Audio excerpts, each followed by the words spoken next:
Stories that shocked the world, the Serial Killer Files. Written by Jack Rosewood. Narrated by Kevin Collins. Free bonus. Don't forget your free books. Get 2 free books when you sign up to my VIP newsletter at jackrosewood.com/free. 150 interesting trivia about serial killers and the story of serial killer Herbert Mullen.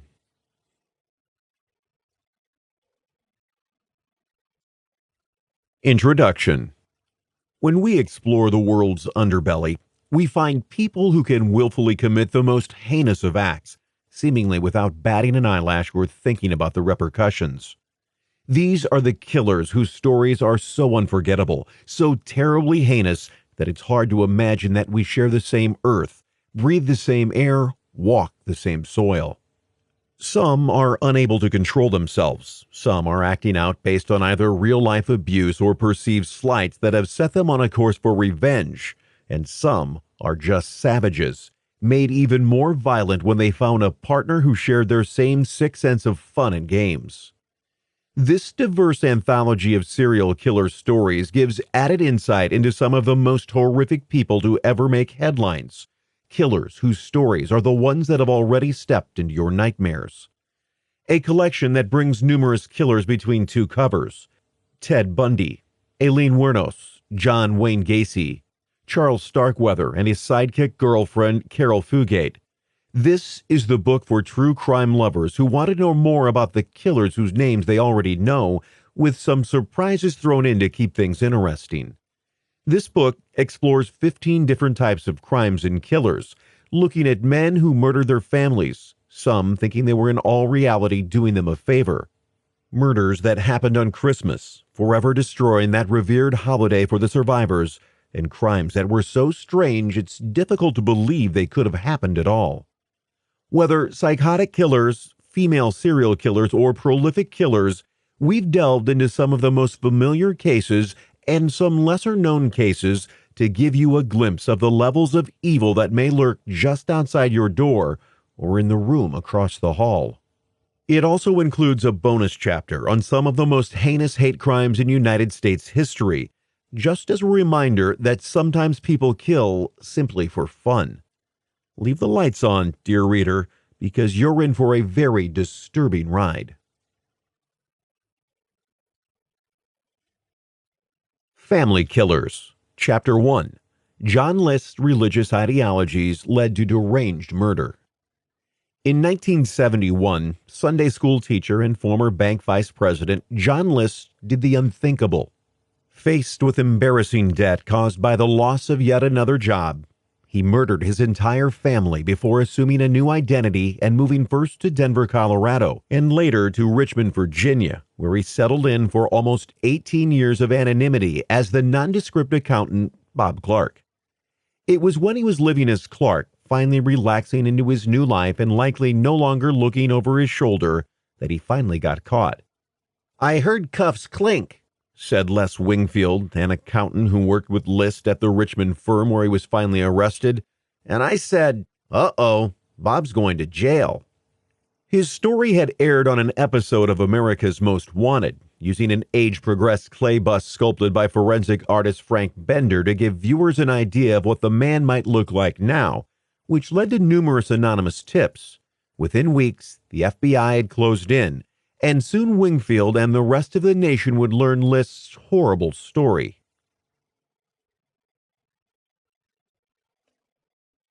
A normal family man. John List met and fell for widowed mom Helen while he was serving in the United States Army in Fort Eustis, Virginia in 1950 during the Korean War.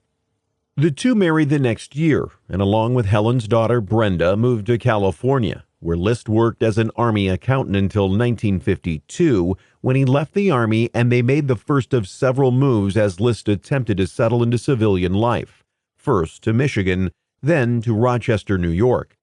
The couple had 3 children, Patricia, Frederick, and John Jr., and when Brenda left the family home to get married, List moved the rest of his family again.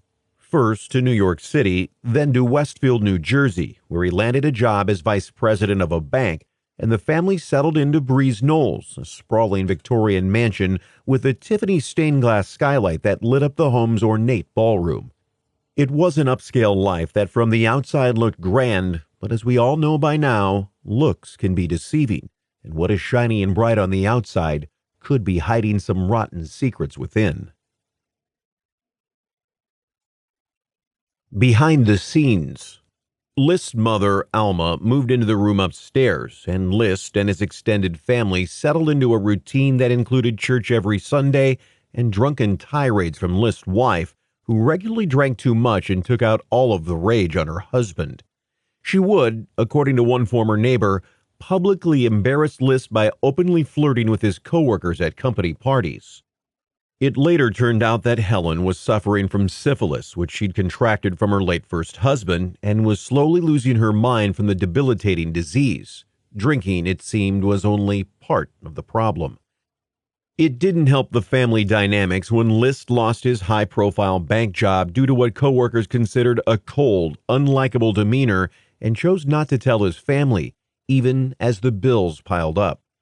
He instead pretended to go to work every morning, donning his suit and tie and packing his briefcase, and spent his days at the train station reading the newspaper, sneaking in cat naps, and worrying about how he would keep the family home. Compounding concerns was the devout Lutheran's belief that his family was moving away from God.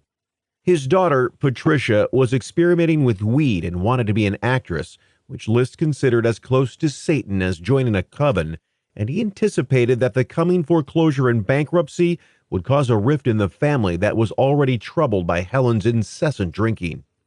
I grew up with the idea that you should provide for your family, and to do that you had to be a success in the job that you had, or you're a failure, and that was not a good thing to be, List later said in an exclusive interview with Connie Chung. I finally decided the only way to save them from that was to kill them, he said. So finally, on November 9, 1971, List decided to send his family to heaven, while he stayed here on earth to repent. A day of horror. The first to die was wife Helen, who paid for her alcohol-fueled rages with a bullet to the back of her head while she drank her morning coffee after the kids had left for school. I approached all of them from behind so they wouldn't realize till the last minute what I was going to do to them, he said. I knew it was wrong. As I was doing it, I knew it was wrong, he said in the Chung interview, telling the journalist he got down on his knees and prayed after each murder. But that knowledge didn't stop his rampage. List then went upstairs and shot 84-year-old Alma after kissing her like Judas, then cleaned up the blood from his wife's murder so his children would not know what had been going on in the house while they were away when they got home from school. He wrote letters, including one to his pastor and others to relatives, then called and canceled the home's milk delivery and made himself a bite to eat for lunch. I was hungry, he told Chung. That's just the way it was.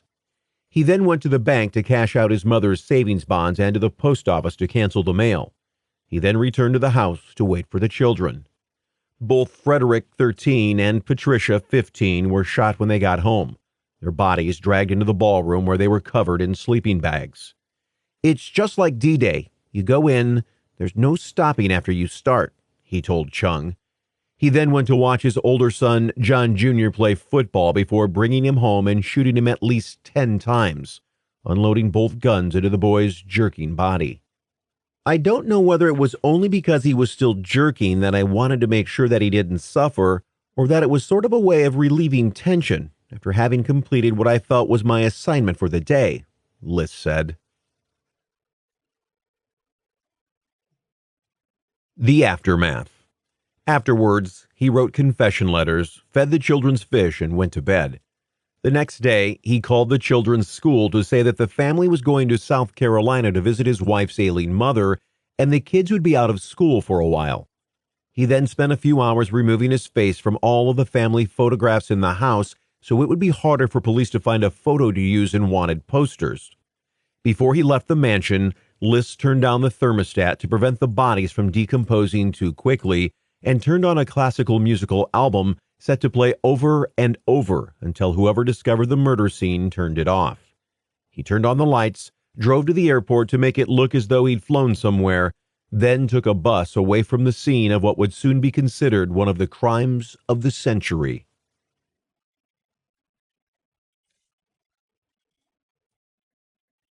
The Discovery. On December 7, 1971, almost a month after John List murdered his family, Patricia's drama workshop teacher grew concerned that the aspiring actress had missed too many rehearsals and went with a friend to the house, prompting neighbors to call police over the prowlers. Within minutes, however, officers realized they had something more serious on their hands.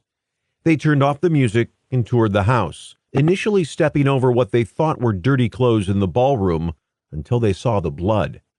The discovery of the 4 bodies there, along with a note directing them to the top floor where List had left his mother — she was too heavy to move, he said in the note to his pastor — sparked a search for a man on the run that for a moment linked List to D.B. Cooper, the man who hijacked a Boeing 727 and demanded $200,000 as ransom before parachuting from the plane with the cash. But it would not be until the episode of America's Most Wanted that List, now calling himself Bob Clark and married to another woman, would be found out after almost 18 years on the lam. He caught the tail end of the episode with his wife and panicked at the thought that she might recognize him. "I was perspiring like anything," he said. While his wife didn't recognize the man she'd married as John List, former neighbors in Denver did, and they quickly called police. On June 1st, 1989, 11 days after the episode aired, List was arrested at work. He attempted to continue his ruse for months until fingerprints and evidence at the scene confirmed his true identity. He finally confessed in February of 1990, and his case went to trial. List on trial. List was examined by psychiatrists who determined that he suffered from obsessive-compulsive personality disorder that led him to believe there were 2 solutions to his troubled home situation, mostly the direct result of his having lost his job and putting his family on the brink of financial disaster. He could either go on welfare, which would go against everything his father had taught him about taking care of his family, or he could kill them and send them to heaven without knowing that the man of their unaffordable, ostentatious house had failed them. One of those psychiatrists did not find List to be in any way sympathetic. Dr. Stephen Simring said List's words and demeanor reflected no evidence of anything that approached genuine remorse. He's a cold, cold man. On April 12, 1990, he was convicted in a New Jersey court of 5 counts of first-degree murder, which earned him 5 life terms in prison. He never expressed remorse for his crimes. He did, however, seek empathy from the judge who sentenced him a few days later. "I feel that because of my mental state at the time, I was unaccountable for what happened. I asked all affected by this for their forgiveness, understanding, and prayer," List said. The judge, however, was unmoved. "John Emo List is without remorse and without honor," he said. "After 18 years, 5 months, and 22 days, it is now time for the voices of Helen, Alma, Patricia, Frederick, and John F. List to rise from the grave." He imposed a sentence of 5 terms of life imprisonment to be served consecutively, the maximum permissible penalty at the time. "I feel when we get to heaven we won't worry about these earthly things.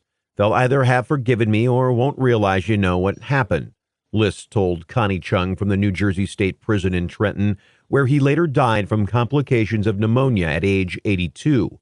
"I'm sure that if we recognize each other that we'll like each other's company just as we did here when times were better." When announcing List's death, the Newark Star-Ledger referred to him as the boogeyman of Westfield. List is buried next to his mother in Frankenmuth, Michigan. John List was the inspiration for the elusive, enigmatic character of Kaiser Soze in the 1995 film The Usual Suspects, starring Kevin Spacey.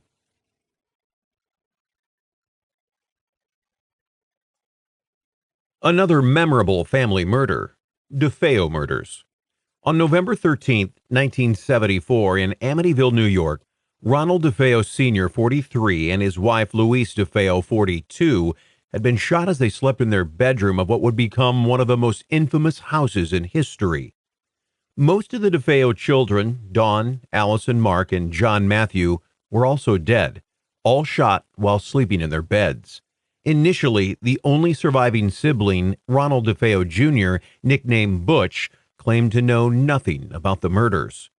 He said he found his family after returning home from a party. He blamed the bloodbath on a mafia hitman, which would not have been far-fetched given that his father's uncle, Pete DeFeo, was a high-ranking member of the Genovese crime family, and said that he was forced to accompany him as he shot Butch's family. "I'm not going to go back in that house," he shouted after police arrived at the scene.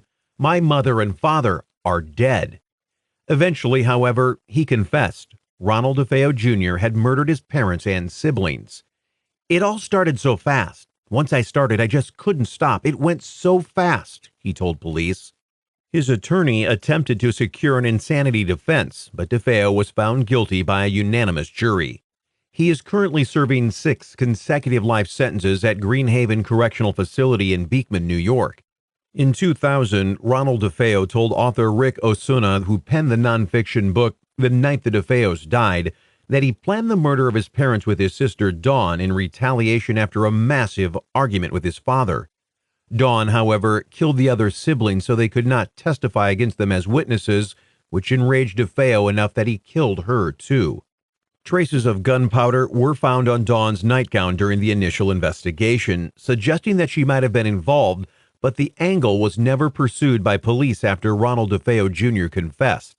He also at one point blamed his mother for the shootings, which makes anything Butch has ever said about the murder suspect, aside from his own confession, perhaps. A house beyond horror. The house at 112 Ocean Avenue later became the centerpiece of the story. About a year after the murders, George and Kathleen Lutz, who had just gotten married, had hired a real estate agent to help them find a place to live for their new family, which included the 3 children from Kathleen's first marriage.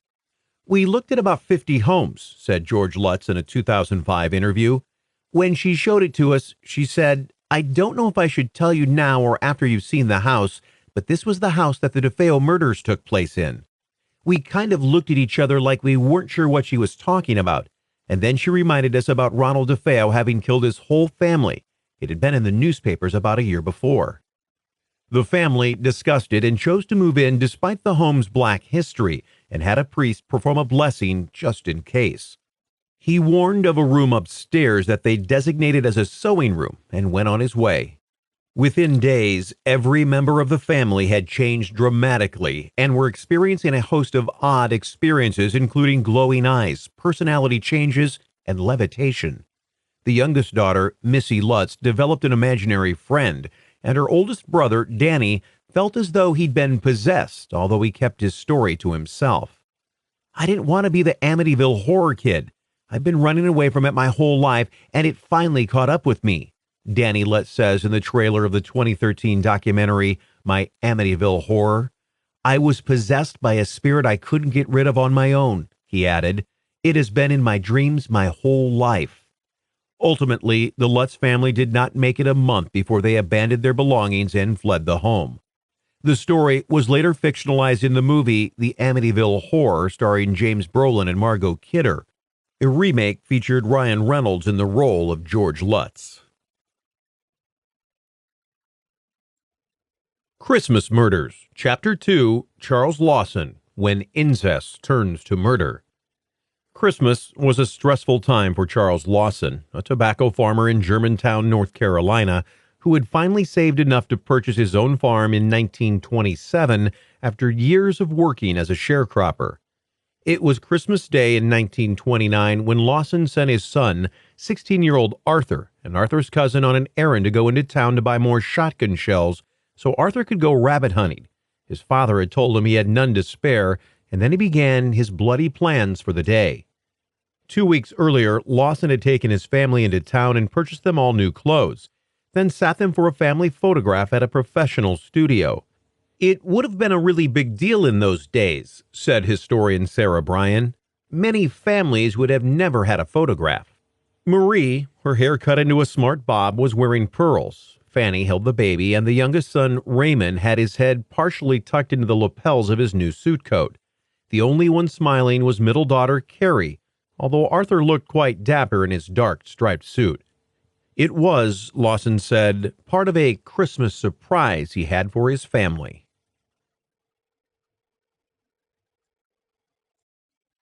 The gruesome surprise. Christmas Day had started as usual in the Lawson household. Charlie and his son were rabbit hunting when they allegedly ran out of shotgun shells, so Arthur was sent to town to purchase more. Inside, daughter Marie was waiting for her signature holiday raisin cake to cool. Meanwhile, unbeknownst to her, her father was killing two of her sisters, 12-year-old Carrie and 7-year-old Maybelle, behind the tobacco barn, where months before, sticky leaves had been drying to take to auction. He shot the girls in the backs as they were headed to their aunt and uncle's home nearby for holiday celebrations. He then turned toward the house, shot his 37-year-old wife Fanny, while she sat on the porch before going inside to shoot daughter Marie, who had just finished icing her raisin-studded confection. James, age 4, and Raymond, 2, tried to hide, but their father found them and shot them, too. Baby Mary Lou was 4 months old and was bludgeoned to death. All of them were then dressed in their brand-new clothes worn just once before for the family photo. "It's about as gruesome a thing as one can imagine," said Phoebe Judge, host of the Durham, North Carolina-based podcast Criminal. "He carried each of his children and lined them up next to each other as you might see at a funeral. He put stones over their eyes and then went into the woods and shot himself. It was like Law and Order SVU with a fiddle," Judge said, especially when parents began using the inevitable ballads that result from the tragic murders as cautionary tales to warn their children that anything is possible, even the most terrible things. "He put the baby in her crib. Each of the other victims he laid out with their arms crossed over their chests, and he put rocks under their heads for pillows," said Brian. The first people to stumble on the horrific scene were Charlie's brother, Elijah, and his sons, who had stopped by after hunting to wish the family a Merry Christmas. Unbeknownst to them, Charlie had retreated to the woods and was pacing in circles, wearing down the snow to reveal red clay dirt beneath. Word spread quickly, and someone dispatched a car to collect Arthur, who was still at the store when he heard the horrible news. Police filled the home, and it would be 4 hours before a single shot rang out from the woods, startling police even as it finally revealed Charlie Lawson's whereabouts.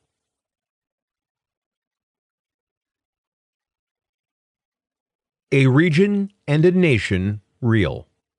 After news of the crime had spread across the nation, the New York Times ran the story under the headline, "Crazy Farmer Kills Wife, 6 Children." The Lawsons were embalmed at a funeral parlor that is now Madison Dry Goods Company in nearby Madison, North Carolina, although the building's horrific past hasn't really left the place at all. Upstairs is a casket and a framed copy of the family photograph that became infamous after the Christmas Day massacre. An estimated 5,000 people attended the funeral, hoping to get a glimpse of the 8 caskets as well as gossip about the horrifying story. The family was buried in a small, private plot, and the made headstone, that of Charlie, Fanny, and Mary Lou, included the words, "Not now, but in the coming years, it will be a better land. We'll read the meaning of our tears, and then someone will understand."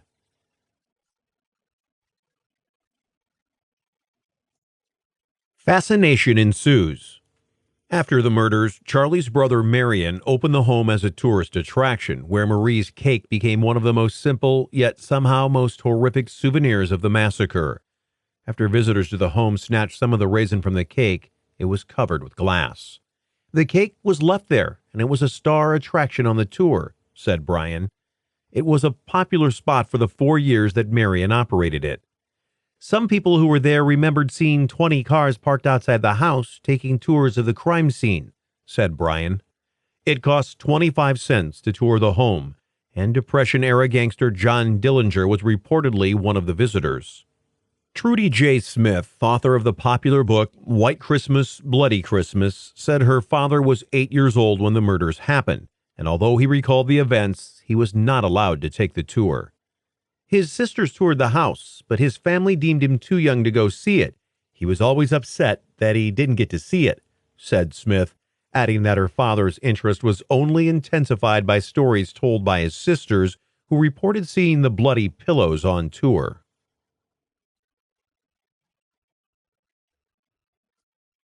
Why is the enduring question.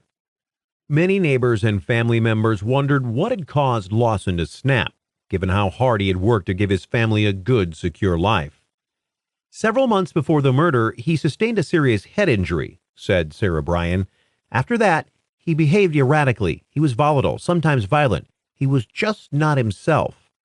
His doctor testified that the head injury would not have been enough to cause the problem, and researchers at Johns Hopkins Medical Center in Baltimore, where the brain was sent to be studied, agreed. The second theory was even more awful. Rumors later suggested that Charlie had been having an incestuous relationship with his Baker daughter, Marie, and had killed the family not only to hide her pregnancy, but also to make sure that very few people outside of the family ever found out about the relationship. News like that, however, spreads fast, especially in a small country town. Marie Lawson's best friend said that Marie had confessed to her that she was pregnant, and other reports say that Lawson told his wife, Fanny, what was happening. Bill Hampton was Lawson's neighbor, and he used to say, "I know what was going on in the family, and I'm not going to talk about it." 2 notes were found in Lawson's pockets. Troubles can cause, and no one to blame but. Neither note was finished.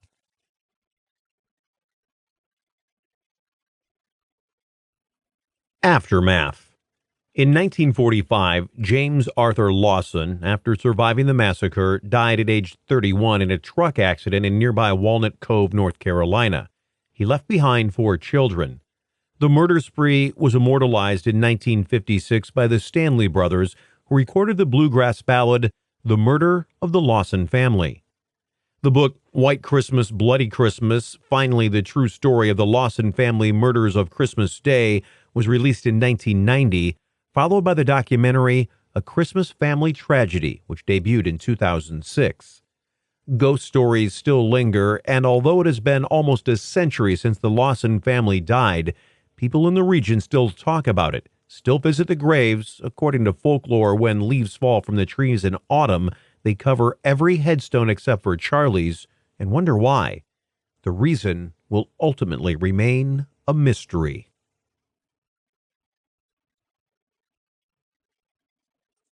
Other Christmas murders. Ronald Gene Simmons Sr. 1987 was not a Merry Christmas for the members of the Simmons family. A former United States Air Force Master Sergeant who was down on his luck financially, Ronald Gene Simmons had been sexually molesting his daughter, Sheila, for years, and when she was 17, Simmons was under investigation by the New Mexico Department of Human Services for fathering a child with a long-suffering girl. In order to escape arrest, Simmons moved his family to Arkansas, where they settled into a makeshift home fashioned out of 2 trailers. Although there was no electricity or water, they were hidden away on 14 acres of land. Simmons took a series of jobs, first one as an accounts receivable clerk at Woodline Motor Freight, which he lost after reports of numerous sexual advances, and then a gig as a clerk at a convenience store, which he quit just before Christmas in 1987. He apparently had plans in the works, and a job wasn't one of them. His killing spree began 4 days after he quit his job on December 22nd, when he shot and killed his son Gene and his wife Rebecca, then strangled his 3-year-old granddaughter Barbara. He dumped the 3 in a pit the children had dug out back, then waited for his other children to come home. In order to get them each alone and more vulnerable, easier to kill, he said he had gifts for them, but wanted to give the presents to each of them one at a time. The first to die was 17-year-old Loretta, who was strangled to weaken her, then held face down beneath the water in a rain barrel until she died. Eddie, Mariana, and Becky all died the same way. Then Simmons waited until the day after Christmas, when the rest of the family was set to arrive for the holidays. The remaining members of the Simmons family arrived for their Christmas visit on December 26th. Upon the arrival of son Billy and Billy's wife Renata, they were both shot dead. Simmons then strangled and drowned their 20-month-old son, Trey. Following those killings, Simmons shot and killed his oldest daughter, Sheila, the girl he had allegedly sexually abused, and her husband, Dennis McNulty. Simmons then strangled the child he had fathered with Sheila, 7-year-old Sylvia Gale, and finally his 20-month-old grandson Michael. Simmons then laid the bodies of 5 of his family members on the floor of the residence and covered them with coats. But Simmons wasn't done. A few days after Christmas, on the morning of December 28th, Simmons drove to a local law office and killed the receptionist, Kathy Kendrick, a woman whom he'd had a crush on, but the feelings weren't reciprocated.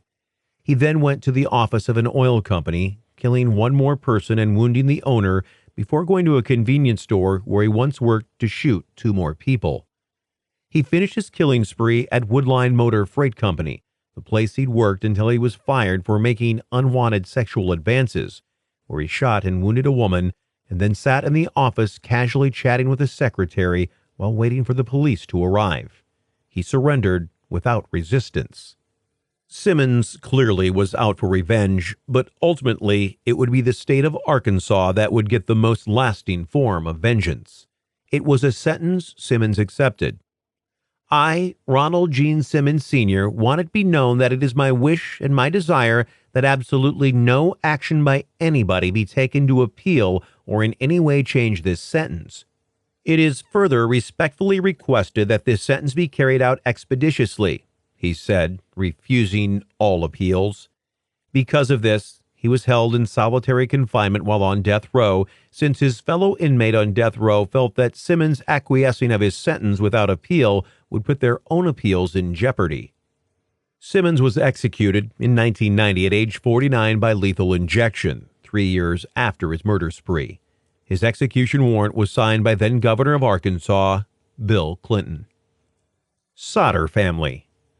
Early on Christmas Eve in 1945, Fayetteville, West Virginia mom Jenny Sodder took a prank call, which wouldn't have been so strange if later that night Jenny and George Sodder had not lost 5 of their 10 children in a fire that burned their home to the ground. The couple escaped with 4 of the kids. The 10th child was serving in the military and was not at home at the time of the blaze. A Christmas fire was not and is not uncommon, and in 1945, it would not have been unusual for the family to have used candles or lights with bulbs that put out a lot of heat to illuminate their Christmas tree. But there were a few things that were suspicious on this particular night. In a frantic attempt to reach the children on the 2nd floor, George raced for his ladder, but the piece of equipment was missing. He then attempted to reach the 2nd-story window by driving his truck under the window, but the truck wouldn't start. The remains of the children were never found when fire officials arrived 7 hours after the initial 1 a.m. phone call and searched the home. And there was a great deal of suspicion around town that the children had actually gotten out of the house alive and had been kidnapped by someone, perhaps the person who had made the prank phone calls.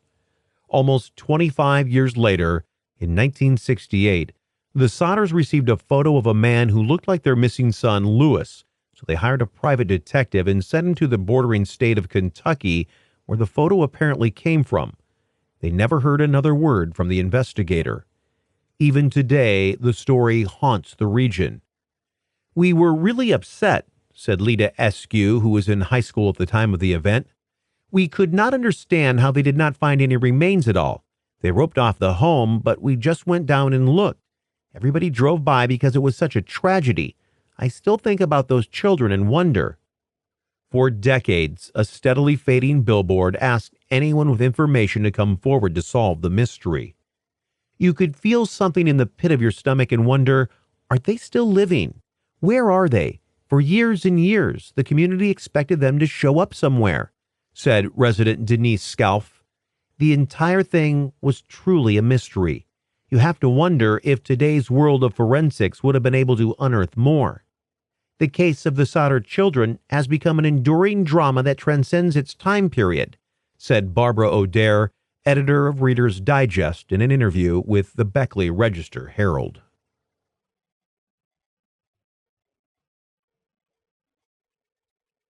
Cannibal Killers, Chapter 3, Violent Catherine Knight was a partner to avoid.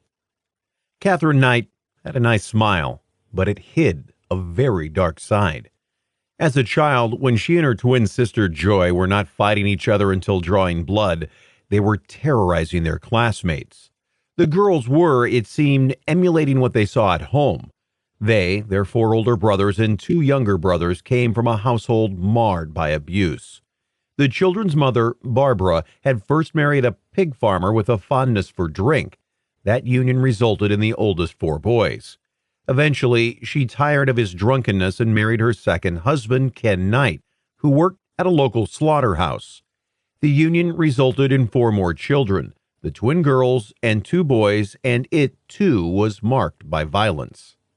Ken Knight beat Barbara so often that black eyes were commonplace. She told the children her husband knocked her out for sex, and the kids became desensitized to the violence and assumed that other kids lived in homes marred by the same violence, which was not limited to Barbara. The children, too, were the victims of violence, as both parents beat the children with abandon. A wooden plank hung above the front door to keep them in line, a reminder that brutal punishment was not far away.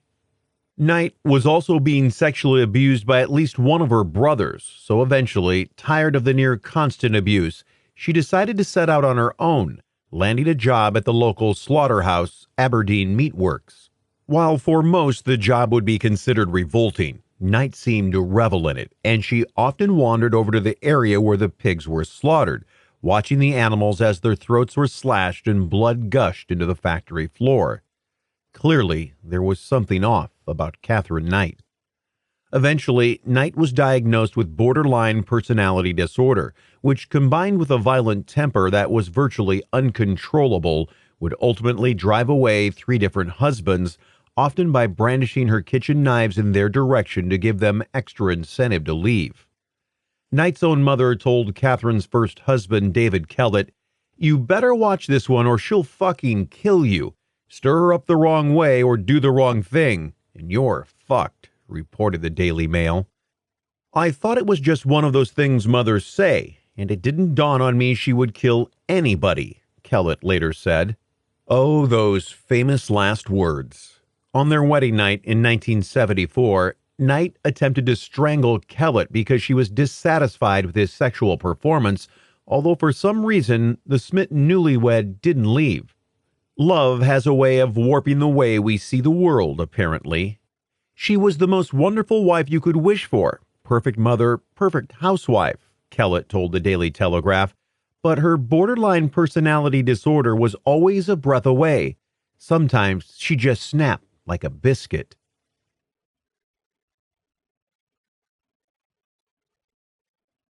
Oh, snap! Kellett's worst encounter with Knight occurred when he was participating in a darts competition at a local pub and the event ran over, somewhat past the time the bar should have closed. "She phoned at 10 and said, 'The pub's closed, come on home.' And I said, 'The dart competition isn't finished. I'll be home when I'm ready,'" Kellett said. When he came home, he was met at the door by his irate wife, who immediately bashed him in the back of the head with an iron. 2 days later, he woke up in the hospital. When he returned home, his wife had arranged her tools, knives, and other deadly weapons above the bed on a hook, like a macabre mobile. The knives were hanging on a special hook, he said. Her knives were her most treasured items.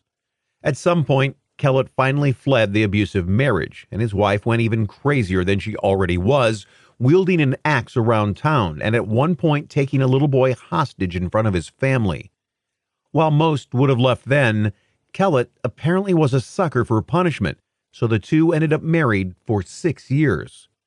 Catherine ended up in a psych ward after the hostage-taking incident, and when she was released, Kellett felt safe enough to return home.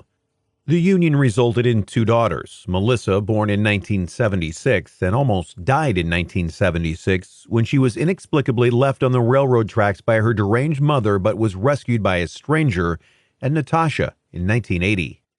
By 1984, however, the marriage had crumbled for good, and Knight began a new love affair with Dave Saunders, a kind man with a love of dogs who almost immediately became a target of Knight's wrath. She abused him with scissors, frying pans, and irons, and in a move that harkened back to her days at the meat processing plant, slit the throat of his new 8-week-old puppy just out of spite. According to Harris O'Malley, Saunders was hardly alone as a male victim of sadistic abuse.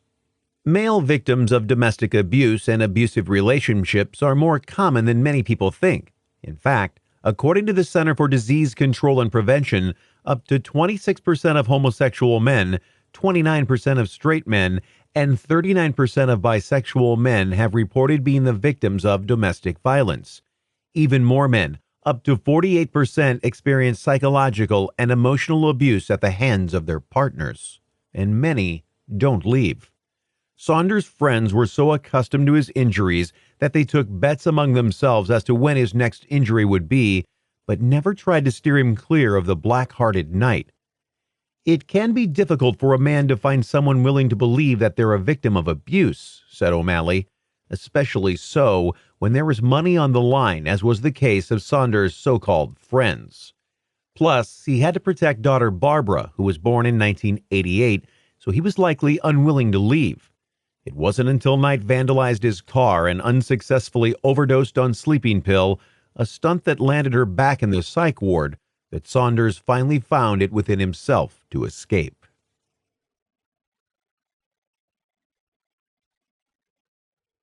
A new lover and new torture.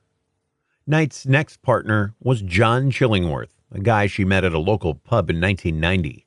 They had a son named Eric in 1991, and the relationship lasted almost 3 years, until Knight smashed her beau's false teeth with a hammer. Apparently, the man liked to eat solid foods because that was, for him, the last straw, and he left the relationship. Chillingworth got off lucky, only losing his teeth, and thankfully they were not permanent ones. The next man to fall into Knight's lair would lose his life.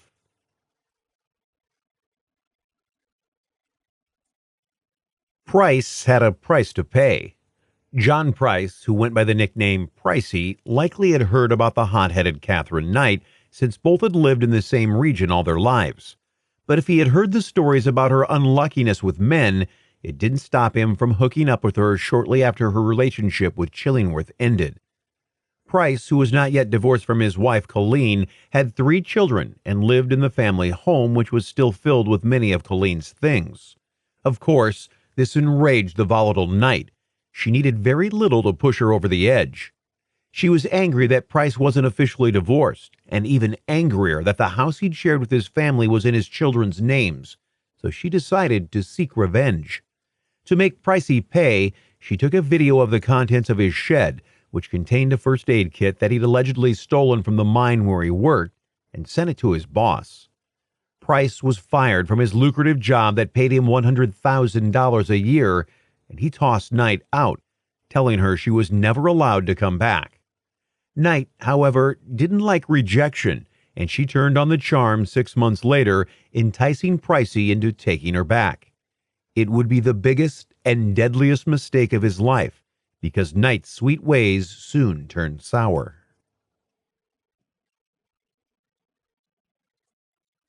Living in terror. Enraged over the house, still left to his children, Knight told Price, "You'll never get me out of this house. I'll do you in first." Price told friends he was afraid for his life, and he was right to be afraid.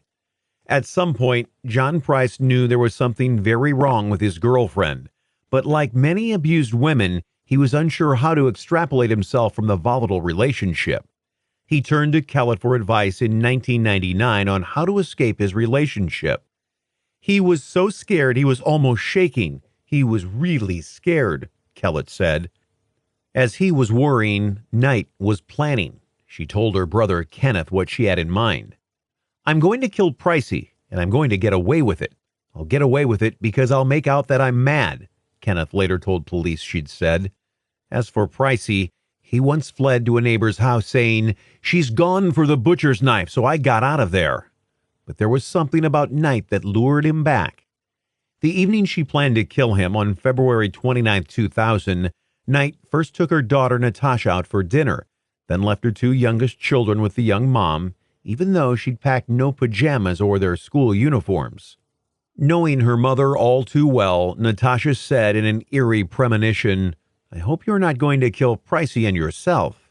She didn't call the police, though, and Knight went home where Pricey, who had earlier told coworkers that if he didn't show up for work the next day, Knight had likely killed him, was waiting for her in bed.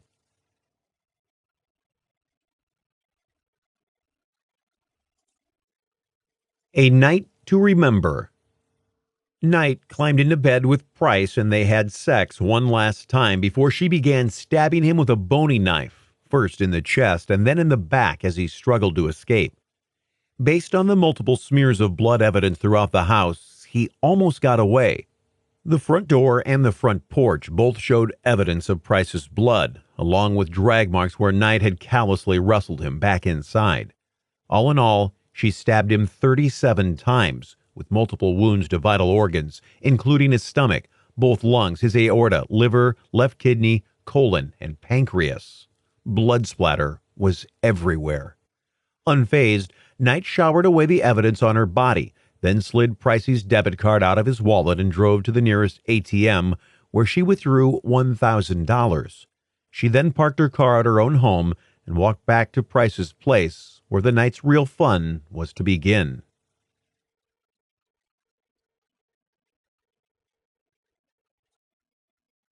Job skills pay off.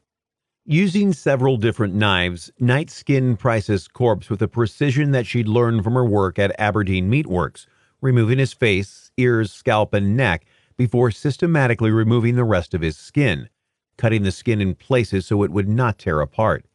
She then hung it on a coat hook at the front door. But Knight wasn't done. She chopped off Pricey's head and put it in a stew pot, and then sliced off his buttocks and put them in a roasting pan with vegetables and popped it in the oven. What remained of Price's body was placed in his favorite chair, arranged with his legs crossed, his skinned hand holding a soda bottle, and a macabre tableau that she'd created to give whoever discovered the scene the worst images seared in their memories. She whipped up a gravy to accompany the meal, which she intended to serve to Price's children, the recipients of the house she had so coveted. She wrote the children notes, left them by the plates of food she left on the dining room table, and also wrote a note for Price himself, covered with blood and bits of flesh. The missive, edited for clarity since it was riddled with misspellings, read, "Time got you back, Jonathan, for raping my daughter," a charge that was almost immediately determined to be unfounded. Police arrived after a coworker went to check on Price after he failed to turn up for work and found blood on the porch as well as the front door handle. When officers went inside, however, there was no way they could have anticipated what they saw.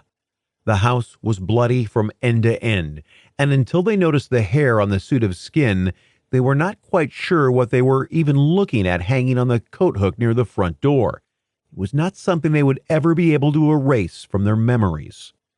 "It's an image that I'm still trying to come to grips with today," Detective Sergeant Bob Wells told the Daily Telegraph in 2014. The story was deemed so gruesome that newspapers refused to cover it, afraid of what the startling tale would do to their morning readers. "We had to make a decision whether the story was palatable for people to read with their breakfast in the morning. A decision was made this couldn't be reported. It was too horrific," said Peter Laylor, a journalist with The Australian. In addition to the meals Price had left at the table, another had been tossed in the backyard, leading officials to believe she had also made one for herself but was unable to finish it. But then, Price should have realized what he was getting into. He knew that one of Knight's previous boyfriends had watched as she'd slit the throat of his defenseless 2-month-old puppy as a warning of what was to come if he ever cheated. Some men just don't know how to take a warning. Knight, who had half-heartedly downed a handful of sleeping pills after wrapping up her work, was asleep in bed when police found her.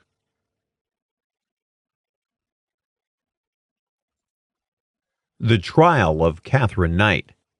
Knight initially offered to plead guilty to manslaughter, but given the grisly details of the murder, her offer was rejected, so she pleaded not guilty to the crime. Her trial started on October 15, 2001, with 5 jurors with sensitive stomachs removing themselves due to the horrific nature of the photographs, which would be used as evidence in the trial, including the elaborate dinner table, the skin hanging by the door, and Price's headless body seated in his favorite recliner as one last moment of degradation. After the first day of trial, Knight changed her plea to guilty, although she still refused to accept responsibility for her heinous acts. During sentencing, she became hysterical and had to be sedated as Dr. Timothy Lyons described the morbid details of what she had done. Knowing how long it takes to carry out certain dissection techniques, which I do, I can say to you, I think it would not have taken just a few minutes, but is something that could probably have been completed within 30 minutes to an hour, but beyond that, I would not like to say, Lyon said. Forensic psychologist Dr. Robert Delaforce was asked if he believed Knight enjoyed the activities on the night she killed John Price, and he responded in the affirmative, pointing out how much more she had done than just kill the man who'd been her lover, partner, and friend. It is probable that she thought about doing things like that for a long time, perhaps many years. Remember, up until the mid-'80s, she worked at the abattoirs, and if you, of course, introduced the idea of dealing with animal parts, she told me how she enjoyed getting out the blood from the bone marrow, cleaning that out. She enjoyed slicing. She enjoyed that work.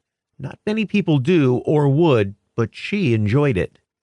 Imagine the time, the skill, the purpose, the intent, the motivation behind cutting the head off with surgical precision of considerable degree, skinning the body.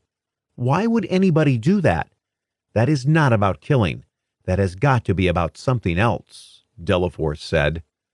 When he passed down his sentence, Justice Barry O'Keefe, the judge who presided over the trial, gave Knight the harshest sentence ever handed down to a woman in Australian history: life in prison without the possibility of parole.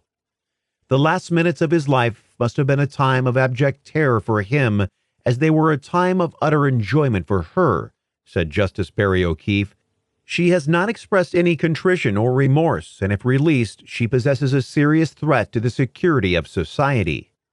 In June 2006, Knight appealed the life sentence, claiming that a penalty of life in jail without possibility of parole was too severe for the killing. Her appeal was dismissed, with Justice Peter McClellan writing, "This was an appalling crime, almost beyond contemplation in a civilized society." Knight is housed at Silverwater Women's Correctional Center, where she works as a cleaner, attends church regularly, and sings in the church choir. She does not have access to knives.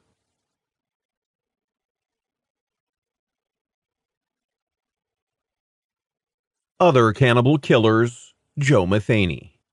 People who stopped at Joe Matheny's sandwich stand likely had a hard time ever eating out again.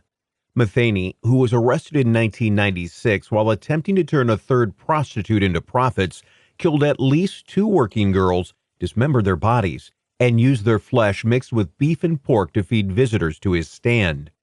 But murder was nothing to Matheny, who killed his wife, her new partner, a prostitute, another woman, and a hapless fisherman who accidentally saw part of the murders in one 7-hour bloodbath beneath a Baltimore bridge.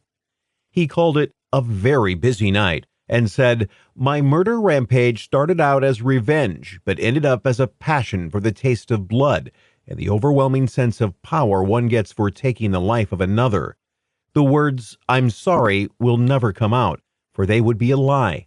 The only thing I feel bad about in any of this is I didn't get to murder the 2 motherfuckers I was really after, and that's my ex-old lady and the bastard she got hooked up with." He later killed 2 prostitutes, and in order to get rid of their bodies, which he'd chopped up and had hidden in the freezer, decided on a new business venture. "I opened up a little open-pit beef stand. I had real roast beef and pork sandwiches. They were very good," he said. "The human body taste was very similar to pork. If you mix it together, no one can tell the difference. Everything was going pretty good until I ran out of my special meat, so I lured another bitch up to my trailer. I got her in there and started to rip her clothes off and knocking the hell out of her. She was screaming, but there was no one around to hear her except me, and I just kept on laughing at her." Matheny was laughing a bit too hard, however, because his victim slipped away, and he was arrested soon after. In his confession, he signed off with some interesting words of wisdom. "Well, that's my story. Horrible but true. So the next time you're riding down the road and you happen to see an open pit beef stand that you've never seen before, make sure you think about this story before you take a bite of that sandwich. Sometimes you never know who you may be eating. Ha ha." He was sentenced to death on November 13, 1998, but his death sentence was overturned in 2000. Jeffrey Dahmer. When officers began hauling out the blue plastic drums containing the remains of Jeffrey Dahmer's victims, the Associated Press, United Press International, and countless other news outlets were on hand to film the police in action. But residents of Milwaukee had no idea what they would read about the next morning in the newspapers while they were drinking their morning coffee. The man who, up until a few weeks earlier, had had a job at a nearby candy factory admitted to killing 17 young men between 1978 and 1991, mostly in a misguided attempt to not feel so alone. He had killed several victims by the time cannibalism entered his repertoire. It was on May 20th, 1990, when Dahmer consumed the heart of 33-year-old Raymond Lamont Smith. Dahmer later said it tasted spongy. He tried again in September of 1990 when he lured 22-year-old Ernest Miller back to his apartment to watch porn. Afterwards, when Miller was dead, Dahmer attempted to consume one of Miller's thighs but found it so tough I could hardly chew it. For the biceps, the other was stored in Dahmer's freezer as a memento, Dahmer used meat tenderizer to make it more palatable. It was big and I wanted to try it, Dahmer said. It tasted like beef or filet mignon. Dahmer's father, Lionel, later tried to explain the cannibalism to a horrified public. Actually, the eating part was more like, how the ancient Indians used to eat parts of humans, hoping that they would gather strength from that, Jeff told me that was a very, very small part. It was a part, but very much overblown by the media, said Lionel. It made me feel like they were part of me, Dahmer later said, and it gave me a sexual satisfaction for me to do that. Sentenced to life in prison for his murders, Dahmer was beaten to death in 1994 at Wisconsin's Columbia Correctional Institute by a fellow inmate. Gary Heidnik. Philadelphia was not a safe place for women in 1986. That was the year that 42-year-old former Army medic Gary Heidnik, he was discharged for having what military officials called a schizoid personality disorder, began kidnapping women and chaining them in his basement to use as sex slaves until he murdered them and ate the remains to hide his crimes. Bear in mind, however, that Heidnik was no charmer before this, and even though he was married, it was only because he'd purchased a mail-order bride from the Philippines. In 1978, he signed his girlfriend's mentally challenged sister out of a facility for day leave, only to hold her hostage in a locked room in his basement, raping and sodomizing her until the facility came to pick her up and discovered what had happened. He went to trial for the crime, but because his victim didn't testify, she was unable to take the stand because she was mentally challenged. He only received 3 to 7 years of incarceration, most of which he served in a mental institution after his initial conviction was overturned on appeal. When he got out, he formed his own church, a tax write-off rather than a religion, and actually managed to get some people to join. It was through his cult that he also found new victims, although he did not begin his hunt until a catastrophic change in his life. It was when his Philippine wife Betty left him in 1986 that all hell broke loose in Philly, and all the church teachings in the world weren't going to stop Gary Heidnik. 6 women disappeared, and although no one knew it, they were in Heidnik's basement, where they were regularly sexually abused, beaten, and tortured, most often with electric shocks in front of one another. Heidnik abused the women in an effort to make them behave, he said in an interview, adding that the torture was only to keep them quiet so that neighbors didn't hear what was going on in his basement. When one of the women died, Heidnik ground her body up in a food processor and mixed it with dog food, which the other women were fed for their dinner. He also sometimes forced the women to abuse one another as added torture. At night, the women lived in a 4-foot pit that he covered with plywood and sandbags that he used as weights to prevent their escape. But eventually, one of the women, Josefina Rivera, escaped. She used the pretense of finding another captive for Heidnik, and since she was the first of the women in his lair, Heidnik apparently trusted her. It was a good thing for his captives that he did. Rivera promptly went to the authorities to tell the sordid tale, and when they arrived with the search warrant, they would soon experience horror of a magnitude few police officers could ever have imagined. Rivera later told officials how she'd ended up in Heidnik's basement lair. On November 25, 1986, I was hustling on the corner of 3rd and Girard at about 11 p.m. A 1987 Caddy, a Coupe de Ville, pulled up. The driver of the car and I discussed price. We came to an agreement of $20. He drove me to 3520 North Marshall Street, and we went into the house.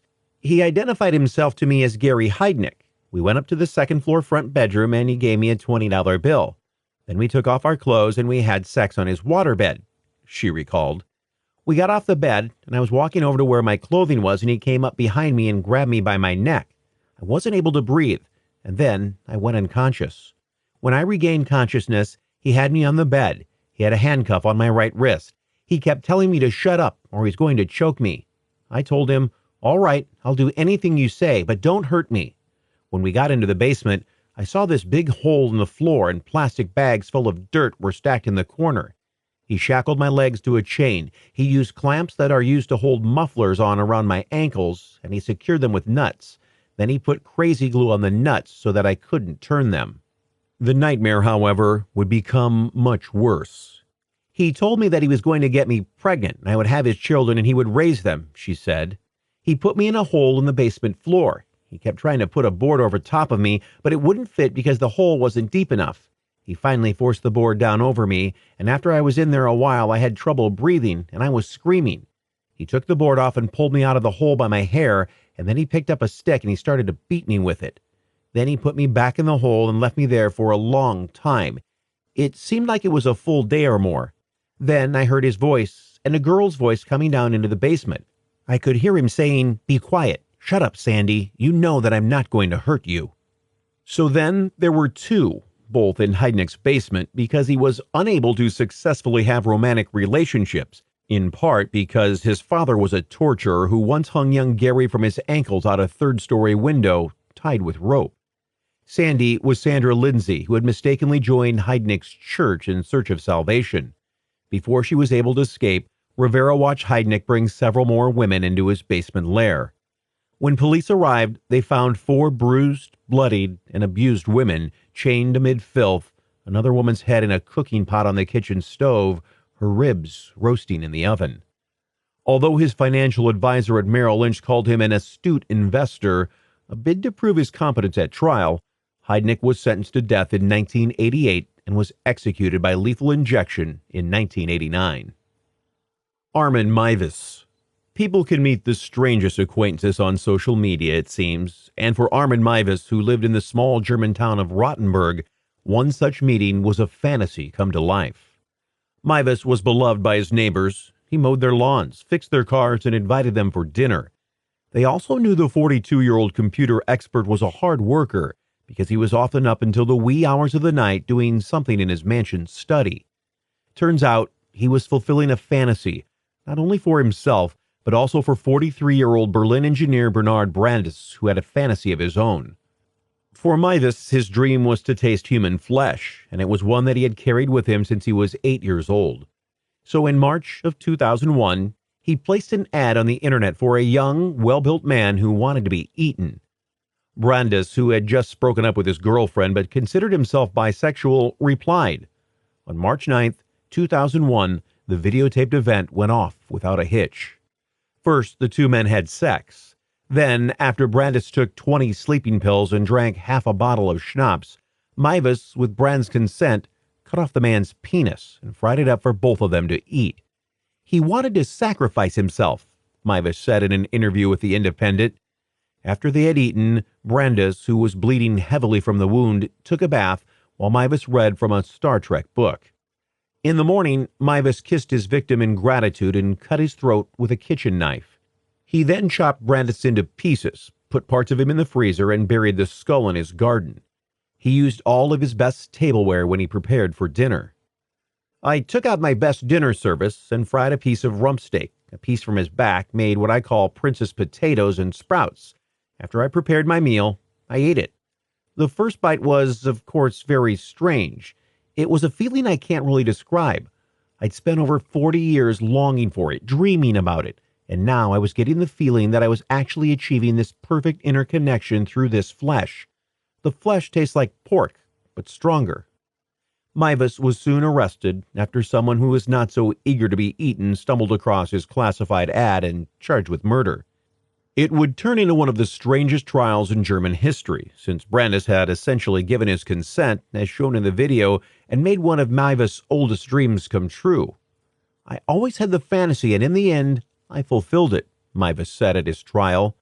Professor Michael Baber, director of the Institute of Sexology and Sexual Medicine in Berlin, called Maivis' vice more of a fetish, where his desire for attachment and comfort is achieved by contact to the fetish.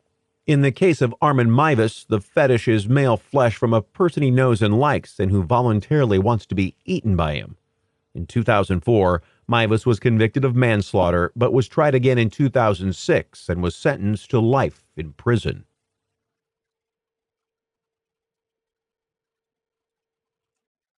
Sex Criminals, Chapter 4, The Boston Strangler. For nearly 2 years, Boston was on high alert during the 1960s. Between June 14, 1962 and January 4, 1964, 13 single women between the ages of 19 and 85 were murdered in the Boston area. The unknown perpetrator was eventually dubbed the Boston Strangler by a local newspaper, which gave women reason for alarm. "The Boston Strangler is America's version of Jack the Ripper," said one Boston detective. As more women began to die, the cases attracted media attention, and the combined newspaper, television, and radio coverage sent the region, better known for the Boston Red Sox playing Fenway Park, into panic mode. The worst of it, of course, is that unlike most serial killers, the Strangler chose victims who were not prostitutes, not drug addicts, but instead middle-aged or elderly women, in most cases attacked in their own homes. Most were sexually assaulted with foreign objects before being strangled with their own clothes.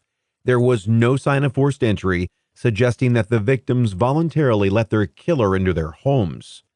That's how it went with the first victim attributed to the Boston Strangler.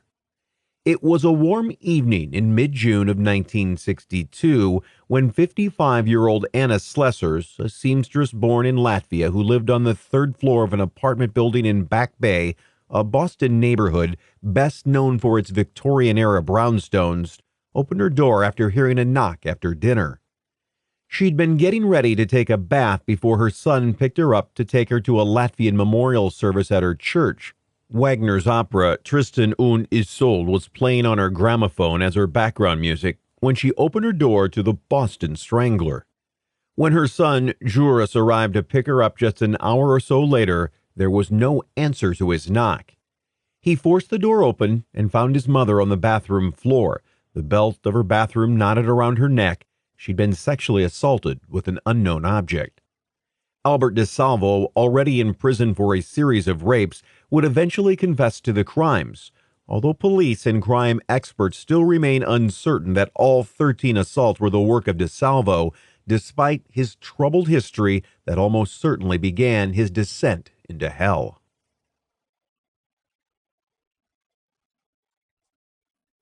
Born to Kill? One of 6 children, Albert DeSalvo watched his father, a drunk named Frank, regularly abuse his mother, a ritual that escalated steadily until one nightmare evening when DeSalvo was 7, he watched his father knock out his mother's teeth, then break her fingers, cracking them like sticks one after the other. Frank also forced his children to watch him have sex with prostitutes, which was so disturbing for young Albert that he began to act out by torturing animals. This would have been a sign of worse things to come, if anyone had been paying attention. When a child of any age shows intentional cruelty toward animals that is repeated, severe, and without remorse, this should be taken very seriously, said Dr. Gail F. Melson, Ph.D., in an article in Psychology Today. Childhood animal abuse is linked to other forms of violence and psychopathology. Animal abuse is often the first manifestation of serious emotional turmoil that may escalate into extreme violence, such as mass killing. For Albert DeSalvo, Jeffrey Dahmer, and David Berkowitz, better known as the Son of Sam, animals were their first victims. But getting enough attention at home was the least of Albert DeSalvo's problems as a boy. After the night his mother lost her teeth and her fingers, Frank sold DeSalvo and 2 of his sisters to a farmer for $3 each. The children were to be the farmer's slaves. In today's dollars, the sum was about $156, enough to buy 10 bottles of so-so vodka. It would be no wonder that Albert DeSalvo grew up with a hard edge. After some petty theft crimes, DeSalvo did some time in juvenile detention centers before joining the U.S. Army. After his first tour of duty, he was discharged for disobeying orders, according to his paperwork. Despite his record of misconduct in the military, he was later allowed to re-enlist, and it wasn't until he served a tour of duty in Germany that he was again discharged in 1956. That time spent in Germany was one of the only bright spots in DeSalvo's life. There, he met a woman named Irmgard Beck, and he was so smitten that he brought her home to the United States and married her. She gave birth to a daughter soon after. The stresses of marriage, along with learning that their daughter was disabled, likely were difficult for DeSalvo, who had never really lived a normal life. He was arrested twice for robbery after his discharge from the Army, and in 1960 he was arrested for burglary. He then confessed to being the sought-after criminal known as the Measuring Man, whose calling card was posing as a fashion model recruiter, a move that allowed him to fondle the women he approached for so-called work while taking their measurements. DeSalvo served 11 months of the 18-month sentence he was given, but almost immediately after his release, his modus operandi escalated.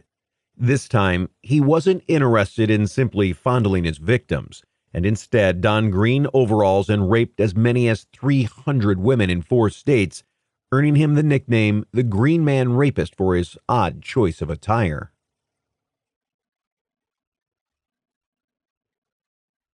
Victim list grows quickly. DeSalvo spent 2 years raping as many as 6 women a day, violently satisfying a high sex drive that his wife, terrified of having another disabled baby, went out of her way to avoid.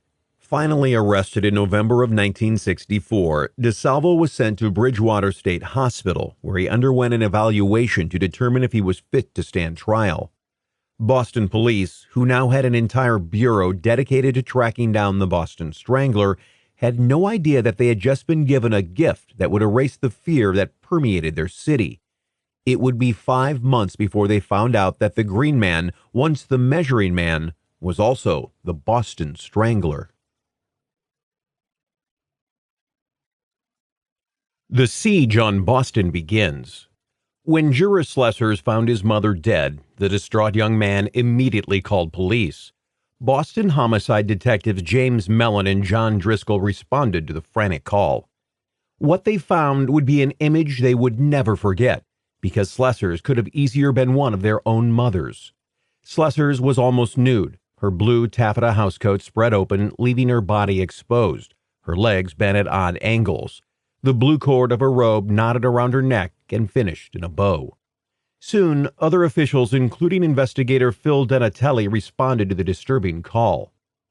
My dad said that when he opened the door, he saw Anna Slessors with her legs splayed open, a big bow around her neck, so that as soon as you opened the door, you were going to see it, said his son, John Donatelli, who recounted the story in a documentary appearing on Investigation Discovery. Her apartment had been made to look like it had been robbed, but valuables, including jewelry and a gold watch, were left behind. The volume had been turned down on her gramophone, although the Wagner recording was still circling the turntable, the areas going unheard. Police assumed the crime started out as a burglary until the burglar saw the woman, vulnerable in her robe, and was unable to resist molesting her. He was then forced to kill her so that he left behind no witnesses.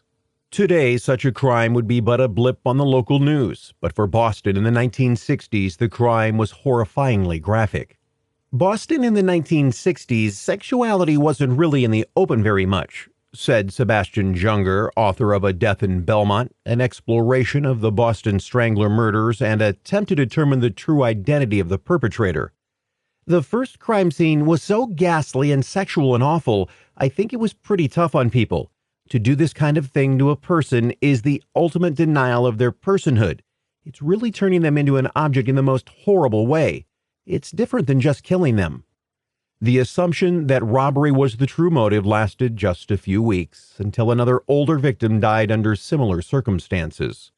Nina Nichols, 60, lived in Brighton, a quiet neighborhood near Boston University and Boston College. A retired psychotherapist, Nichols had been widowed for 2 decades, and the only male guest she ever entertained was her brother-in-law. Nichols' apartment had been ransacked, with drawers pulled open and items haphazardly tossed around the rooms. Still, a set of sterling silver cutlery was left behind, along with the money in her purse, a camera, and her watch. Later, it turned out that nothing had been taken, so police knew then that the robbery was not the motive. Sexual assault and murder, however, were. Nina Nichols' body was found amid the chaos, her legs spread, her housecoat pulled up to her waist, leaving her vulnerable and exposed, just as Mrs. Slessor's had been. She had also been sexually assaulted, as evidenced by blood found in her vagina and the object used to assault her tossed near her body. There was never any mention in the newspapers about what that object was. There were things about the murders that they couldn't put in the newspapers in terms of what had happened to the bodies because they didn't know how to write it, said Donatelli. Her stockings were tied around her neck, finished with the same macabre bow.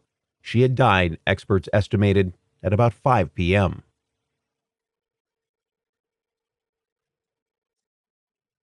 Another crime scene discovered that day. There were no clues at the day's other crime scene in the Boston suburb of Lynn, located on the Atlantic Ocean, about 15 miles north of the city, where Helen Blake had also been killed sometime between 8 and 10 a.m. The 65-year-old was found dead, strangled with one of her nylons. Her bra had been wrapped around her neck and tied in a bow, the same sort of bow that made the first 2 death scenes so very disturbing. The perpetrator apparently had taken out most of his rage early in the day because Helen Blake, the first to die, was found face down on the bed, her legs spread, her anus and vagina both ravaged by some foreign object. Her apartment was also ransacked, but the only thing missing were the 2 diamond rings that Blake wore on her fingers. They'd both been pulled off after her death. 2 similar murder scenes in one day made the police particularly nervous, but Boston police were still reluctant to link the 3 murders despite the similarities in the cases. The biggest question of all in the beginning was, were these crimes related? And the Boston police tended to think, in fact, absolutely not, which I thought it was ludicrous.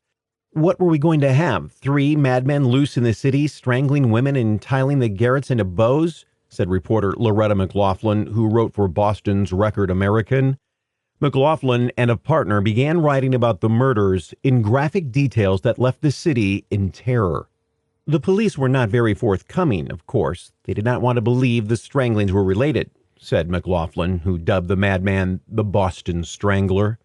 Especially given the Boston PD's theory that the differences in the crime scenes, including different types of garrets, were certain evidence that the murders were committed by different men. McLaughlin, however, was convinced that the murderer just used whatever was on hand at the scene, especially since all of the ligatures were tied in the same way, a granny knot, a square knot with the ends crossed the wrong way. Women began walking the streets with weapons, including switchblades, to protect themselves as the fear inspired by McLaughlin's stories took hold, and the animal shelter was left empty as women also got dogs as protection. Women, especially women who lived alone, were terrified, said McLaughlin, who said that many single women moved in together rather than remain vulnerable to a madman who had frozen the city in fear. The Boston Police Department was on high alert. Vacations were canceled, and all detectives were immediately assigned to homicide to begin an investigation into the area's sex offenders or former mental patients, believing that the man who would soon become known as the Boston Strangler was targeting older women because, like Ed Gein a decade or so before him, he hated his mother. Boston Police Commissioner Edmund McNamara had his departments ready, but 2 months later, their target again slipped between their fingers. Attacking in sprees. On August 19th, 75-year-old Ida Erga, a widow who lived on Boston's West End, part of a 1950s urban renewal project and home to Massachusetts General Hospital, was killed in her apartment, but she wasn't found until 2 days after she died. Upon entering the apartment, the officers observed the body of Ida Erga lying on her back on the living room floor wearing a light brown nightdress which was torn, completely exposing her body. There was a white pillowcase knotted tightly around her neck. Her legs were spread approximately 4 to 5 feet from heel to heel, and her feet were propped up on individual chairs with a standard bed pillow, less the cover was placed under her buttocks, said Boston Police Sergeant James McDonald. A light was shining between her legs, highlighting the horror of what the killer had done. Because she was facing the front door, it was the first thing officers saw when they entered the widow's apartment. What in the world had gone on in this man's mind that he did this? Said McLaughlin. There was no sign of forced entry, but she had died a violent, bloody death.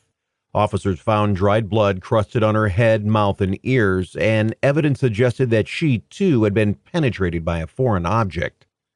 The perpetrator clearly had a sexual motive. While he didn't physically rape his victims, he did penetrate them with something, a move that reflected his desire to experiment with and degrade his victims. The police chose not to release evidence from the crime scenes to the press, in part because there were those things that had occurred at the crime scenes that even the jaded press would have had difficulty describing, but also to keep some cards up their sleeves so that when they finally caught up the Boston Strangler, he might give up details that only the killer would know, cementing his guilt. Less than a day after, 67-year-old nurse Jane Sullivan was killed in her apartment in Dorchester across from Ida Ergus Place. She was found 10 days later, with her feet propped up on the sides of the bathtub, her head beneath the faucet, nylons knotted around her neck. Traces of blood were found in the kitchen where Jane Sullivan likely was killed before her murderer dragged her body to the bathroom to set up his sick scene. Her body was too decomposed to determine whether or not she had been sexually assaulted, but a broomstick officers found had blood stains on the handle, suggesting that Sullivan had been brutally violated either before or after she died. The only real difference in the scene was that this time, the killer made no effort to disguise why he was really there. Jane Sullivan's items were undisturbed, aside from her purse, which had been left open. This time, there were no possessions tossed about to feign robbery. This time, the killer had made clear his horrific intentions. "This kind of predator is your worst public safety nightmare," said Massachusetts Attorney General Martha Coakley. "When you have fear in the population, pressure on the police, but no real leads, you must have an awful cauldron. It builds, just like a pressure cooker." The pressure on the police caused them to follow all leads, no matter how desperate they appeared. "Police rounded up all the lesbians," said Laughlin. "They thought a woman might have committed the crimes. They rounded up all the gay men. They even set their eyes on Juris Slessors because he had not expressed enough grief over his mother's death, likely horrified into shock by her lurid murder. None of them, of course, panned out."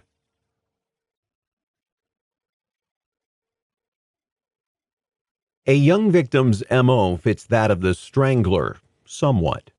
Sophie Clark, 20, was attending classes at Carnegie Institute of Medical Technology when she had a deadly encounter with the Boston Strangler on December 5, 1962, in the middle of penning a letter to her long-distance boyfriend.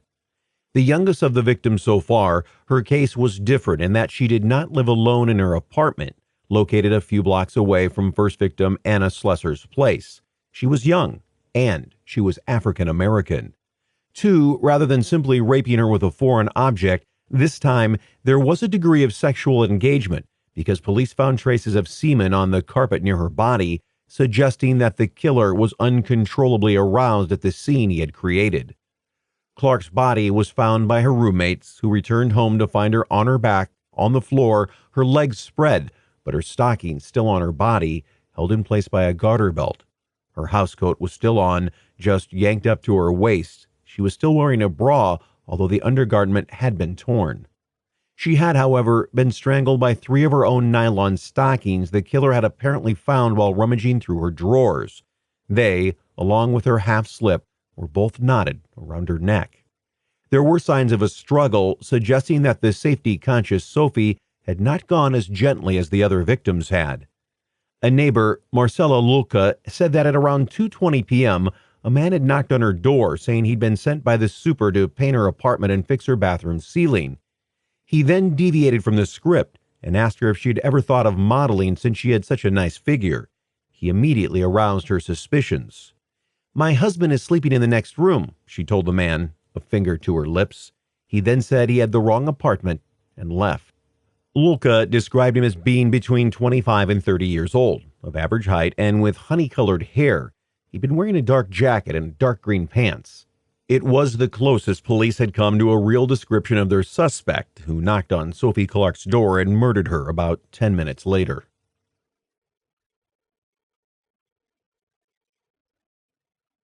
College grad not afraid. Patricia Bissett, 23, had just had a conversation with a friend about the Boston Strangler during Christmas of 1962, when she had returned to Middlebury College, where she had served as editor of the school yearbook.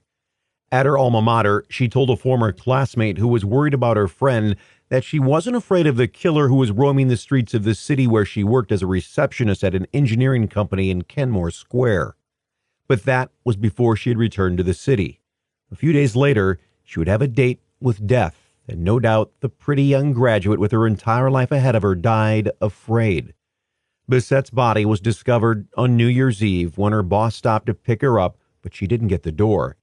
He assumed she'd gotten a different ride, but when she never showed up for work, he went back to her apartment, asked a custodian for help, and crawled into her place through a window despite the chilly temperature of 4 degrees below zero. Inside, they found Bissett face up in bed, her covers pulled up to her chin. She would have looked like she was taking a nap, but underneath, her stockings and a blouse were knotted around her neck. It was clear she'd been sexually assaulted based on semen in her vagina and brutal tearing in her rectum. Later, it was determined she was 1 month pregnant at the time of her murder.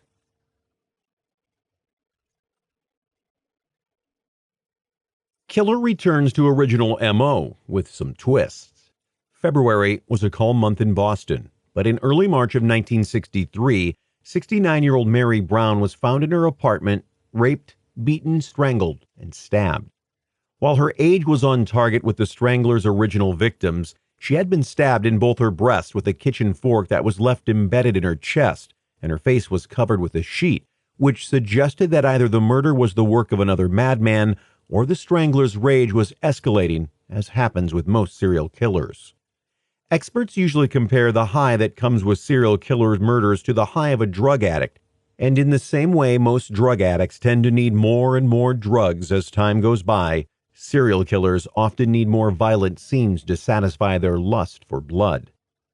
2 months later, on May 6, 1963, 23-year-old Beverly Sammons of Cambridge never showed up for choir practice at Second Unitarian Church in the Boston community of Back Bay. A friend went to check on her, using the key the musical therapist and grad student had given him in order to let himself in. What he found was Beverly Sammons naked on her sofa bed, her hands tied behind her back, silk scarves and nylon stockings wrapped around her neck. Stab wounds, 22 in all, covered her body, although 18 of them centered on her left breast, targeting her heart. Like the others, her legs were spread apart, and she was positioned so that she was the first thing anyone would see when they came into the room. Her mouth was stuffed with a cloth to muffle her screams, and another covered it to hold it in place. Sammons was an opera singer, planning on auditioning for the Metropolitan Opera, so police theorized that her neck muscles were too strong for her to be easily strangled, so her killer became enraged and stabbed her until his own strength gave out. Police estimated that the future opera singer had been dead 48 to 72 hours. In her typewriter was her graduate thesis for her degree at Boston University. She had been researching mental aberrations, never knowing that one would come right through her apartment door. This could not have been done by a person of sound mind, said a detective at the scene. A psychic is called in. With the city on edge, Boston police were feeling desperate enough to try anything. So when someone suggested a psychic named Paul Gordon who worked by day as an ad copywriter, they were all in. Gordon apparently had ESP, and he told police he knew exactly what the Strangler looked like. I pictured him as fairly tall, bony hands, pale white skin, red, bony knuckles, his eyes hollow set. I was particularly struck by his eyes. His hair disturbed me a little because he has a habit of pushing back a little curl of hair that falls on his forehead, Gordon told police. He's got a tooth missing in the upper right front of his mouth. He's in a hospital or some kind of home. He's not confined, I know that, because I see him walking across a wide expanse of lawn. He can walk about, and he does a lot of sitting on a bench on the grounds." Gordon continued his story, none of which described Albert DeSalvo, especially not his childhood, aside from the part about it being unhappy. "He has many problems. He used to beat up his mother cruelly. She was an idiotic, domineering woman, and he and his two sisters live unhappy lives. The family comes from Maine or Vermont. He's terribly lonely when he's in the city. I see him sleeping in cellars, but he likes to wander about the street watching women, wanting to get as close as possible to them. You see, the poor fellow is in a continual search for his mother, but he can't find her because she's dead." Gordon picked out a photograph of Arnold Wallace, who had been caught for breaking and entering in Boston's Back Bay area, where Anna Slessors had lived. Wallace, a 26-year-old mental patient at Boston State Hospital who had wandered off grounds and was sleeping in apartment house basements, fit Gordon's description to a T. Gordon also zeroed in on Sophie Clark, describing her apartment in great detail, and said that the killer was someone Sophie knew, and then described a man that Sophie had dated once. Gordon had one last zinger for cops. He said that the strangler would eventually confess. "When this fellow confesses, it's going to be like a big carpet rolled out in front of you, and all the answers will be so simple you'll kick yourself for months at a time that you couldn't see it," he said. Police learned that Wallace had escaped the hospital several times, with each escape coinciding with a series of strangling deaths. They also learned that their psychic had visited the hospital before the police station, and he could have seen Wallace there. For all they knew, Gordon himself might be the strangler, and cops felt no closer to solving the case than before the psychic sent them on what was probably a wild goose chase, or so they surmised after Wallace's lie detector test results proved to be inconclusive.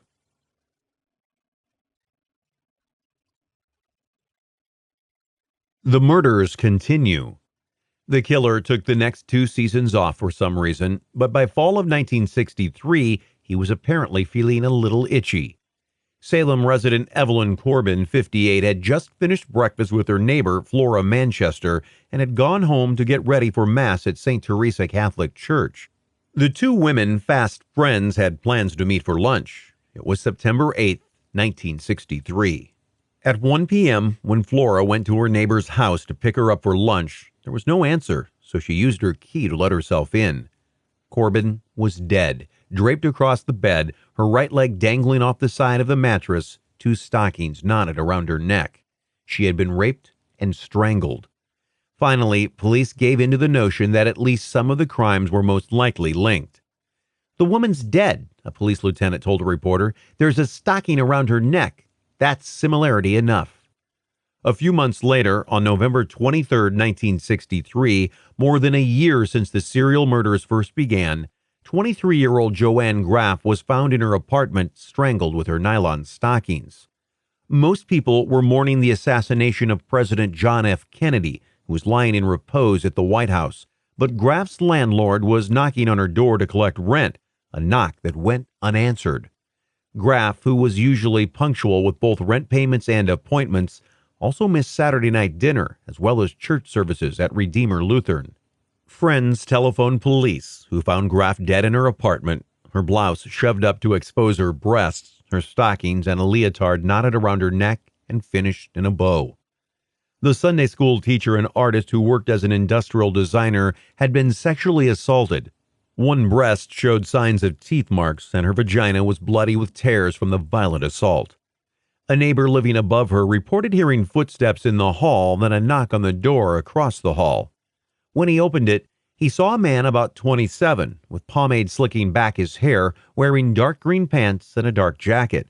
The description matched that of the other neighbor who'd answered a knock at her door, only to find a man pretending he'd been sent to do repairs before slipping up and offering his "you could be a model" spiel.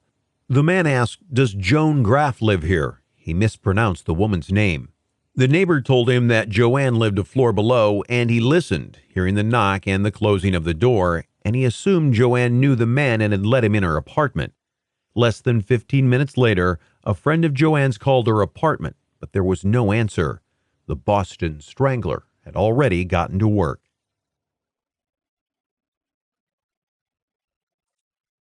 The Strangler's youngest victim. The youngest victim, Mary Sullivan, 19, who was sexually assaulted with a broom handle and strangled with nylon stockings, was also the final victim.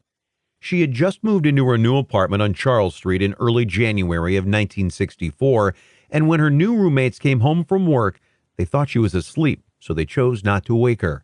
When dinner was ready, however, they went into her room, stumbling upon the last and perhaps worst of the crime scenes. Mary Sullivan had been strangled with a dark stocking, but a bold pink scarf was tied around her neck in a bow. A Happy New Year's card was leaning against one of her feet, a depraved finishing touch that caused both girls to start screaming. The Boston Strangler's rage was clearly escalating, and he was creating more degrading and macabre scenes. The police officer responding to the screams found Mary Sullivan, called happy-go-lucky by her fellow classmates of the Barnstable High School class of 1962, dead in her bed, the last unlucky victim of the Boston Strangler.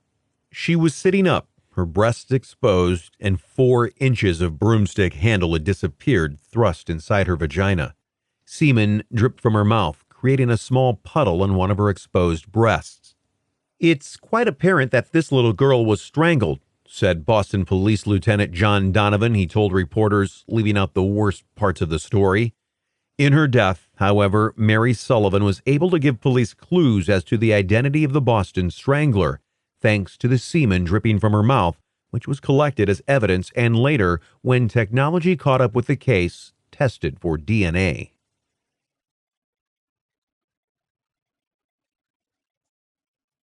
The arrest of DeSalvo. In the fall of 1964, despite being overwhelmed with concern over the Strangler murders and when the perpetrator would strike again, they offered a $110,000 reward for information in the case. Boston police were also plagued with a string of rapes committed by the Green Man, so named because of the green pants he wore during every assault. He had been busy and elusive, but even the best of criminals make mistakes. On October 27, 1964, Albert DeSalvo made his. On this fall day, he entered a woman's home on the pretext of being a detective, then tied her to her bed and began sexually assaulting her. As quickly as he started, however, and before he finished, he suddenly stopped and told the girl, "I'm sorry," before fleeing out the front door.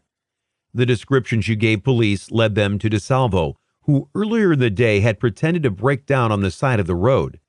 His story at the ready, he went to the home of a nearby resident who happened to be the future Brockton Police Chief Richard Sproles. Rather than help the so-called stranded motorist, the suspicious man fired a shotgun at DeSalvo to ensure he never came back into his yard.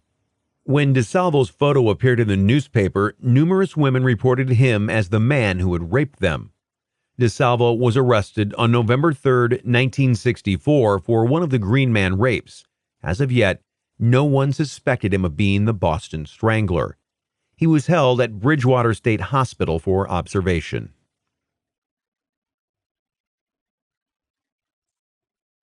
A confession leads to more. While at Bridgewater, DeSalvo confessed to his fellow inmate George Nassar that he, Albert DeSalvo, under observation and likely headed to prison for a string of assaults and rapes, was also the Boston Strangler. His description, his green pants and pomaded hair, and his age somewhat fit that of the 2 witnesses who had seen a stranger before the Strangler victims were murdered, and the murders would be a natural progression of a rage-filled rapist who started by fondling women as the measuring man, then worked his way up to something more treacherous. Nassar was no good at keeping a secret, and he almost immediately notified his attorney, F. Lee Bailey, in hopes of securing the reward that was being offered for information in the Boston Strangler case. F. Lee Bailey, who decades later would serve as one of the attorneys representing O.J. Simpson in the murders of Nicole Brown Simpson and Ron Goldman, helping to ensure that the former football star was found not guilty, took DeSalvo's case. DeSalvo confessed to him as well, offering details that only the killer could know. Bailey wrote about the confession in The Defense Never Rests, released in 1971, and said his client would close his eyes. Then, as if he were watching a videotape replay, he would describe what had happened. sharing details about the scene at one victim's apartment down to a pack of a certain brand of cigarettes he had knocked off a dresser. In response, Bailey said a police investigator grabbed his briefcase and pulled out a photo showing the bureau and a pack of cigarettes just as Albert had described it. Still, there were issues with DeSalvo's admission of guilt, especially when it was determined that police had shown DeSalvo photos of the crime scenes which he had committed to memory. "I went into number 77, DeSalvo said, supposedly recalling the first murder. "I remember it said that on glass over the door in gold letters." DeSalvo's confession continued, giving insight into how he might have gotten into the women's apartments and what drove him to do what he had done. "This woman, I don't know her. I don't know who lives in the apartment. I talk fast and they ain't sure what I'm saying sometimes. I could feel the heat in me, the thing that pushes a man. I could feel something burst in my head," said DeSalvo in his confession. "When this certain time comes upon me, I get this feeling. What is it? Fate that gives me one broad or another? It was on me again, the urge, the thing. It never stopped." And when confessing to the Mary Brown murder, he remembered the kitchen faucet was brass, the radio was yellow, and there was plenty of blood left behind at the scene caused by the tines of the fork that was his weapon as it penetrated her flesh. "That sheet you covered her with must have been bloody," said the police investigator, to which DeSalvo replied, "Oh, was it? My God." Both under hypnosis induced by William Joseph Bryan, one of the founders of modern hypnosis and one of the many big guns brought in for the Boston Strangler, considered the first modern-day serial killer and an important catch for the Boston PD, and also, without hypnosis, DeSalvo maintained his guilt, including when interviewed by Assistant Attorney General John Bottomley. And true, while DeSalvo had knowledge of some of the crime scenes that had never been made public, were they the result of his being shown crime scene photos, or did he actually remember? There were also some inconsistencies which made his confession seem shaky.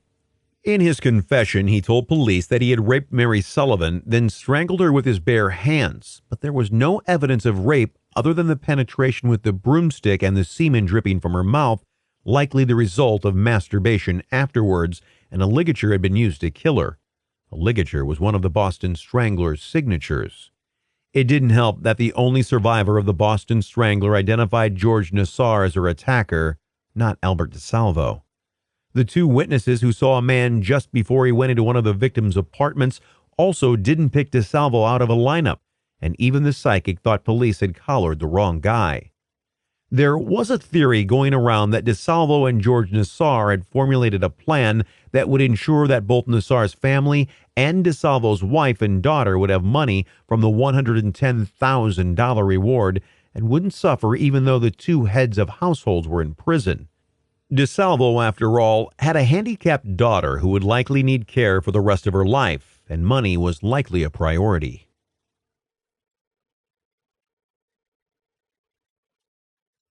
DeSalvo on trial. For his 1967 trial for the Green Man rapes, DeSalvo was mentally evaluated by Dr. Harry L. Kozel, a neurologist who was asked to establish a facility for sex offenders in Massachusetts in 1965, tracking their behavior following their release from prison. Kozel later served as playwright Eugene O'Neill's doctor when the writer struggled with depression and evaluated Patty Hearst after the newspaper heiress was kidnapped and later, believed to be a victim of Stockholm Syndrome, helped her captors rob a bank. While most believed she had been brainwashed while in captivity, including her attorney F. Lee Bailey, Kozel thought she was acting of her own free will, a rebel in search of a cause.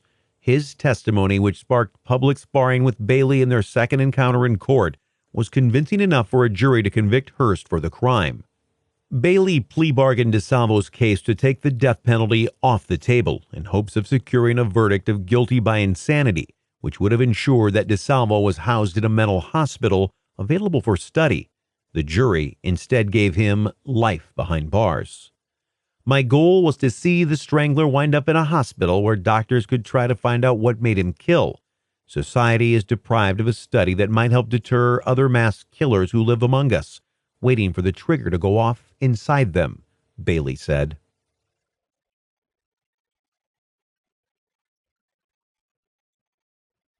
Escape attempt foiled.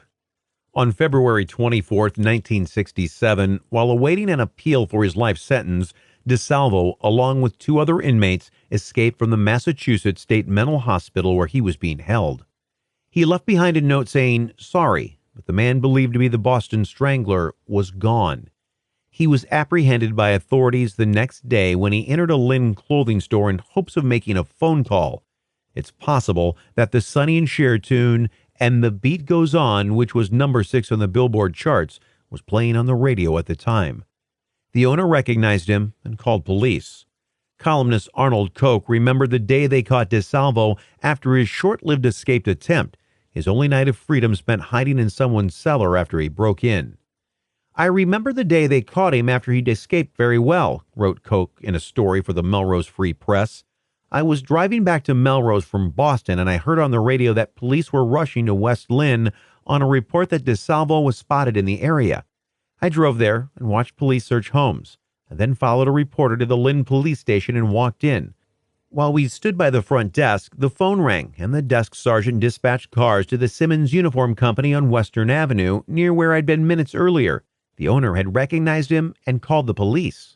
I was waiting outside among a madhouse of reporters when a police car drove up and they took him in. He walked by me wearing a sailor suit he'd found in the cellar where he'd been hiding the night before, and I followed him and his escort to the booking desk. Attorney General Elliot Richardson was there awaiting his arrival. I recall that DeSalvo had a Jimmy Durante-looking nose and was much smaller than I had imagined. I was in the same room later when DeSalvo talked to reporters." It turns out two of DeSalvo's brothers had helped orchestrate the escape and also helped assist police to bring their brother in. The man who'd prosecuted DeSalvo at trial and won a conviction, Massachusetts Assistant Attorney General Donald Kahn, told the press he knew his quarry well and praised those involved in DeSalvo's capture for their fantastic display of statewide coordination. Unbelievable. Given that DeSalvo was wearing a sailor suit, it's not as if he was blended in very well. Police did not acknowledge that their quarry might as well have waved a white flag of surrender, given his out-of-place outfit combined with his highly publicized face. Still, the man drew some spectators, and according to Koch, an estimated crowd of 3,000 watched as DeSalvo was transported to the East Cambridge courthouse, sparking concern that DeSalvo would be executed by some deranged person, perhaps a family member of one of his alleged victims in the crowd. It would not have been too far-fetched to consider. "People outside were yelling, 'Murderer! Animal!'" Koch recalled. DeSalvo was finally brought out at the front entrance. State police formed a passage on each side of the entrance to a car that was part of the motorcade. Officers with shotguns were posted on each side of the car and had trouble holding back the crowd as someone screamed, "Kill him! Kill him!"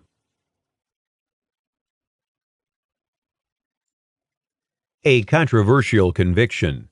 Despite DeSalvo's confession, many believe that the Boston Police Department was right from the start, that the Boston Strangler murders were so different that they were the work of several different killers.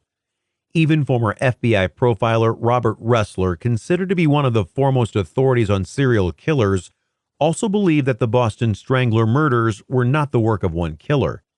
"You're putting together so many different patterns that it's inconceivable behaviorally that all these could fit one individual," he said. Nassar said that despite speculation and the eerie feeling that one survivor had when she saw him, he was not the Boston Strangler and had not fed DeSalvo information so that he could confess. "I had nothing to do with it," he said, lamenting that the speculation killed his chances of ever getting paroled. "I'm convicted under the table, behind the scenes."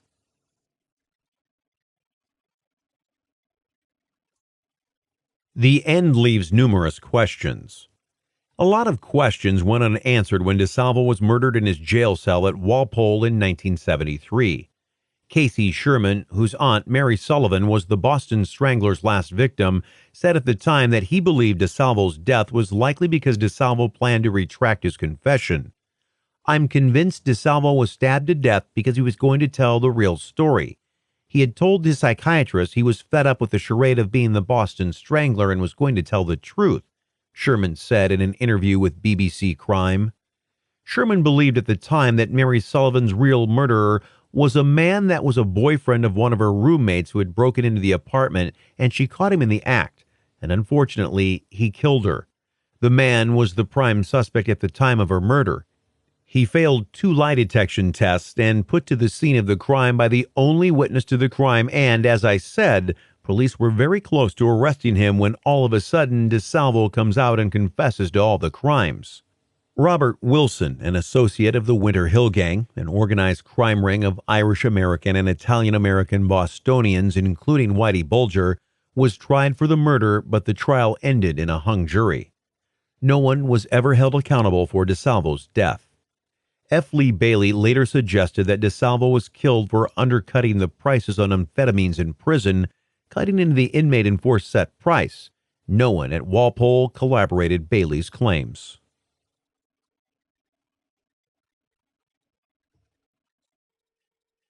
DNA details explored. The only crime scene that provided DNA was that of the Strangler's final victim, Mary Sullivan, because the perpetrator had left semen behind as a sick finishing touch to the murder tableau he'd created. The evidence was meticulously preserved by the Boston Police Crime Lab's lead forensic scientist, Robert Hayes, who expected technology would advance enough for DNA testing of that evidence. Years later, experts sought to use that DNA to prove that DeSalvo could not have been the Boston Strangler, despite his confession, and someone else was likely responsible for the series of brutal sexual assaults and murders. In 2000, attorney Elaine Whitfield Sharp, a former journalist and DeSalvo family attorney, persuaded a court to approve the exhumation of both Sullivan and DeSalvo in order to obtain new DNA evidence that would offer proof that DeSalvo was not the Boston Strangler and police had not, in fact, gotten their man. Testing performed on Sullivan's body in 2001 found DNA of another man, not Albert DeSalvo, near her groin, which Whitfield Sharp said suggested 2 men might have played a role in the young woman's brutal death. Additionally, professor of forensic science at George Washington University, James Starrs, said that semen on Sullivan's body did not match DeSalvo's DNA, which cleared him of the murder. The hope was that the case would be reopened and the real perpetrators would be found. Sullivan's family also believed that DeSalvo was not the man who'd killed Mary, based on evidence largely gathered from Susan Kelly's book, The Boston Stranglers, which made a case that more than one person was responsible for the string of deaths. Sullivan's nephew, Casey Sherman, penned A Rose for Mary in 2003, adding more evidence that concluded DeSalvo could not be responsible for Sullivan's death. He was convicted solely on the basis of a confession, which was riddled with inaccuracies, Sherman said in an interview with BBC News, saying that he believed DeSalvo confessed because he believed it would lead to book and film deals which would care for his family while he was in prison. Sherman believed that the man Sullivan caught in her apartment, a golf pro that Sherman eventually confronted on the first hole of a golf course in New Hampshire wearing a disguise.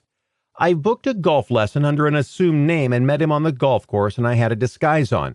And we were just about to go for the first hole when I took my hat off and glasses and I said, "I'm not so-and-so. I'm Casey Sherman," and his jaw hit the floor. The man denied having anything to do with Mary Sullivan's death and offered up an alibi for the day she died. The man said, "I was watching football on TV with my grandfather and I remember it like it was yesterday." Sherman, however, didn't believe him. Driving home that night, I was thinking, how do I prove that this alibi is a lie? So I went back and looked through all the sports encyclopedias and found that day, January 4th, 1964, no football games were played or televised, so his alibi is bogus. In 2013, Sherman's sleuthing turned out to be for nothing.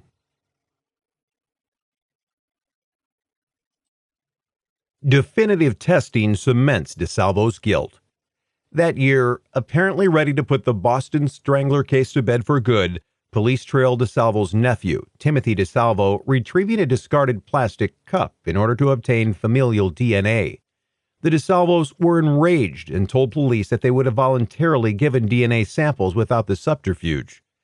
Obviously, he was shocked, disgusted, angry, and offended, Whitfield Sharp said of Timothy DeSalvo, the son of Richard DeSalvo, Albert's brother. The family is not happy with this secret surveillance of Tim DeSalvo. It was unnecessary, creepy. Testing on the DNA samples that remained almost 50 years after the murder showed a match, leading authorities to request a second exhumation of Albert DeSalvo's body to again obtain DNA. DeSalvo's remains were exhumed, and on July 19, 2013, Suffolk County District Attorney Daniel F. Conley, Massachusetts Attorney General Martha Coakley, and Boston Police Commissioner Edward F. Davis announced that the new DNA test results proved that DeSalvo was a match for the semen found at the scene of Sullivan's murder. For the Boston PD, the case was finally closed. "This is really a story of relentlessness," Boston Police Commissioner Ed Davis said, adding that there was a 99.9% certainty that the DNA was a match to Albert DeSalvo. Given the similarities between the crime scenes, the broomstick, for example, along with the escalating violence and graphic sexual explicitness, it would seem credible that DeSalvo was likely responsible for the majority of the other murders linked to the Boston Strangler. "I knew science would one day provide us with answers in this case," Robert Hayes, the forensic scientist who had initially preserved the items from the scene, told ABC News. While Casey Sherman had long had doubts that DeSalvo was the man who killed his mother, Diane's sister, when Diane was just 17, there was comfort in knowing that Mary Sullivan's murder had finally been solved. "I am grateful this brings closure to me and to my mother most of all," Sherman said. "It took 49 years for police to say they legitimately got him."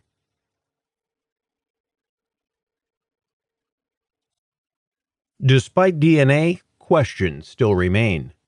Amos Roby, a former prison psychologist who questioned both DeSalvo and George Nassar at length, still believes that DeSalvo's confessions were based on information he'd been fed by Nassar, who Roby said was far more likely to be the Boston Strangler than DeSalvo.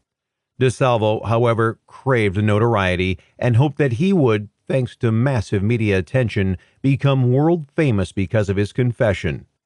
"Albert so badly wanted to be the Strangler," Roby said. DeSalvo's papers, including letters written to F. Lee Bailey and his family, along with jewelry and leatherwork he crafted in prison, are housed in the Lloyd Seeley Library Special Collections at John Jay College of Criminal Justice in New York City. The Rolling Stones song "Midnight Rambler" was based on the Boston Strangler.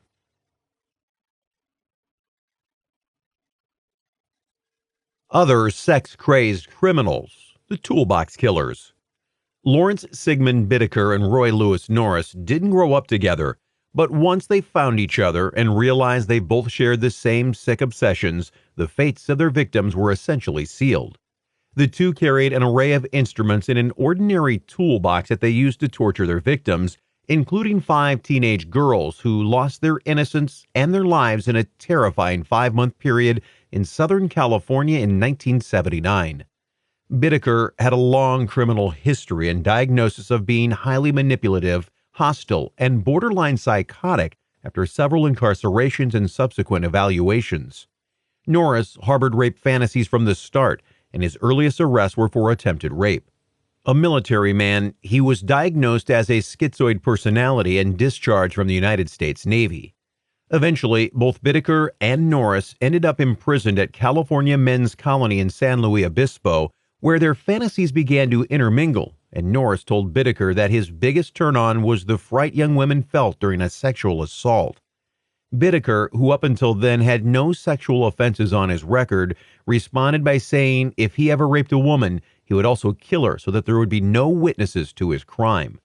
They immediately began planning out the kidnappings, rapes, torture, and murders they would commit together once freed, finally settling on killing one girl from each age group ages 13 to 19, 7 in all.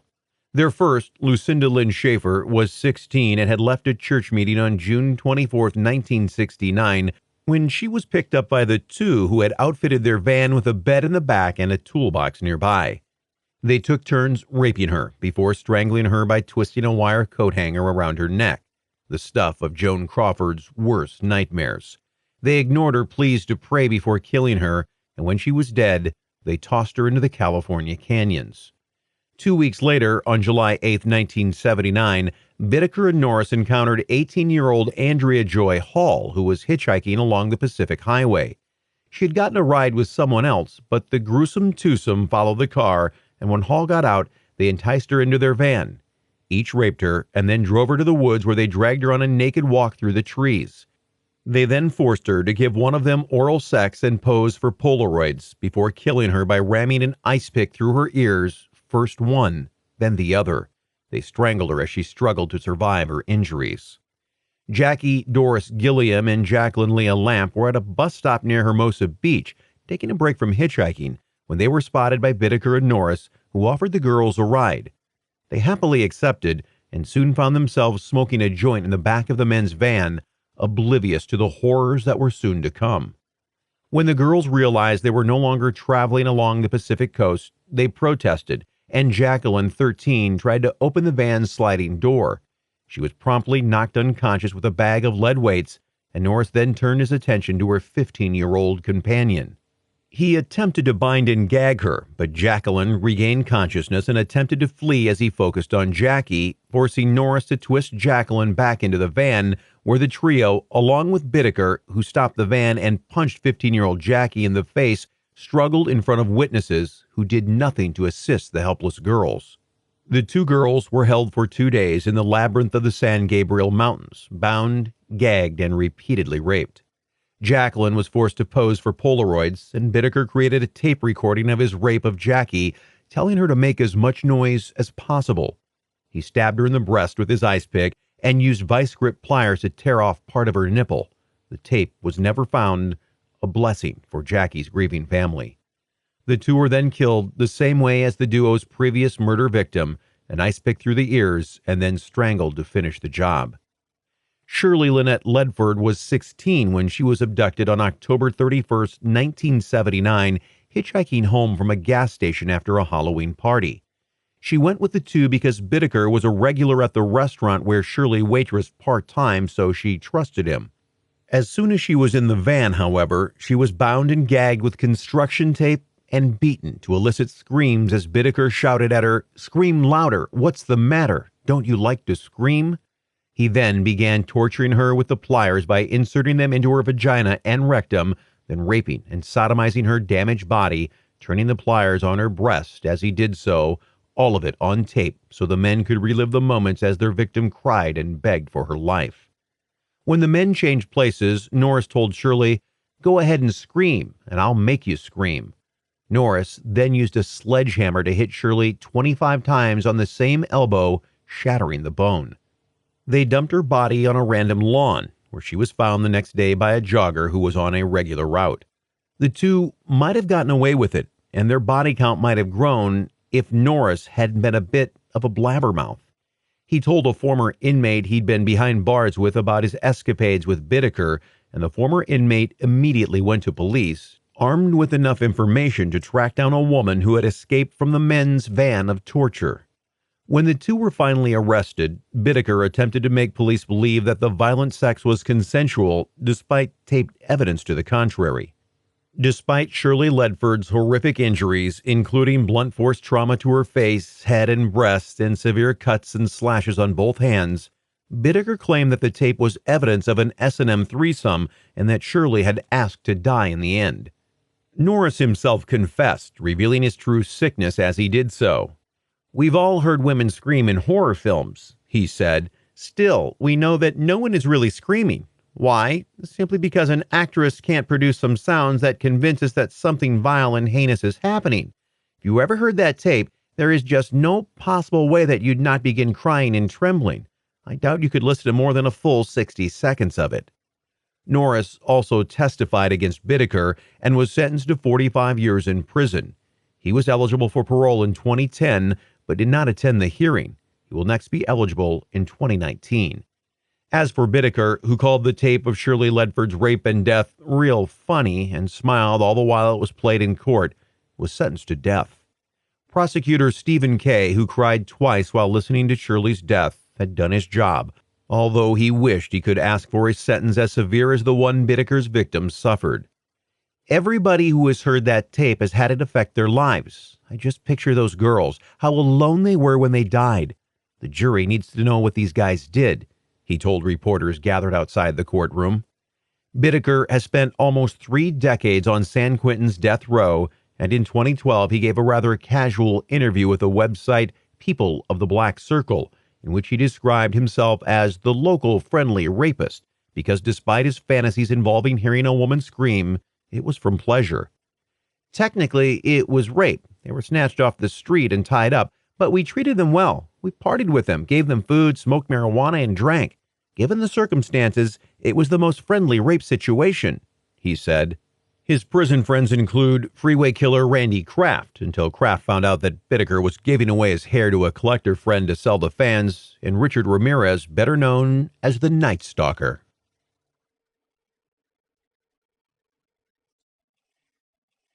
Chapter 5. Jesse Pomeroy, the Boy Fiend. When George and James Power went searching for clams on April 23, 1874 in South Boston, the tide had not yet come in, so instead of clams, they discovered something that was the stuff of every parent's nightmares. In a ditch was the nearly naked body of Horace Millen, a 4-year-old who had been stabbed and slashed so many times that he was nearly decapitated, his genitals close to severed. What would turn out to be symbolism of sorts, something sharp had been thrust into one of the eyes and his body had been set on fire. Boston police likely suspected an adult sex offender was at work, but instead it was one of the youngest serial killers on record, Jesse Pomeroy. Pomeroy was no stranger to police. He'd just been released from reform school after a 2-year stint for sexually assaulting young boys. But reform school might not have been the best way to treat Pomeroy, at least not in 1872. Prior to his stint away, he had hardly been a model child, but the 12-year-old had not yet resorted to murder. After reform school, however, all that changed.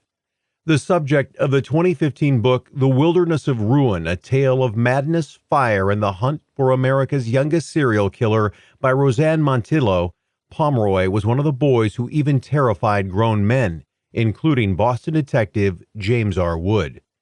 It was that fear coming from a former Boston cop who founded one of New England's first detective agencies that inspired Montillo to make Pomeroy the subject of her book. It was odd because of all the cases among the hundreds that he'd worked. Jesse Pomeroy stood out as the one that really frightened him, Montillo said in an online interview. It really made him think more about evil in general, so I thought it was unusual that Wood, who was such a hardcore detective, should be a little bit frightened by a 14-year-old boy. I thought, what could be so horrible about a teenage boy that he would scare a grown man? I figured maybe there was something there I should look into. What she found would have scared anyone.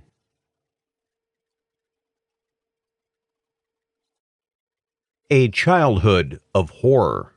Pomeroy, who in sketches resembles a young Tobey Maguire, was born in Chelsea, Massachusetts with several birthmarks, including a hair lip and what was at the time called an albino eye, a condition that left his right eye with a white film over his iris, making him the butt of jokes among children in his neighborhood.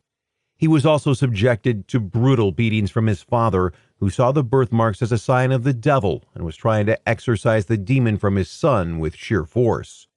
Pomeroy escaped into the violent fantasy world of dime store novels, the equivalent of today's video games, which could have escalated his growing rage. Eventually, his father left, plunging Pomeroy, his older brother Charles, and his mother into poverty, and the rage-filled boy took out his frustrations on children younger than himself, as well as defenseless animals. He started off by killing animals in his neighborhood, Montillo said. People saw him running around the neighborhood with knives and dead kittens in his hands. He killed his mother's pet birds. But eventually, people started hearing about an older boy who was befriending the little children in the neighborhood, and he was taking them into secluded areas, giving them candy, maybe telling them that the circus was in town and they should go see it. But as soon as he had them by themselves, he would tie them up, beat them, strip them, cut them with a little knife, and sexually molest them. He really got more gruesome as time went by, and it got worse and worse. After his mother recognized her son from newspaper reports, she moved herself and her boys to South Boston, but the crimes continued. Pomeroy lured the children to isolated areas by offering them candy. Then, he not only reenacted his encounters with his father and forced the children to strip naked so he could whip them, He also took the brutality a step further by using pins and knives to torture his victims, who later reported that he smiled the entire time he was torturing them. It wasn't until 5-year-old Robert Gould was found tied to a telephone pole in August of 1872, stabbed, bleeding, and suffering from a sexual assault that police were able to catch Pomeroy, because Robert described his attacker perfectly, right down to that cloudy right eye. Pomeroy turned himself in, and he was sentenced to reform school until he turned 18. He could get out on good behavior, however, along with few sexual favors his mother tossed the way of select reform school influential, and he ended up serving only a year and a half of that sentence. Unfortunately, he came out of reform school an enraged boy with homicide on his mind. It took him but a month to turn from torture to murder.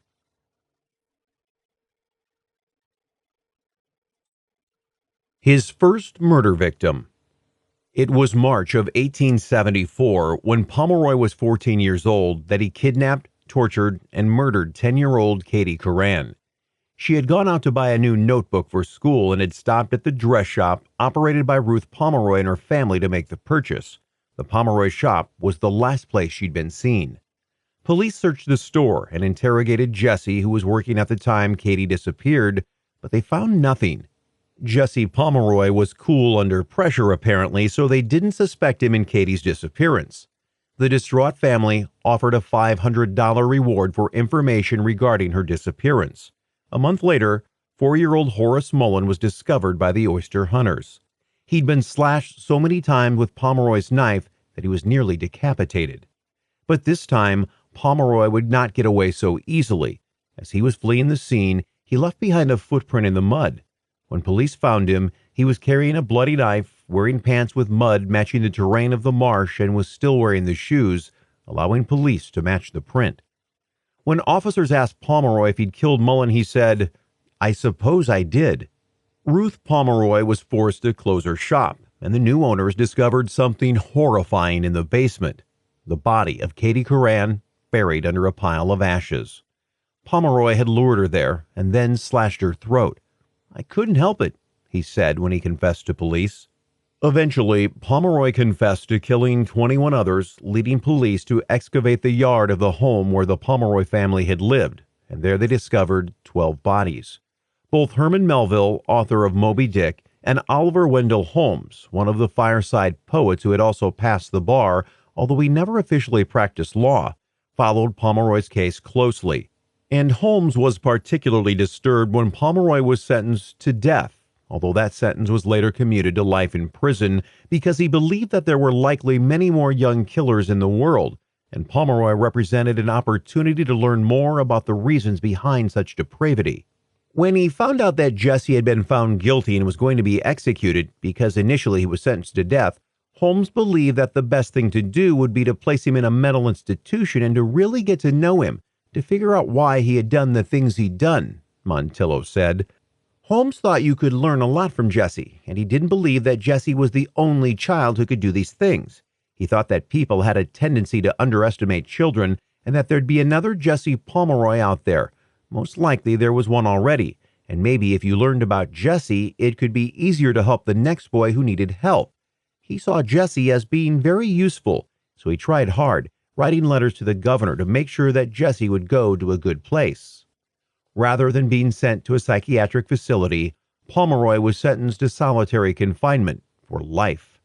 On September 7, 1876, just 3 months before he was set to turn 17, he was locked up in the Massachusetts State Prison in Charlestown, where he spent 41 years in solitary confinement, second only to the Birdman of Alcatraz, who spent 42 years in solitary. He attempted to escape 8 times, so awful were the conditions. They have no contact with the normal social world.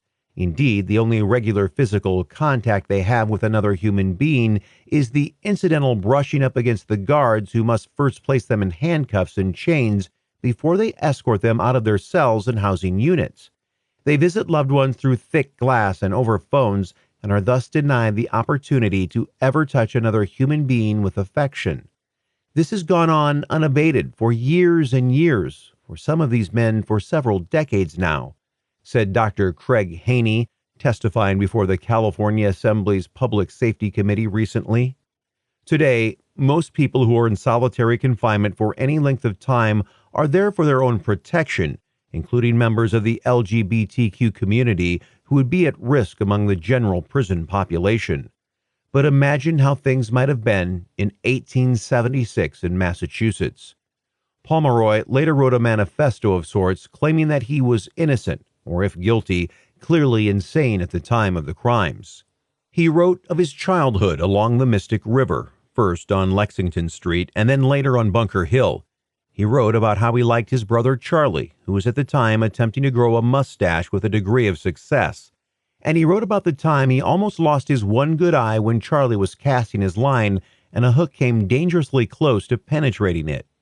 He spoke of a Sunday school trip to Walden Pond, the place where Henry David Thoreau poetically reflected on the natural beauty of a place that was for him both cathartic and transcendental, and a family trip by steamer to Maine, where they spent a summer with an aunt and uncle. He also wrote of being arrested the first time after a young boy accused him of an assault, an incident that mirrored the beatings Pomeroy received from his father, and he wrote about reform school, where he worked caning chairs, especially focusing on the food, which was usually beans, bread, and coffee, although the seaside town meant fish chowder once a week. When he was released, he talked about both murders and said that he only confessed because his mother and brother were both arrested after the body of Katie Curran was found in the basement of their former store, and he did not want them to take the blame. Given the level of abuse Pomeroy had suffered at the hands of his father, and given his youth at the time of the crimes, it's possible he suffered from some form of dissociative disorder that erased his memories of the crimes. It's also possible he was a true psychopath and took no responsibility for the crimes or his actions.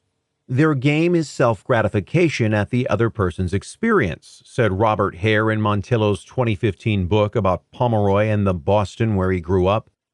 Psychopathic killers, however, are not mad, according to accepted legal and psychiatric standards. The acts result not from a deranged mind, but from a cold, calculating rationality combined with a chilly inability to treat others as thinking, feeling humans. Pomeroy did get a chance to interact with his fellow prisoners before he died. He eventually was released from the Charlestown prison and died in 1932 at the Bridgewater Hospital for the Criminally Insane. He was 72 years old.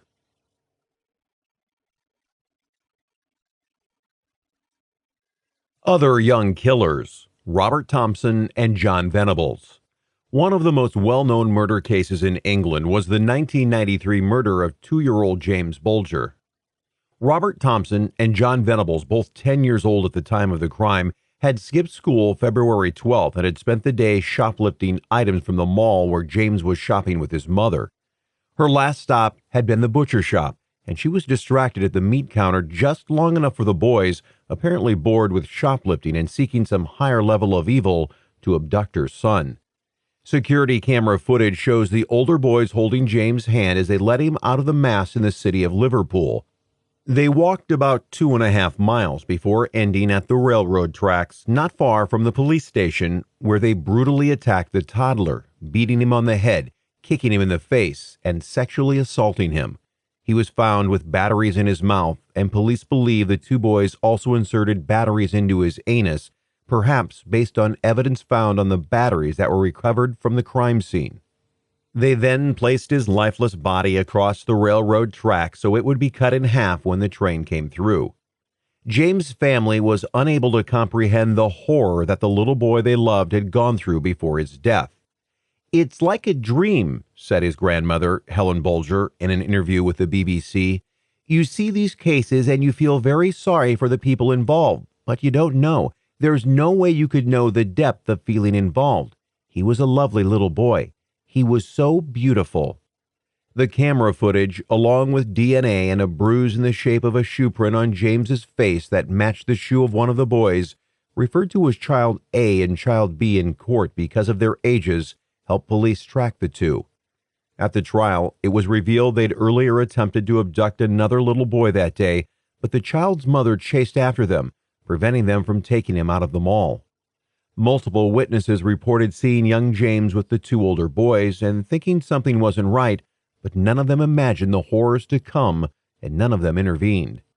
Venables and Thompson were both found guilty of murder in adult court and were sentenced to remain in custody until they reached the ages of 18. Everything proved controversial. They were released under new identities, but the crime still haunts James's mother, whose first marriage was unable to withstand the stress of the horrific event. "I can never forgive Thompson and Venable for the horrendous, calculated, cold-blooded murder of James," Denise Fergus told the Observer in March of 2008. Mary Bell. Mary Bell was just 11 years old when she received the nickname the Tyneside Strangler, although she was just shy of her 11th birthday when she strangled her first victim, 4-year-old Martin Brown, in the summer of 1968. Mary, the daughter of a prostitute, had likely used the young boy as the target of her rage. She reportedly had been raped repeatedly by her mother's friends and clients from the age of 5. Brown's boy was found in an abandoned home in Newcastle, England, and apparently the act of murder, the power of holding another life in her young hands, excited Mary Bell, who promptly told her friend, Norma Bell, the two girls were not related despite bearing the same last name, about it, and the two girls began terrorizing Martin's family. Martin's aunt said the girls were asking a lot of questions. They kept asking me, "Do you miss Martin?" and "Do you cry for him?" and "Does June miss him?" And they were always grinning. In the end, I could stand it no more and told them to get out and not to come back, she said. Mary was equally cruel to Martin's mother, and one day she knocked on June Martin's door. Mary smiled and asked to see Martin, June recalled. I said, "No, pet, Martin is dead." She turned around and said, "Oh, I know he's dead. I wanted to see him in his coffin." And she was still grinning.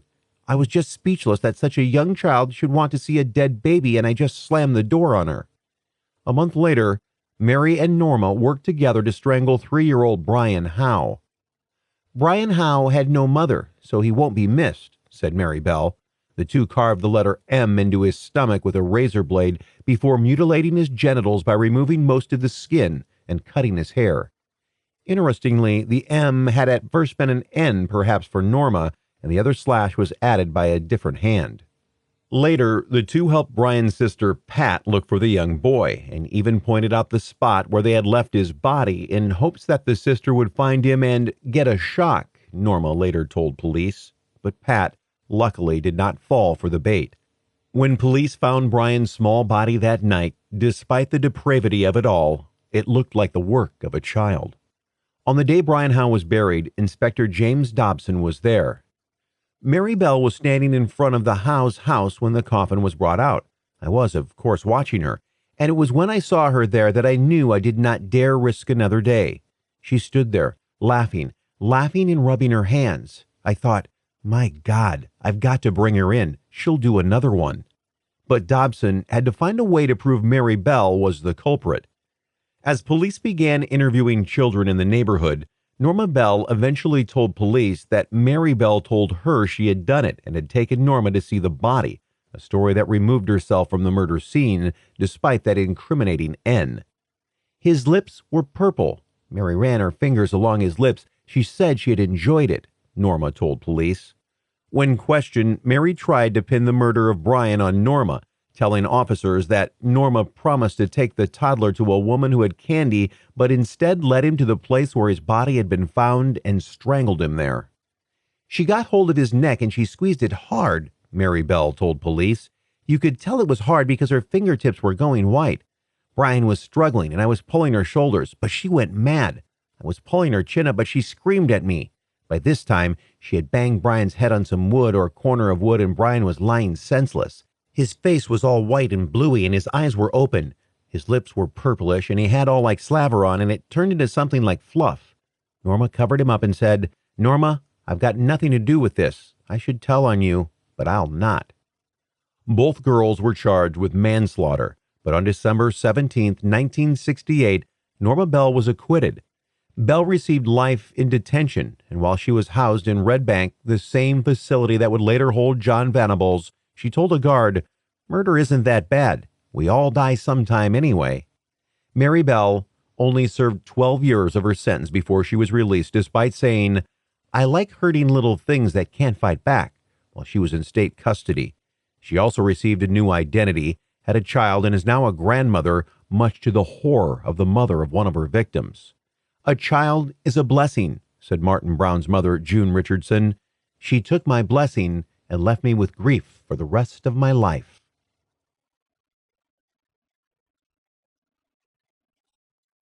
Killers in Disguise. Chapter 6. John Wayne Gacy's Pogo the Clown.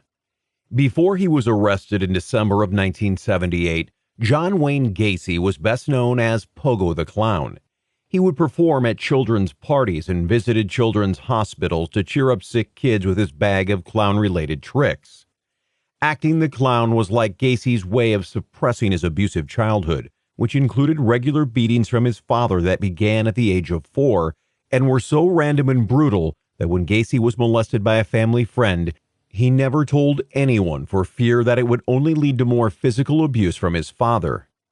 "My father, on many occasions, would call John a sissy," said Gacy's sister Karen in an interview with Oprah Winfrey, "and he wasn't a happy drunk. Sometimes he would turn into a mean drunk, so he had to always be real careful. John felt like he never lived up to Dad's expectations, and this went all the way into his adulthood until he married and had a son and daughter." Being silent about the abuse put Gacy's future in serious jeopardy. Numerous studies have shown that the most violent crimes are committed by people who were physically or sexually abused as children. One study from researchers from London's Institute of Child Health found that 1 in 10 adults who abused children were they themselves sexually abused when they were young. That number escalated when combined with physical abuse. Sexual victimization alone is not sufficient to suggest a boy is likely to grow up to become a sex offender. Psychiatrist Arnon Benavim, who authored the study, told WebMD, "But our study does show that abused boys who grow up in families where they are exposed to a great deal of violence or neglect are at particular risk." But that was all Gacy's deep, dark secret. To everyone else, he was an affable clown who was politically active in the Democratic Party and a leader in the local JCs, and no one would have ever suspected that he had killed at least 33 boys and young men, disposing of some of the bodies while burying the rest in the crawl space beneath his home outside of Chicago, Illinois. Gacy's temporarily normal life. Gacy held a string of odd jobs after graduating from high school. He worked as a mortuary assistant. He had his first homosexual experience when he climbed into the coffin of a dead teenage boy, caressing him for a few moments before he realized what he was doing, and then joined the management team at Nunn Bush Shoe Company after graduating from Northwestern Business College. He met his first wife, Marilyn, and after they married and moved into Marilyn's childhood home, his in-laws had moved to Waterloo, Iowa to purchase and manage 3 Kentucky Fried Chicken restaurants, and Gacy advanced at Nunn Bush. He also was named vice president of the Springfield JCs in 1965 and was named the 3rd most outstanding JC in the state of Illinois that same year. In 1966, however, Gacy and his wife moved to Waterloo so he could manage the 3 restaurants. There, he also joined the JCs, but this group had a seedier side involving sex parties, wife swapping, and drugs. Gacy's dark side was suddenly out, and he finally let his desire for teenage boys see the light of day. In August of 1967, he lured the son of a fellow JC, Donald Voorhees, to his house on the pretext of showing him porn flicks. He got Donald drunk, then encouraged the boy to give him oral sex.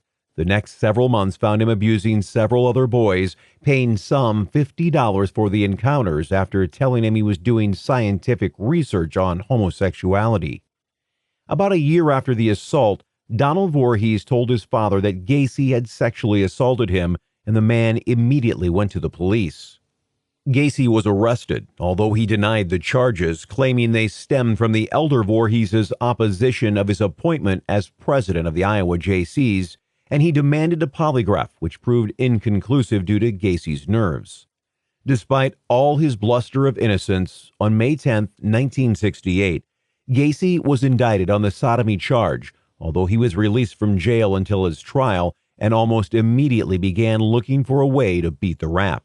He finally talked one of his KFC employees, 18-year-old Russell Schrader, into assaulting Donald Voorhees, injuring him enough to scare him into skipping testimony against Gacy at trial.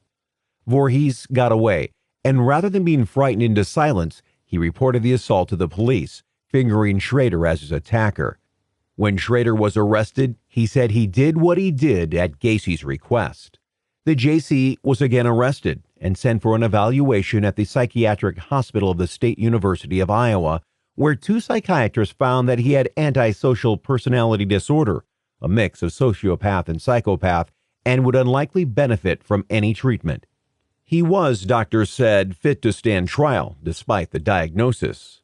The most striking aspect of the test results is the patient's total denial of responsibility for everything that has happened to him, wrote one of the psychiatrists who evaluated Gacy in 1968. He can produce an alibi for everything. He presents himself as a victim of circumstances and blames other people who are out to get him. The patient attempts to assure a sympathetic response by depicting himself as being at the mercy of a hostile environment.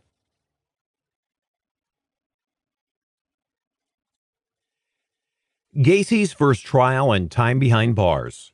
On November 7, 1968, Gacy entered a plea of guilty to one count of sodomy regarding his abuse of Donald Voorhees on the advice of his attorney, but he pled not guilty to the other charges. Gacy told the judge the sex was consensual, and he only engaged out of curiosity. Less than a month later, on December 3rd, Gacy was found guilty and sentenced to serve 10 years at the Anamosa State Penitentiary. His wife filed for divorce and requested possession of the couple's property, alimony payments, and full custody of the children.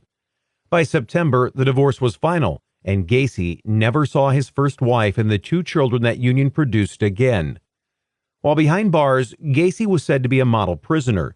He advanced to the position of head cook and joined the inmate chapter of the JCs, boosting the group's membership of 50 to 650 in a year and a half. He also worked to improve the quality of life for prisoners, helping to increase the daily pay of those working in the mess hall and spearheading a project to build a miniature golf course on prison grounds. He applied to the State of Iowa Board of Parole for early release in 1969, but the rejection encouraged him to complete high school through the prison's GED program to prepare himself for his next parole hearing. While he was behind bars on Christmas Day of 1969, Gacy's father passed away. Despite the man's cruelty toward his son, Gacy allegedly collapsed onto the floor in tears, devastated and inconsolable because just 3 years earlier, during a visit to Iowa, his father had pulled him aside, apologized for his behavior when Gacy was a boy, and said, "Son, I was wrong about you." Despite the fact that the elder Gacy's violence likely played a significant role in how Gacy turned out, he was not entirely wrong about his earlier assessments.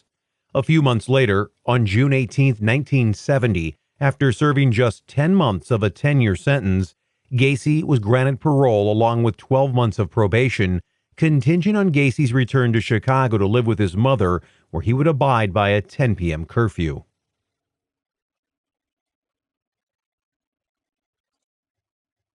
A leopard doesn't change its spots.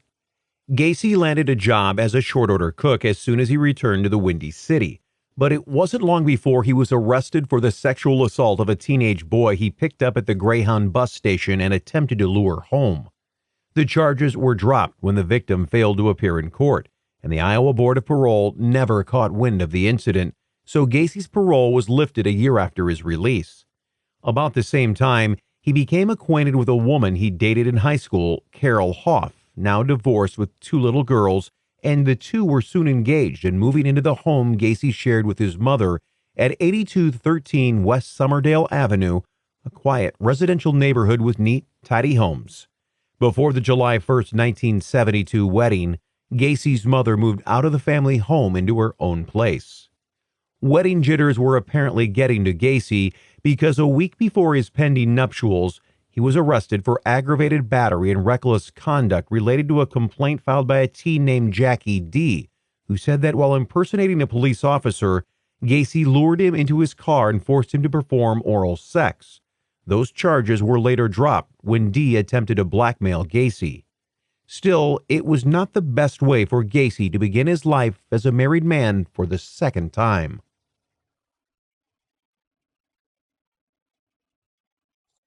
A killer with a stellar reputation. Gacy was well liked by the people who knew him, especially when he quit his job as a cook and started his own company, PDM Construction, which stood for painting, decorating, and maintenance, giving him more status in the community. In reality, however, the company was in place as a way for Gacy to obtain the teenage victims he coveted.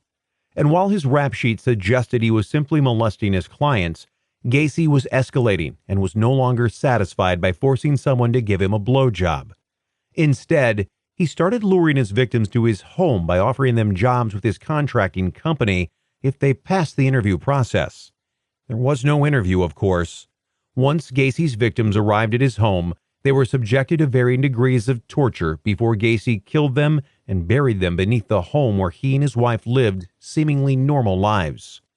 When his wife asked her husband about the smell that began to permeate the crawl space, Gacy told her it was mice, and she apparently believed him enough not to go down there to see for herself, saving herself some serious nightmares, but also probably riddling her with a lifetime of guilt. She was not the only one to notice. When they moved in, there was always this kind of musty smell, Gacy's sister Karen said. In later years, he kept saying that there was water standing under the house and he was treating it with lime. Neighbors also noticed the stench, especially longtime neighbors Edward and Lily Grexa, who told Gacy he needed to do something about his dead mouse problem. He told others that the smell, which he attempted to cover with lime, was from moisture beneath the house. He kept saying that there was water standing under the house and he was treating it with lime. That's what the mold smell was, said his sister Karen in her interview with Winfrey. No one bothered to question him because why would a respected man like Gacy lie? They were soon to find out. The only person who might have suspected that Gacy was not the same man he appeared to be on the outside was a psychic using tarot cards who did a reading for Gacy on December 2, 1978, at a party hosted by another local contractor. As soon as the tarot card reader saw Gacy's cards, she immediately sensed evil, so much so that she was forced to bluff her way through the reading before later pulling the party's hostess aside to tell her that according to the cards, Gacy was perverted and violent. The hostess dismissed the warning. After all, Gacy was considered a generous, hardworking family man who loved his community. And how often are psychics real anyway, right? As it was, the psychic was the only one not surprised that 20 days later, on Friday, December 22, 1978, when being held on marijuana possession charges, detectives told Gacy they were digging under his house. Gacy then admitted to the police that he had been killing people since January of 1972, luring his victims into being handcuffed before he sexually assaulted them. To keep neighbors and later his wife Carol from hearing the screams, he stuffed socks or sometimes their underwear into the mouths of his victims as he savagely raped them, sometimes murdering them during the sex act by strangling them as he thrust himself inside them. He used the same method of murder that many other serial killers favored, a rope knotted around their necks with a stick between the knots that allowed him to twist the rope tighter than he could with just his bare hands. It is often used because strangling victims is harder than people realize, and the method gives killers excess strength. So, if you are going to kill somebody, you would just put it around their neck and then twist it 3 times or 4 times or whatever till the person stops moving. He said in an interview with CBS in 1992, "It cuts off the air." He would then hide the corpses beneath his bed or in his attic until he had a chance to bury them in the crawl space. Gacy rarely strayed from his modus operandi.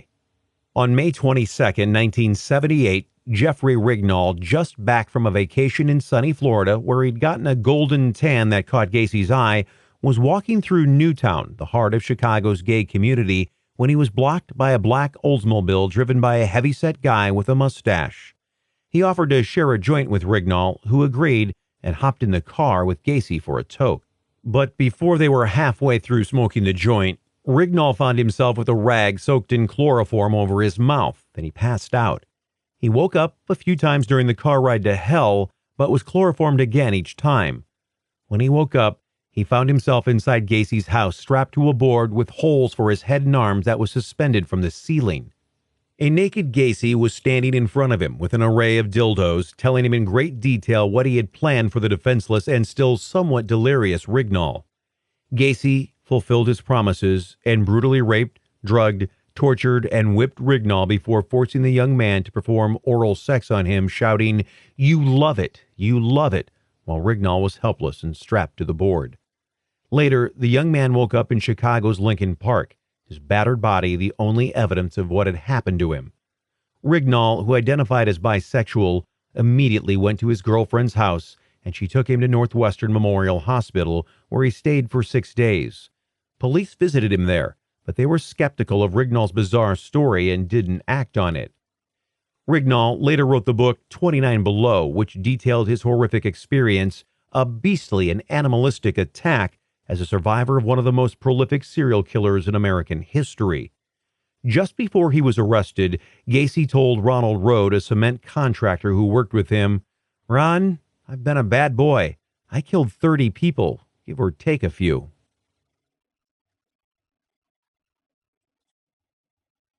Many of his victims were employees first.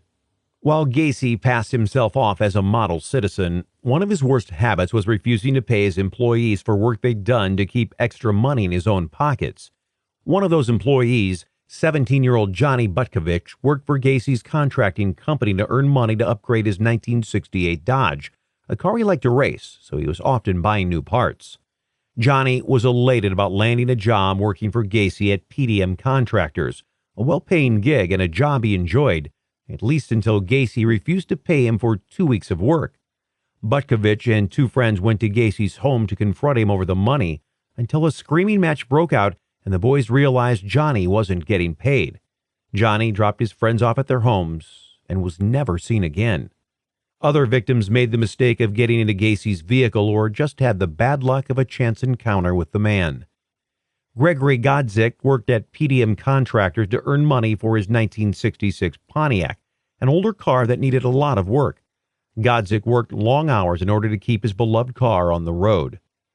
Godzik disappeared on December 12, 1976, after dropping his date, a girl he'd been crushing on for a while, at her house and headed home.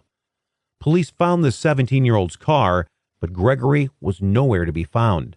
Robert Peast was working at a pharmacy where Gacy had just done some contracting work, and apparently he'd offered the 15-year-old boy with the sideswept hair and a gentle smile a job. Peast told his mother, who'd come into the pharmacy to let him know she was there to pick him up, that he'd be ready to go in a minute. He just needed to run outside to talk to the contractor about a job. He never made it back to the pharmacy. 3 hours after Robert disappeared into thin air, the Des Plaines Police Department was called, and Lieutenant Joseph Kozenzak was on the case. It took very little investigating to learn the name of the contractor who had offered Peace the job, and Kozenzak was soon enough knocking on Gacy's door, then asking the man to come down to the police station for questioning. Gacy told Kozenzak he had a death in the family and he had phone calls to make, but he would come down later. Indeed, a few hours later, Gacy turned up at the police station and said he knew nothing at all about Peace's disappearance. Peace was one of the victims found disposed of in the river. Gacy had time to rape and kill the boy, but certainly not enough time to bury him in the crawl space, which was growing increasingly fuller. The next day, Kozenzak ran a background check and found out about Gacy's past jail stint for sodomy, and he went to a judge to obtain a search warrant for Gacy's house on Summerdale Avenue. They expected to find Robert Peace, but they were in for a gruesome surprise. They confiscated a jewelry box containing 2 driver's licenses and several rings, including a 1975 class ring, drugs, and magazines featuring gay porn.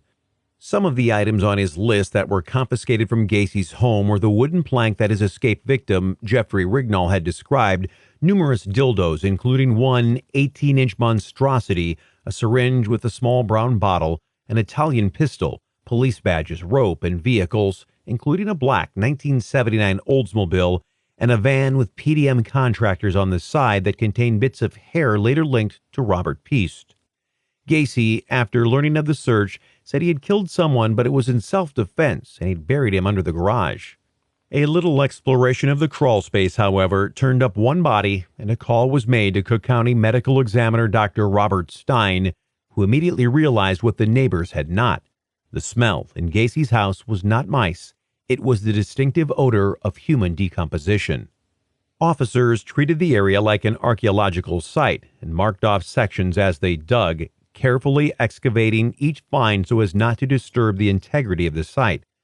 That would become more and more important as they dug and discovered more and more decomposing bodies. The digging lasted for months. When he was arrested, Gacy told police that the victims, all 33 of them, had killed themselves in despair over having sold their bodies for $20. "The only thing I'm guilty of is running an unlicensed cemetery," he said.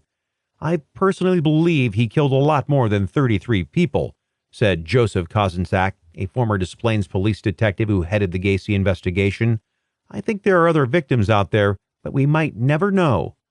He later contradicted himself, however, when he said that he thought that he was performing a service to society by disposing of human trash, namely homosexual prostitutes, officers said. Gacy's trial. When Gacy was first arrested, he called Sam Emirate, a young attorney who had just left the public defender's office to set up his own practice. Gacy was Emirate's first client in his new private practice, and arguably his biggest. Gacy's first words to his attorney were, "Sam, could you do me a favor?" Emirate had no idea what he was in for when he agreed to take Gacy's case. At trial, Gacy's attorneys attempted to prove to a jury that he was insane, and Gacy himself said that he had 4 personalities, only one of which, Jack, was gay. The prosecution called several psychiatrists, including Dr. Robert Reifman, who called Gacy a narcissist but not mentally impaired because such an impairment would impact all areas of his life, not just the 33 times he chose to abduct and kill. "In each instance that I am aware of, at no time was Mr. Gacy out of touch with reality," Reifman said. Instead, he was pretending to be crazy and faking a multiple personality disorder as a way to escape punishment for his crimes. "He tries to obfuscate or tries to present a picture that is not clear," Reifman said. Amarante, who later wrote John Wayne Gacy, Defending a Monster, thought that Gacy was losing his grip on reality when he committed his final murder, one that left such an obvious trail of clues. Evil was taking over, and his insanity was becoming so enraging that he couldn't control himself anymore. "He did this to Robert Peist. He's been smart in concealing his crimes before that," said Amarante in an interview with the Seattle Post-Intelligencer. "I think he was coming to a point, as defined by law in Illinois, of insanity when you suffer from a mental disease and cannot conform your conduct to requirements of the law, or you cannot appreciate the criminality of your acts. I think he was getting to the point in his mental disease, which we believed he had, that he couldn't conform his conduct or appreciate the criminality of his acts." Survivor attempts to testify while emotionless Gacy looks on. Rignall attempted to testify, but he broke down telling the details of his rape, vomiting and sobbing while Gacy sat still, showing no signs of emotion. With the large pile of evidence in front of them, the jury deliberated only 2 hours before coming back with its verdict.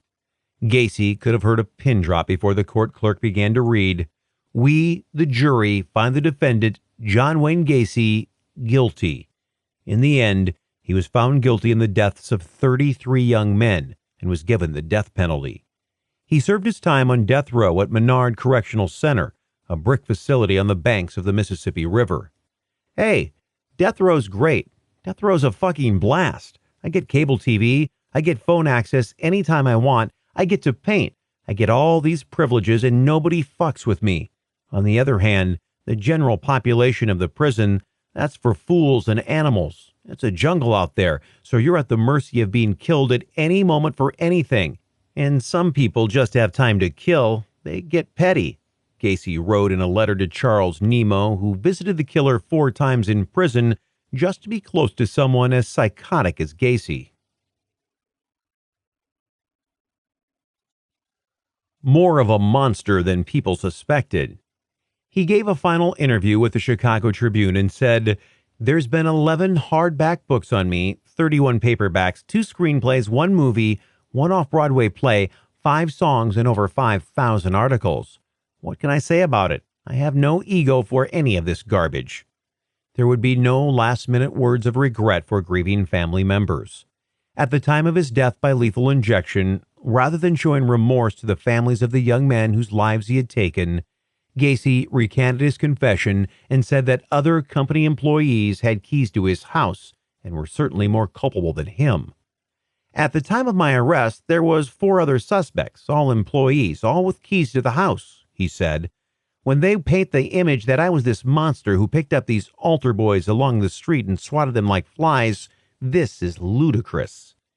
He also focused on one grieving mother who had been an advocate for the death penalty and suggested she herself should die. "That one mother that gets on television all the time who thinks that I should be given 33 injections, I think she ought to take 33 volumes and go lay down," he said. He then said goodbye to his sister and finished saying this was the state murdering him and it wouldn't serve justice. His last meal was a dozen deep-fried shrimp, a bucket of original recipe chicken from Kentucky Fried Chicken. He had worked at one of the KFC franchises owned by his first wife, Marilyn, with whom he had 2 children, a pound of fresh strawberries, and French fries. His final words were, "Kiss my ass." He was pronounced dead at 12:58 a.m.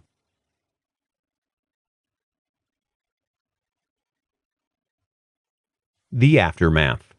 For his sister, Karen, hearing of her brother's arrest was a horrible surprise. "I just sat there and didn't know what to do. I had to talk to my mother," she said after she got the phone call from jail. "We cried and we hugged, and neither of us could believe it because it wasn't the person we knew. He was always good and kind and always taking care of us." Still, by the time he ended up on death row and had confessed at least part of his criminal past to her, she realized that she'd never really known her brother at all. "I felt kind of cheated in a way because I didn't know part of him," she said.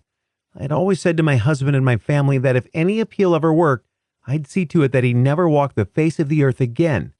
That's said because I did love him as a brother, but I didn't like anything about what he did."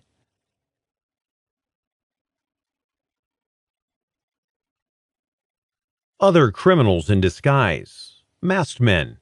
In 2009, Joey Miller and Matthew McNally wanted to disguise themselves before breaking into a man's home in rural Iowa. But rather than ski mask or hockey mask or some other form of disguise, they drew their own masks on their face using permanent marker. Afterwards, they escaped the scene, only to be pulled over by police. Unfortunately, for the 2 criminals, their guilt was written all over their faces. "We're very skilled investigators, and the black faces gave them right away," said Carroll Police Chief Jeff Kaler. "I have to assume the officers were kind of laughing at the time. I've never heard of coloring your face with a permanent marker.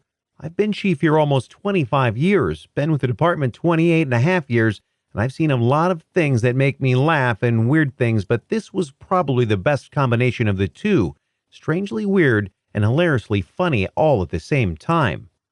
Both men were charged with attempted burglary, and McNally was also charged with operating a vehicle while intoxicated.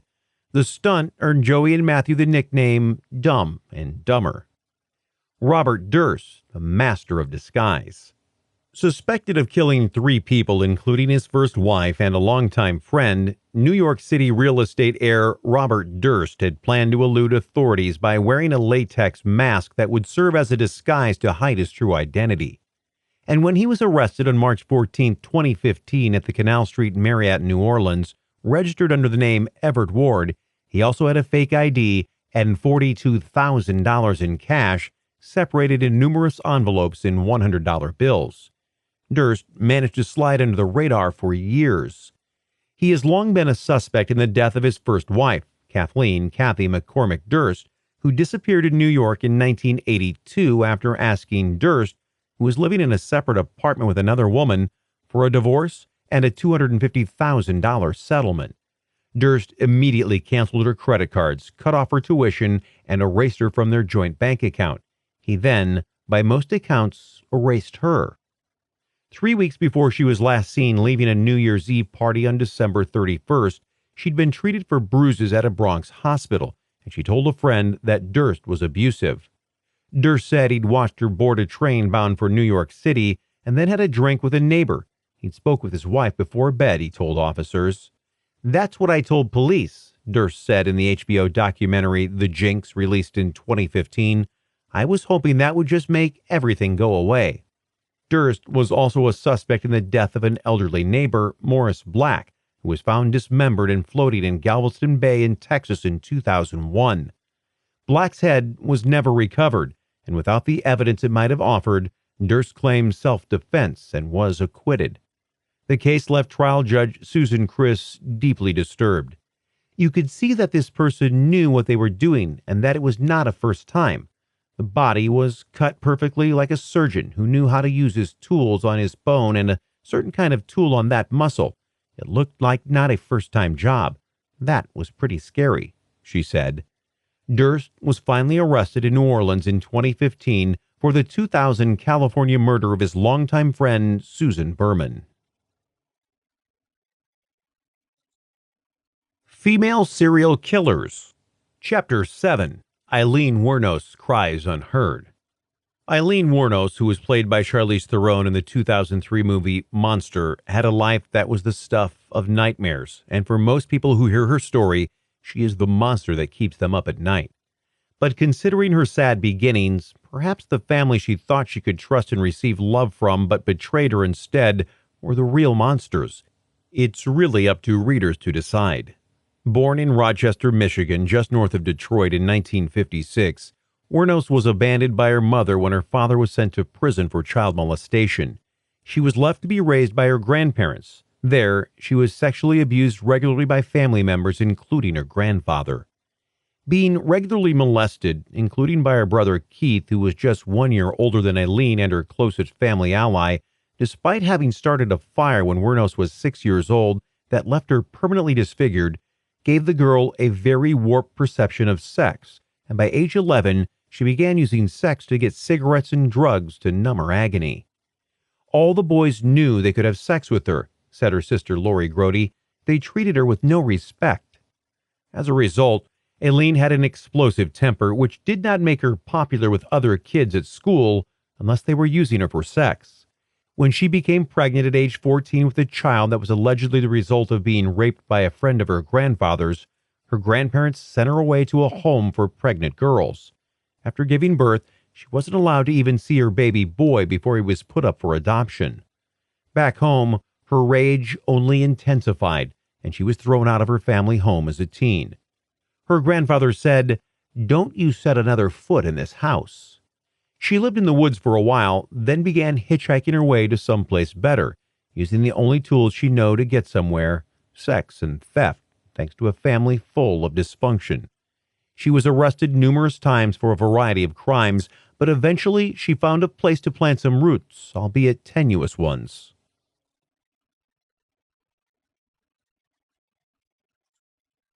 Sunny Florida brings little warmth to Wuornos' life. Wuornos was hitchhiking her way to Florida when Louis Fell, the wealthy president of a local yacht club, picked her up and fell in love with her at first sight. The two married in 1976, and the wedding announcement appeared in the society pages of the local newspaper. Unfortunately for Aileen, she was not meant for high society, and her wild lifestyle, including a bar fight that landed her in jail on assault charges, caused Fell to rethink his marriage, and he filed for an annulment. Shortly after her short-lived marriage came crashing to an end, her brother Keith died of throat cancer, leaving Aileen as alone as one could get. She then began drinking and again turning tricks until in desperation she robbed a mini-mart at gunpoint wearing a bikini at the time. She was hoping to impress her then-boyfriend, but her take from the robbery was just $35 and 2 packs of cigarettes.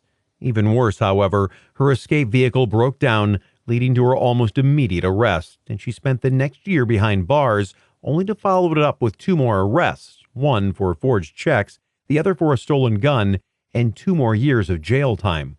When she got out, the boyfriend was long gone. It was then, in 1986, that she met Tyria Moore at a Daytona gay bar.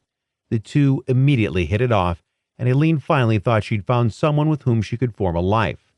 They mostly lived off the money Aileen made as a prostitute, but they were forced to move often because money was tight, and they sometimes had a hard time making rent, even when living in seedy hotel rooms in bad parts of town. Wuornos, whose looks were fading due to the hard scrabble life she was living, was still able to make a few $100s a week working the Florida highway system. And although Teria cleaned hotel rooms off and on for extra money, she mostly relied on Wuornos for their financial needs.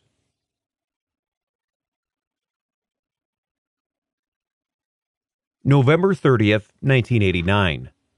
There was a lot of pressure on Wuornos to earn enough money for rent, groceries, and other necessities, and on this night, she was picked up by 51-year-old Richard Mallory, who stopped for her along Florida's Interstate 75. They apparently agreed on a transaction and parked in the woods, drinking and talking until dawn, when Wuornos started to feel a little nervous about Mallory's intentions and thought he was going to steal her money. She reached for her purse and pulled out her .22 caliber pistol, pointed it at Mallory, and said, "You son of a bitch, I knew you were going to rape me." Mallory told the distraught woman that he had no intention of doing anything to Wuornos that they hadn't already decided on, but the gun was already in play, and Wuornos shot him as he sat behind the steering wheel, then again after he crawled out of the driver's side door. After he fell to the ground, she shot him twice more, took his wallet, hid his body under a piece of rug, and drove his car back to the place she shared with Teria. In later accounts, however, the story changed. First, she said that when it came time for sex, she asked Mallory to take off his clothes while she stripped in the front seat. Mallory, however, said that he didn't have enough money to pay her fee, so she began to get dressed. That was then she said Mallory wrapped a cord of some sort around her neck and threatened to kill her, like the other sluts I've done, before tying her hands to the steering wheel. This version would be questionable given the difficulty she would have had retrieving her gun from her purse with her hands bound. In the later version, Mallory tied her up before violently raping her both anally and vaginally, growing more and more aroused as he listened to her scream in pain, agony that intensified when he doused her ravaged flesh with rubbing alcohol. He untied her when he was satisfied and told Wuornos to lie face down, telling her, "You're dead, bitch, you're dead." It was then that she began to struggle, grabbing the gun from her purse and fired. No matter what actually happened that night in the woods, Mallory had previously served 10 years in prison for sexual assault, so it is possible that he really did rape her that night. It changed something in Wuornos, releasing a rage that had likely been simmering since she was a child.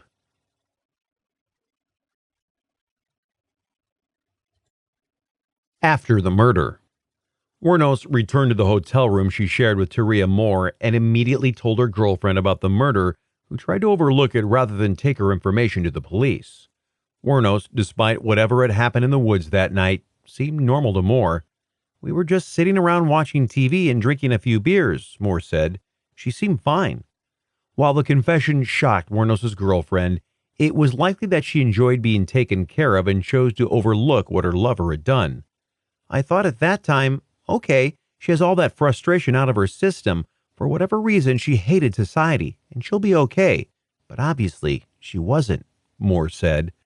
After Mallory, 5 more men would die as Wuornos tried to make a living for herself and her girlfriend. 6 months later, on June 1st, 1990, 43-year-old construction worker David Spears was found alongside a Florida highway, shot 6 times in the torso, his possessions also stolen. A few days later, 40-year-old Charles Carskadden, a part-time rodeo worker, was found shot 9 times. The badly decomposed body of 50-year-old salesman Troy Barres was discovered on August 4th, 1990, a week after he'd been reported missing. Police determined that he'd also been shot. In September, the fully clothed body of Charles Dick Humphreys, a retired major in the Air Force who had also served as chief of police and a child abuse investigator, not the kind of man prone to being caught off guard, was discovered in Marion County with several gunshot wounds to his head and torso. His car was later found abandoned in Suwannee County, 4 counties away. About the same time, 65-year-old Peter Seams was headed for New Jersey after spending some time in sunny Florida, but he never made it back. Wuornos' last victim, 62-year-old Walter Antonio, was found in Dixie County, directly across the state from Daytona Beach, partially naked and shot 4 times in the back and in the head. His car was found 5 days later in Brevard County. Police now knew they had a serial killer on their hands, given that all the victims had been shot with a .22 caliber handgun. The only surprise would be that their suspect was a woman. She would either find her victims when they picked her up as a John, or she would stand by abandoned cars on the side of the road, and motorists would pull over to the side of the road thinking she was a female in distress, said Sergeant Robert Kelly of the Volusia County Police Department. Because she separated her victims from their vehicles and their possessions, spreading everything out over several different Florida counties, Wuornos created a different puzzle for police, Kelly said. But no puzzle is unsolvable. Some just take a little more time than others. Wuornos left a clue when she and Moore were driving Sims' car on the 4th of July and got into an accident. Neighbors called police, and when officials arrived, Wuornos became belligerent, and the two fled the scene. Moore claimed that she only then suspected that the car Wuornos was driving might have belonged to a dead man, although the body of the car's owner, Peter Sims, has never been found. Witnesses, however, were able to give fairly good description of the two women to police sketch artists, and soon the women were headline news.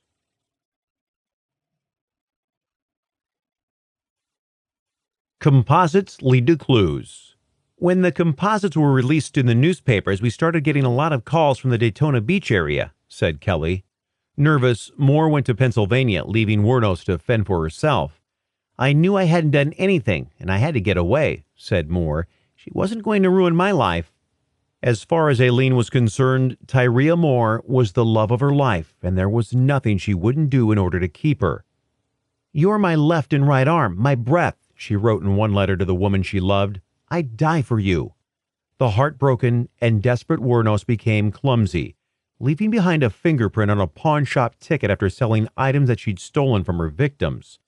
She was arrested at the Last Resort, a bar that she occasionally patronized, on January 9, 1981. On her, police found a key to a storage unit that housed other goods that were linked to the list of men who died along Florida's swampy highways. Tyria Moore was found near Wilkes-Barre, Pennsylvania, and after hearing her story, she confessed to knowing about one of the murders, the murder of Richard Mallory. Police decided not to charge her with any crimes, but instead to use her to help secure Wuornos's guilt. The one person Aileen Wuornos had thought loved her unconditionally for the first time in her life would soon betray her. I was very cooperative, Moore said. I knew I didn't have anything to hide. Police encouraged Moore to write a letter to Aileen, who Moore affectionately called Lee, giving her the phone number of the hotel room where she was staying. When Wuornos called, Moore told her that the police were asking her questions, were questioning her family, and were essentially leaving her feeling nervous and vulnerable. You're innocent, Wuornos said in one of the 11 taped telephone calls between the two women. Tyria, listen, you just go ahead and do what you've got to do. If I have to confess, I will. And confess she did, all to protect the woman who betrayed her. I just want them to understand that Tyria is a very innocent person, she said against the advice of her court-appointed defense attorney. I don't want an innocent person hurt. Wuornos claimed self-defense. They got violent with me, and I decided to defend myself, she said, a cigarette dangling from her right hand. I wasn't going to let them beat the shit out of me or kill me either.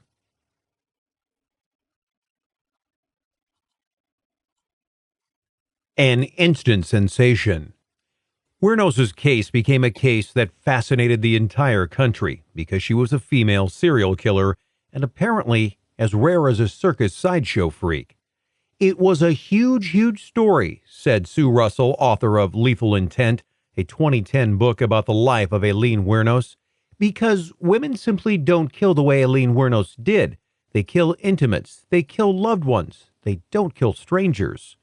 Her story caught the attention of Arlene Prale and her husband, who said, just felt compelled by God to reach out to her. We didn't care about guilt or innocence. She was unable to visit Wuornos in prison, however, because only family members were allowed. With the death of her beloved brother so many years ago, Wuornos had no family, at least none willing to claim her, and no visitors. Her defense attorney, Steve Glazer, had a suggestion, though. If Prale were to adopt Wuornos and become her mother, she would be allowed to visit. While that plan worked for visitation, it did not please Wuornos's public defender, Tricia Jenkins. Aileen would refuse to cooperate with me, or refuse to communicate at all unless I had some contact with Arlene, Jenkins said. Our strategy was to convince the jury that Aileen had acted in self-defense, said Jenkins.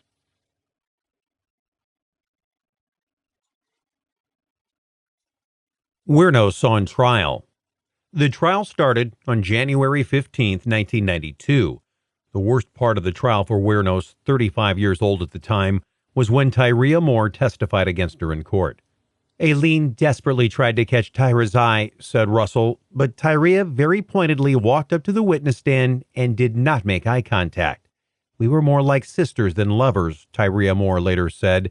It was only then that Weirnos showed any emotion at all, and then she essentially derailed her case by allowing her volatile emotions to be on full display. I'm not sure that Aileen fully understood that Tyria turned on her until she saw her in the courtroom testifying. I think that's when it hit her, said clinical psychologist Elizabeth McMahon. As for Moore, she felt no guilt at betraying Aileen, despite knowing that many of the robberies were committed because Weirnos felt compelled to take care of her somewhat petulant girlfriend. I knew I was doing the right thing. The only thing I am sorry about is not going to the police after the first one, because maybe the other 6 would still be alive, Moore said. On the stand, Weirnos was the only person to testify on her behalf. She was erratic and sometimes angry, which did not help her self-defense case at all. Weirnos was defiant in court, in part because no one took her seriously about the initial rape that set off her murder spree. It wasn't until Dateline NBC reporter Michelle Gillen looked up Richard Mallory's record in 1992 that anyone began to think that Weirnos might have been telling the truth in court. The fascinating part about this, Gillen said, is here is a woman who for the past year has been screaming that she didn't get a fair trial and that everyone was rushing to make a TV movie about her, and in reality, that comes true, Gillen said. She's a sick woman who blew those men away, but that's no reason for the state to say she's confessed to killing men. We don't have to do our homework. The first movie about Weirnos, Aileen Weirnos, The Selling of a Serial Killer by Nick Broomfield, was released in 1994. He followed it up with 2004's Aileen, Life and Death of a Serial Killer. There's no chance of keeping me alive because I'll probably kill again. I have hate crawling through my system, she said in court, wiping away tears with tissues from a box next to her. I'm one who seriously hates human life and would kill again. After a week of testimony, it took the jury just 2 hours to find Weirnos guilty of first-degree murder. I was raped, Weirnos yelled at the jurors as they filed out of the courtroom. Sons of bitches, I was raped. I hope you get raped, scumbags of America. Diagnosed with borderline personality disorder, Weirnos was an ideal candidate not to be executed, but the jury wasn't swayed by the defense's claims. On January 31, 1992, Aileen Weirnos was sentenced to death. Her relationship with her adopted mother, Arlene Prail, ended when Weirnos realized the woman was going to start a museum using the artwork Aileen had sent her.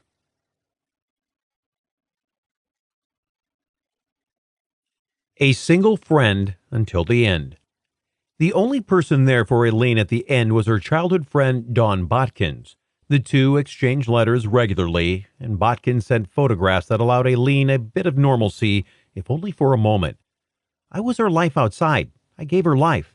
I included her in my life outside. I gave her pictures. I gave her the sun. I gave her snow. I gave her the ocean, Botkins said. But still, Aileen was desperately lonely, and she sought an end to her mandatory appeals. There's a limit to what you can do when you're on lockdown for 23 hours a day, said Russell. Aileen was exposed to very few people. She was very lonely, and she was starved for human contact. Botkins visited Weirnos on the night before her execution. It was a hard walk-in, but it was an even harder walk-out, she said. I told the guard, you can open the door a little quicker. All I heard was, I love you, Dawn. I'll see you on the other side. Weirnos was executed on October 9, 2002. She declined a last meal and instead had coffee. Her final words were, yes, I would like to say I'm sailing with the Rock, and I'll be back like Independence Day with Jesus. June 6th, like the big movie, big mothership and all. I'll be back. I'll be back. It baffled the world, didn't it? She got the last word, said Botkins, who brought Aileen's ashes to her home. A photograph of Wuornos hangs behind the bar at the Last Resort, the Florida biker bar where she had her final beer. The bar now has as its slogan, the home of ice-cold beer and killer women. After her death, two daughters of Wuornos' victims thought she hadn't suffered enough in life and somehow deserved more. She got off really easy. These men suffered. These men's families suffered tremendously all these years. I mean, it was cold-blooded murder, said Wanda Pouncey. I wish it would have been a little bit more, a little harder on her. It was very, very easy, very easy. Even the years in prison that she did. It was a piece of cake. It was a cakewalk, added Terry Griffith, the victim's daughter. But they would have had no idea what it would have been like to have been raped before the age of 11 and already using sex to gain favor at that age. But like many others have said, a lot of people have terrible childhoods and don't turn into serial killers.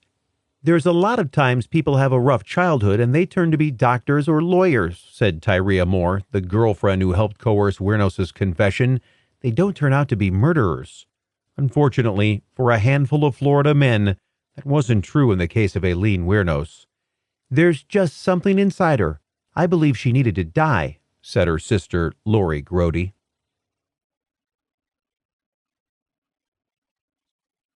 Other female serial killers. Dorothea Puente hated men. Dorothea Puente from Sacramento didn't start out as a murderer. It wasn't until she suffered several failed marriages that she started seeing men in a whole different light. For her, men had become her meal tickets, and she began to recognize the value in dating older men who were getting Social Security benefits and moving them into her house as boarders. The first to die, however, was one of Puente's best friends, Ruth Monroe, who rented an apartment in April of 1982 in Puente's home. Shortly thereafter, Monroe died of an overdose of codeine and Tylenol, which Puente said was the result of suicide due to depression over Monroe's husband's illness. The death was officially ruled a suicide. Several weeks later, Puente rented the space formerly occupied by Monroe to a 75-year-old Malcolm McKenzie.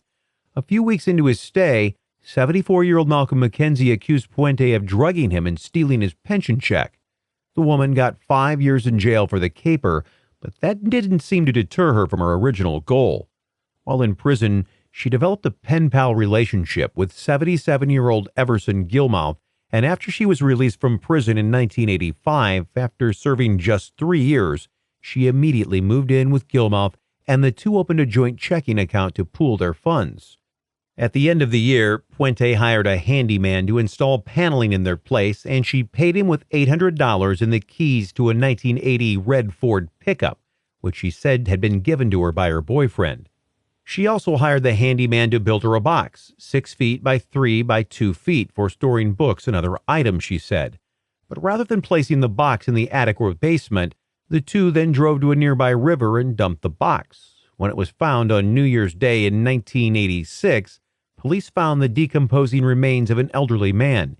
He would not be identified for 3 years, but all the while, Puente was forging letters to the dead man's family to keep them from becoming suspicious of his absence and cashing his Social Security checks. After getting rid of the dead man, Puente continued lining up tenants for her boarding house, preferring elderly and disabled folks who didn't realize they were being cheated when she cashed their Social Security checks, giving them a monthly allotment to cover their bills and keeping the rest for boarding house expenses. When Puente hired a handyman nicknamed Chief, who disappeared after doing some digging and then pouring a cement slab in the basement, the neighbors grew suspicious, especially when a strong odor began permeating the area around Puente's house. "The sewer's backed up," the woman first said to explain away the odor, then blamed rotting rats or fish guts she's used as garden fertilizer. "We couldn't stand it," one neighbor later said. "There was a sick smell in the air and there was a lot of flies in the area." But it wasn't until one of Puente's tenants, a developmentally disabled man with schizophrenia, failed to show up to a few meetings that suspicions led to Puente after the man's social worker reported him missing. Detective John Cabrera and a few fellow officers showed up and asked Puente if they could look around. She said, "Go ahead." So they searched the house, a typical home of an old lady, and didn't find anything suspicious until they ventured into the backyard. There, they found ground that was disturbed, and the men went to their patrol cars to retrieve a few shovels so they could begin to dig. Cabrera was the first to hit something, which he thought was a tree root surrounded by shreds of cloth and what he described as beef jerky. I wrapped my hand around it, braced my feet, and started pulling, Cabrera said in an interview with the Sacramento Bee. I pulled so hard that it broke loose, and then I pulled it up. I could see the joint. It was a bone. At that time, I was airborne and out of the hole. He was still clutching the item, which was about as far from a tree root as any buried object could be. Puente, who for some reason was not initially considered a suspect, fled the scene and headed to a bar in Los Angeles where she immediately began chatting up a pensioner. In the hours it had taken her to get to L.A., however, police had apparently caught on, and her face was all over the news. The man recognized her from the reports he'd seen, and Puente was arrested at the bar. As she was whisked off to jail, she told a reporter from the Sacramento Bee, I cashed checks, yes, but I never killed anyone. I used to be a good person once. She was charged with 9 counts of murder, including the murders of the 7 bodies found at the house along with Gilmouth and Montoya. The prosecutor, John O'Mara, the homicide supervisor in the Sacramento County District Attorney's Office, called for the death penalty and put more than 130 witnesses on the stand to back his argument for death. Does anyone become responsible for their conduct in this world? These people were human beings, and they had a right to live. They did not have a lot of possessions, no houses, no cars, only their Social Security checks and their lives. She took it all. Dorothea Puente murdered 9 people. Don't turn your back on reason. Death is the only appropriate penalty. Her defense team brought up Puente's troubled childhood. She'd been orphaned at the age of 8, left by a husband who'd married her at 16, then abandoned her with 2 children to raise before she'd turned 20, forcing her to give the children up for adoption. That first marriage was followed by unions that were equally terrible. As one of her attorneys, Peter Vlaughton, said, keep in mind things are not always what they seem. The white-haired woman, who looked like anyone's grandmother aside from the fact that most grandmothers don't bury bodies in their basements, had hired a good team, who also brought key witnesses including Puente's long-lost daughter, who affirmed that she knew of the older woman's troubled life. We are here today to determine one thing, said Vlaughton. What is the value of Dorothea Puente's life? That is the question. Does she have to be killed? You have heard of the despair which was the foundation of her life, the anger and resentment. If anyone in the jury room tells you it was not that bad, ask them, would you want that to happen to yourself? Would you want that to happen to your children? I am led to believe if there is any reason for us to be living here on this earth, it is to somehow enhance one another's humanity, to love, to touch each other with kindness, to know that you have made just one person breathe easier because you have lived.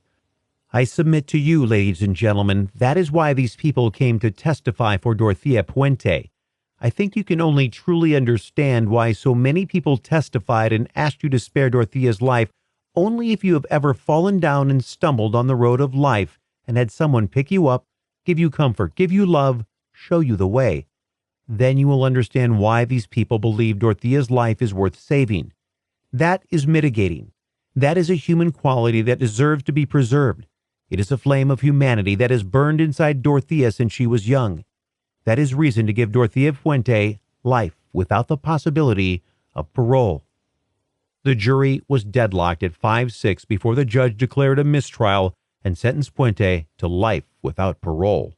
She received 2 life sentences to be served at Central California Women's Facility in Chowchilla, California.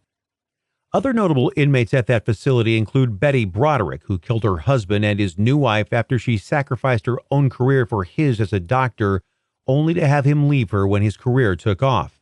Gina Han, who killed her twin sister Sunny Han in order to steal her identity and flee the country, and Charles Manson devotee Susan Atkins, who died of brain cancer in 2009.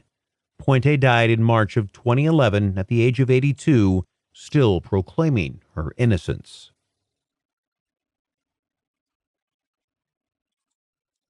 Most Prolific Serial Killers, Chapter 8, Gary Ridgway. Gary Ridgway earned the title of the Green River Killer because he dumped many of his victims, mostly prostitutes, in Washington's Green River during his prolific killing spree, which lasted nearly 2 decades. From 1982 to 2000, The Utah truck painter killed as many as 71 victims. He claims it was somewhere between 75 and 80, although he was convicted of killing just 49. A Vietnam veteran who had been married to his first wife when he served in country, Ridgway had what was a seemingly insatiable sexual appetite and contracted gonorrhea twice during the war for having unprotected sex with the Vietnamese girls taking care of the sexual needs of the American soldiers during their downtime. When he returned, they divorced and he married again, this time in a union that resulted in a son. That marriage ended due to Ridgway's domineering mother, who may have been at the root of Ridgway's troubles since he developed a sexual attraction for her at a very young age, and she insisted on picking out her son's clothing as well as controlled the marital money. Murder on his mind. Somewhere in the midst of all this marital turmoil, Ridgway added insatiable murder to his lusty list of loves. "I always wondered what it would be like to kill someone," he later said in an interview. When he finally did get the opportunity, he approached it the same way he did sex. He was a voracious, insatiable killer, and in 2 years, nearly 50 young girls and women disappeared, many dumped in places he could later visit and remember the moment when he snuffed out those women's lives, such as wooded areas around the Green River and a spot he liked near Seattle-Tacoma International Airport. His first victim was 16-year-old hitchhiker Wendy Lee Caulfield, whom he strangled to death in early July of 1982 and threw in the Green River, where she was eventually spotted by 2 young boys riding their bikes across a bridge. "The thing that caught my eye was tennis shoes. That doesn't go away," said one of the boys. Ridgway chose the most vulnerable of victims, including runaways and hitchhikers, because they would be less likely to have anyone active looking for them. "I also picked prostitutes as victims because they were easy to pick up without being noticed. I knew they would not be reported missing right away and might never be reported missing," he said. Ridgway used a photo of his son to make his victims feel at ease before he either had sex with the prostitutes or raped the hitchhikers before strangling them. "I would talk to her and get her mind off of the sex, anything she was nervous about, and think, she thinks, oh, this guy cares, which I didn't. I just want to get her in the vehicle and eventually kill her," he later confessed. At first, he used his hands or whatever was easily at hand. He strangled Caulfield with her own underwear, but his victims fought back, leaving behind incriminating bruises, so he later used a ligature with a ruler to give him leverage, which helped him add strength to his technique and kill more quickly and efficiently with less risk of injury.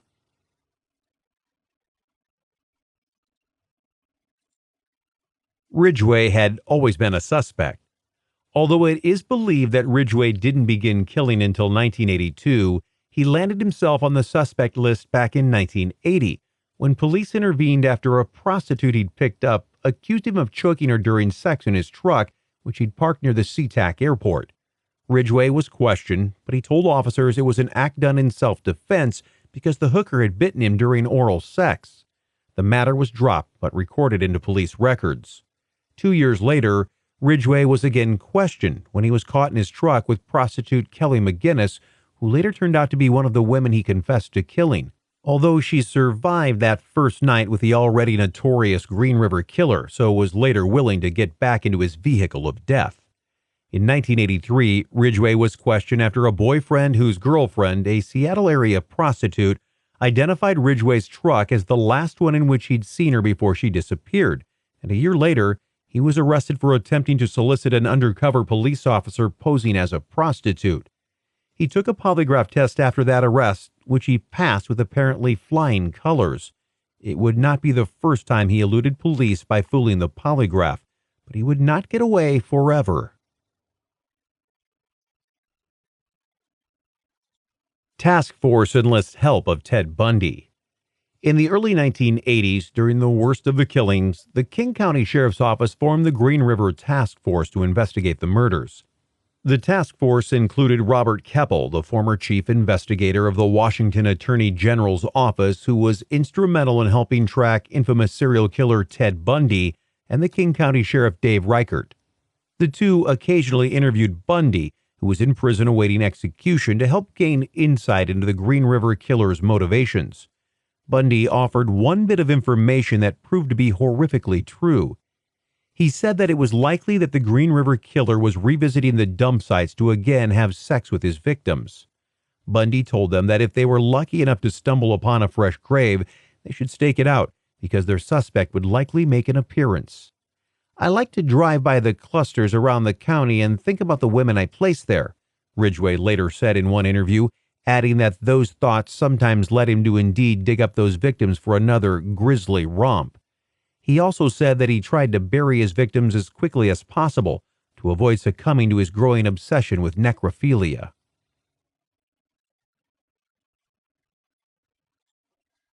Something about Judith. It was long about this time that Ridgway met his third wife, Judith Mawson, and the reports of missing women slowed considerably after the two, who both shared a love of hoarding, apparently connected. Still, Ridgway had already raped and murdered almost 50 young women and girls, so he wasn't going to be able to hide from his crimes forever, even if he was able to put his past behind him. And how likely was that for a man that had been killing at a fairly steady rate for almost 3 years? Mawson, however, described Ridgway as a gentle, kind man, and she had no idea that her new husband, who remodeled his home down to the carpet for her, was hiding such a terrible secret. She never even thought about it until 1989, when police questioned her about her knowledge regarding her husband's extracurricular activities. "I feel I have saved lives by being his wife and making him happy," she later said. Ridgway might have realized he was a likely suspect because in 1984, under the guise of a camping trip with his son, he transported the remains of several victims from one dump site in Washington to another in Oregon. Getting away with murder. In 1984, Ridgway was arrested for trying to solicit an undercover policewoman posing as a prostitute. He was brought in for questioning and agreed to take a polygraph test, which he passed with flying colors. This incident and his relationship with Judith Mawson seemed to slow down Ridgway's murderous rage. Although past victims continued to be discovered, fewer reports of missing women were being reported. But police were poring over evidence, and after almost 2 decades had finally determined through DNA and other evidence that Gary Ridgway was responsible for the deaths of at least 7 women. On November 30th, 2001, as he was leaving the Kenworth truck factory where he worked in Renton, Washington, he was arrested for the murders of 4 women whose cases had been linked to him through DNA evidence. They later added another 3 women to that list based on evidence they'd stored for decades.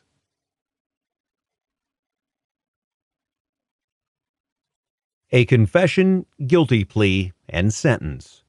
It took 2 years for Ridgway to finally make a confession and 5 months for police to hear the entirety of it, during which he confessed to 48 murders, 42 of which experts had already linked to the Green River Killer. Although he claimed to have killed 71, experts suspect that number could be higher. With that number, Ridgway confessed to more confirmed murders than any other American serial killer. He called murdering young women his career. Nobody was more shocked when Gary Ridgway was unmasked as the Green River Killer than his third wife, Judith Mawson. She simply could not believe that the man who made me smile every day was America's most prolific serial killer. The two had met in 1985, right in the middle of Ridgway's murder spree at a Seattle bar. Mawson called him the perfect suitor, handsome and polite with a good job. She told police the two were very affectionate towards each other, and Ridgway treated her like a lady.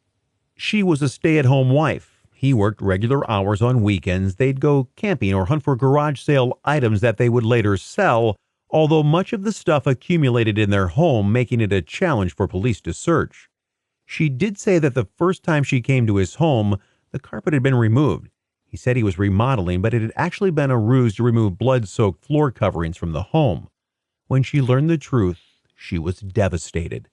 "It was like a brick wall dropped in front of me. It all stopped," Judith said. "I love the man I knew and hate the man who took him away."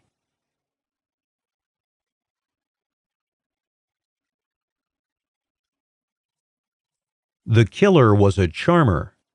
Judith Mawson wasn't the only one who was surprised to learn about the real Gary Ridgway. The strange thing about Gary Ridgway is if you didn't know the depravity, if you didn't know the evil that this man committed, you would have no clue when you talked on the phone with him, said journalist Charlie Harger, who interviewed the prolific killer while he was in prison. The man sounds like he would be a perfect neighbor.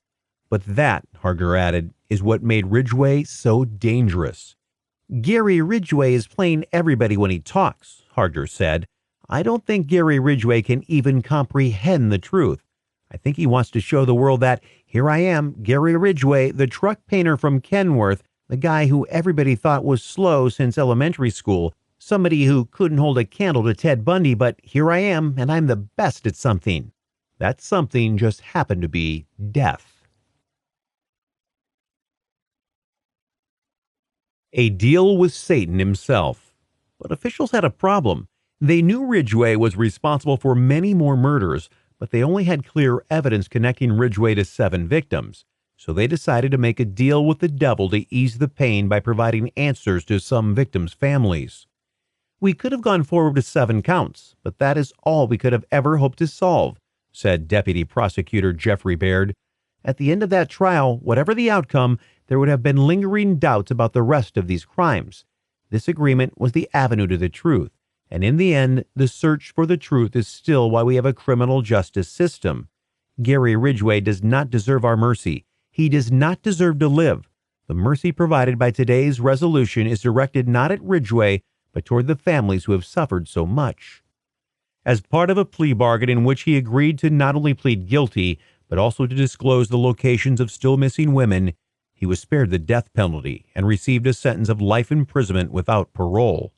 In 2003, Ridgway led prosecutors to 3 bodies, and at the year's end, on November 2, 2003, Ridgway pled guilty to 48 charges of aggravated first-degree murder.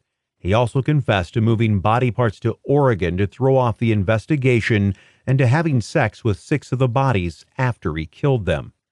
On December 18, 2003, King County Superior Court Judge Richard Jones sentenced Ridgway to 48 life sentences with no possibility of parole and 1 life sentence to be served consecutively. He was also sentenced to an additional 10 years for tampering with evidence for each of the 48 victims, adding 480 years to his 48 life sentences. Baird pointed out that despite making a deal with Ridgway that spared his life, that the deal contained the names of 41 victims who would not be the subject of State versus Ridgway if they were not for the plea agreement. In 2007, Judith Mawson changed her name and wrote the book Green River Serial Killer, Biography of an Unsuspecting Wife, which became a bestseller. Telling my story, getting all the poison out of me helped me to heal, but how do you forgive someone who is suspected of killing 70 women?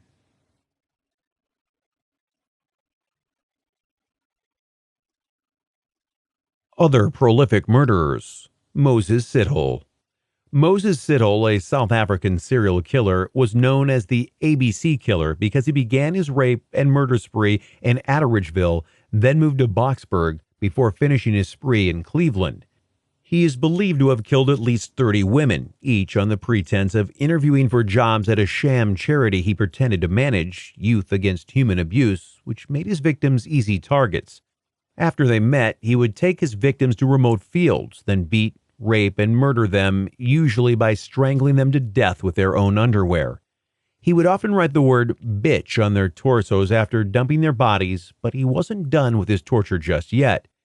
He would later phone the families of his victims to taunt them, pouring proverbial salt in what had to be very big wounds. Because women would seemingly disappear, there was a nationwide panic over the unknown killer. Late President Nelson Mandela went to Boxburg to make a public appeal to anyone who might be aware of the identity of the killer. It wasn't until August of 1995, when Sithole was identified as having been seen with one of the victims, that investigators uncovered a previous rape conviction, which put the man on their radar, especially when they learned that while he was in prison, Sithole himself had been sexually assaulted. Sithole went undercover for a few months, then contacted South African journalist Tamsin de Beer and said his murders were revenge for the humiliating sexual assaults he suffered in prison. He told the journalist that 76 victims had died, twice as many as had been reported.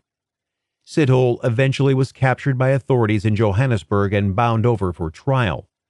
On December 5, 1997, Sithole was sentenced to 50 years in prison for 38 murders, 12 years in prison for 40 instances of rape, and 5 years in prison for 6 cases of robbery.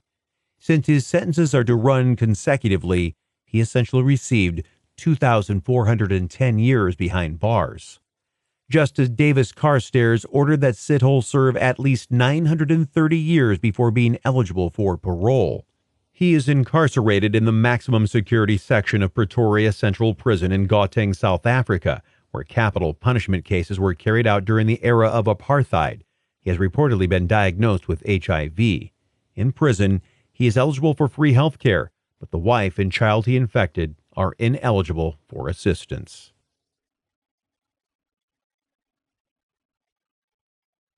Charismatic Killers. Chapter 9, Was Ted Bundy Just Too Cute to Kill?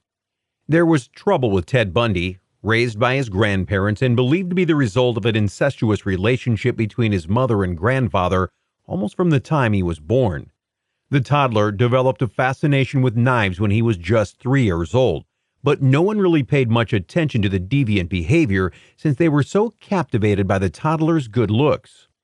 Bundy, the inspiration for crime writer Ann Rule's entire career thanks to a stint working with him at a suicide hotline, was one of those killers who could get away with murder just because they were so damn likable.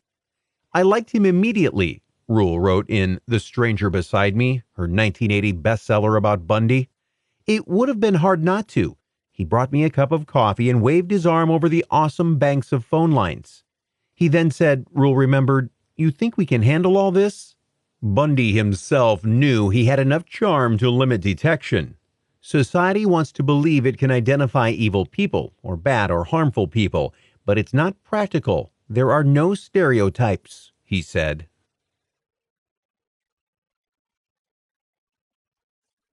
Bundy's Trick of the Trade.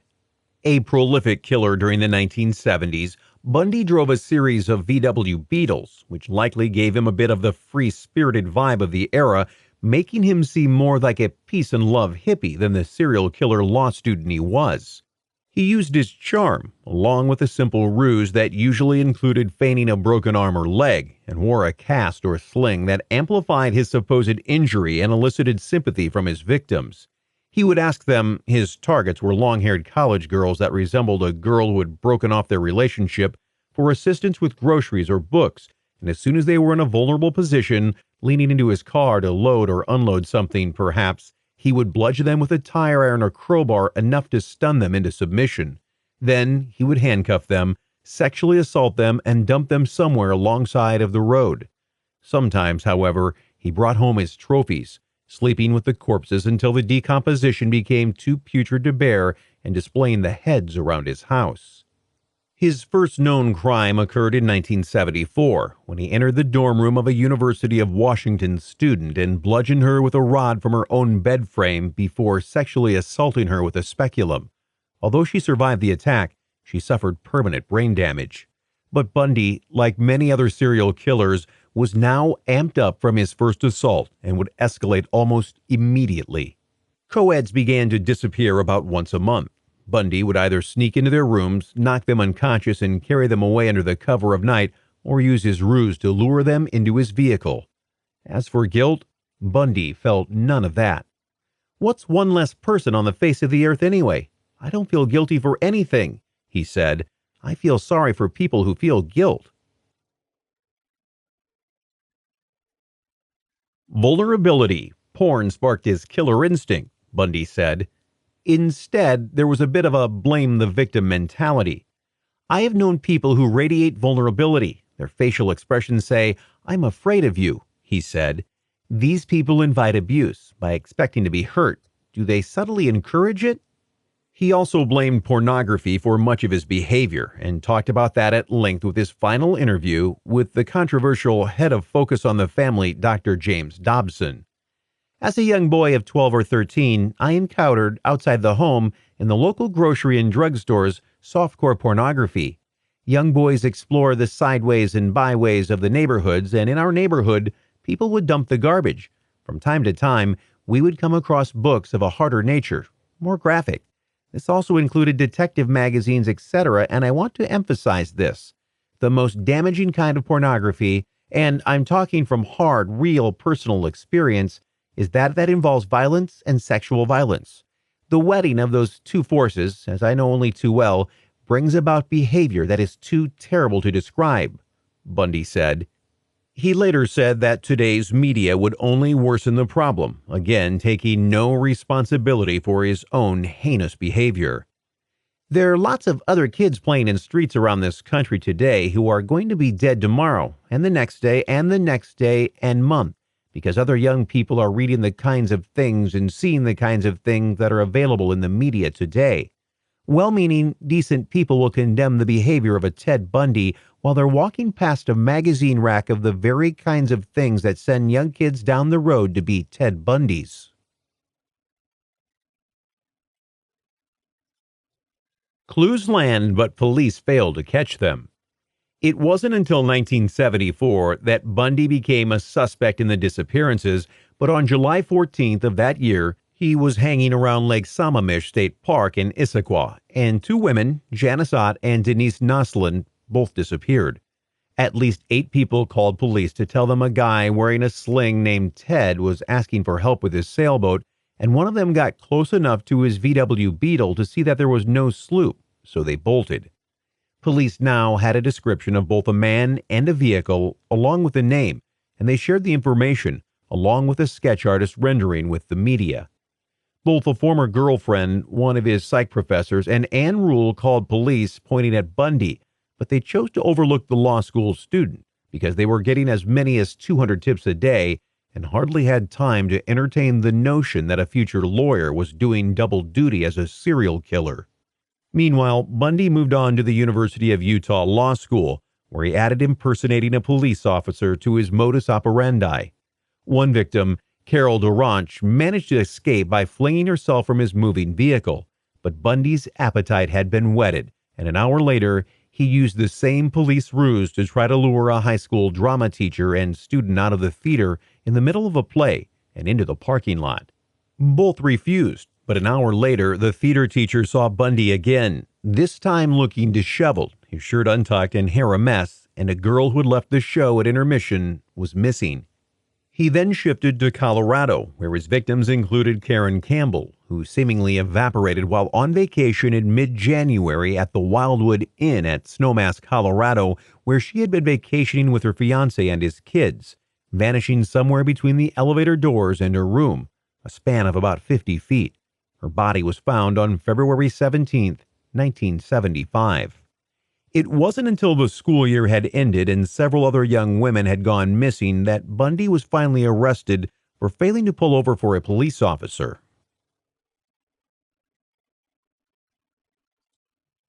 Arrest, trial, and Houdini acts. In his car, police found a ski mask, a crowbar, handcuffs, trash bags, an ice pick, and other items that they initially thought were burglary tools. Bundy attempted to explain them all away, but Utah Detective Jerry Thompson recognized Bundy and his Volkswagen, and a search warrant was ordered for Bundy's apartment.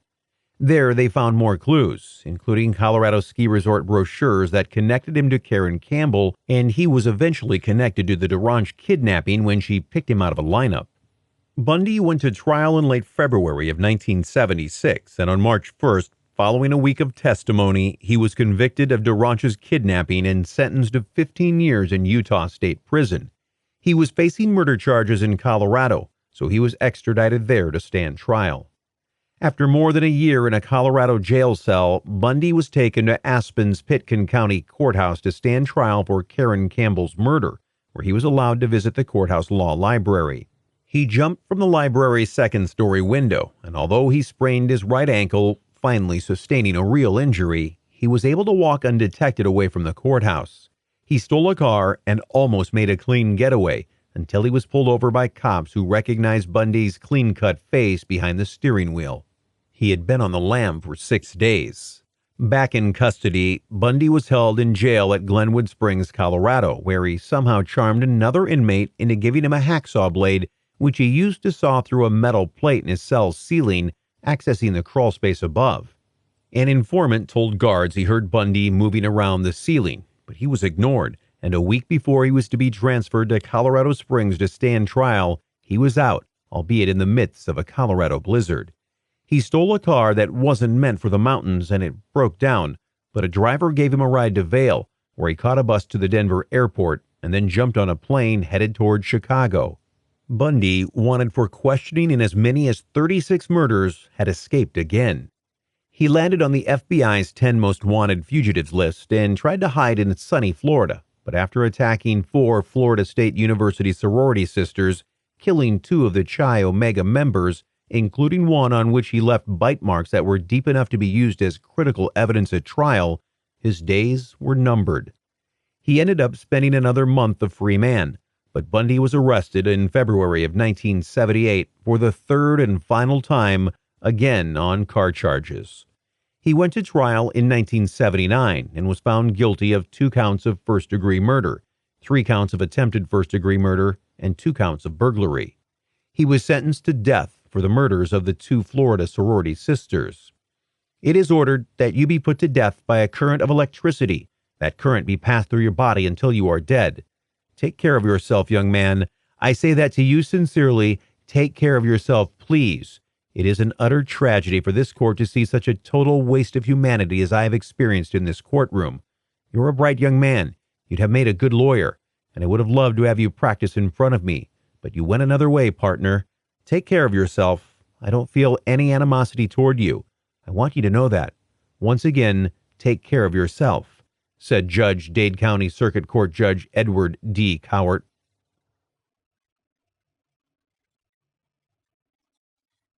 Finally, someone sees through the facade. While Bundy was on death row in Florida's Stark prison, his cell next to that of Otis Toole, who was believed to have killed the son of America's most wanted host John Walsh, he was visited by FBI profiler Robert K. Ressler, who is best known for coining the term serial killer. Ressler was one who did not see the charm in what he called an uncooperative and manipulative Theodore Bundy. This guy was an animal, and it amazed me that the media seemed unable to understand that, Ressler later wrote. Bundy was another one of those serial killers who felt like God himself when he held the life of one of his victims in his hands. Murder is not about lust, and it's not about violence. It's about possession. When you feel the last breath of life coming out of the woman, you look into her eyes. At that point, it's being God, he said.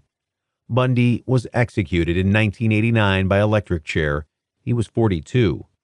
I felt sick when Ted was executed, said Rule, but I would not have stopped it if I could. He was going to get out, and he would have killed again and again and again.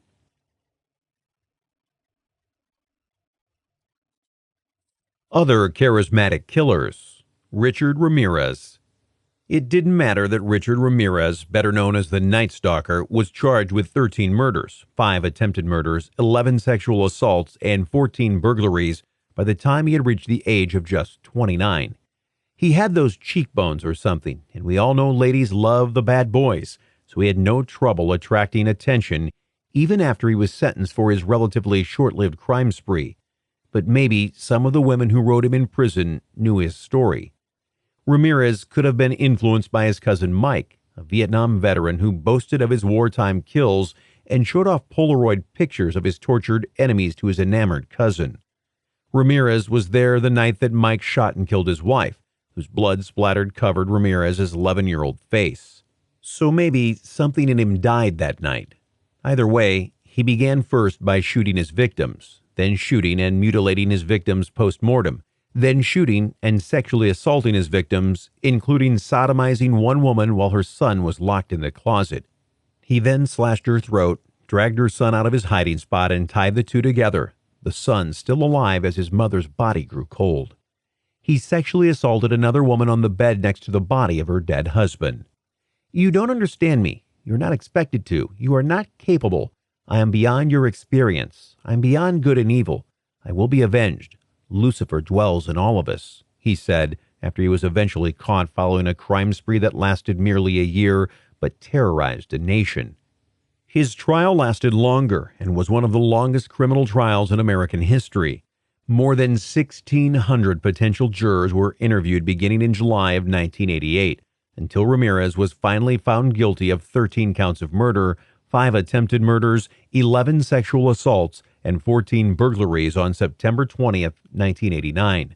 On November 7th of the same year, he was sentenced to die in California's gas chamber. "Big deal. Death comes with the territory," he said over the 19 death sentences that were handed down. "See you in Disneyland." Despite his macabre acts, he received love letters from women throughout his trial, including almost 75 from freelance magazine editor Doreen Loy.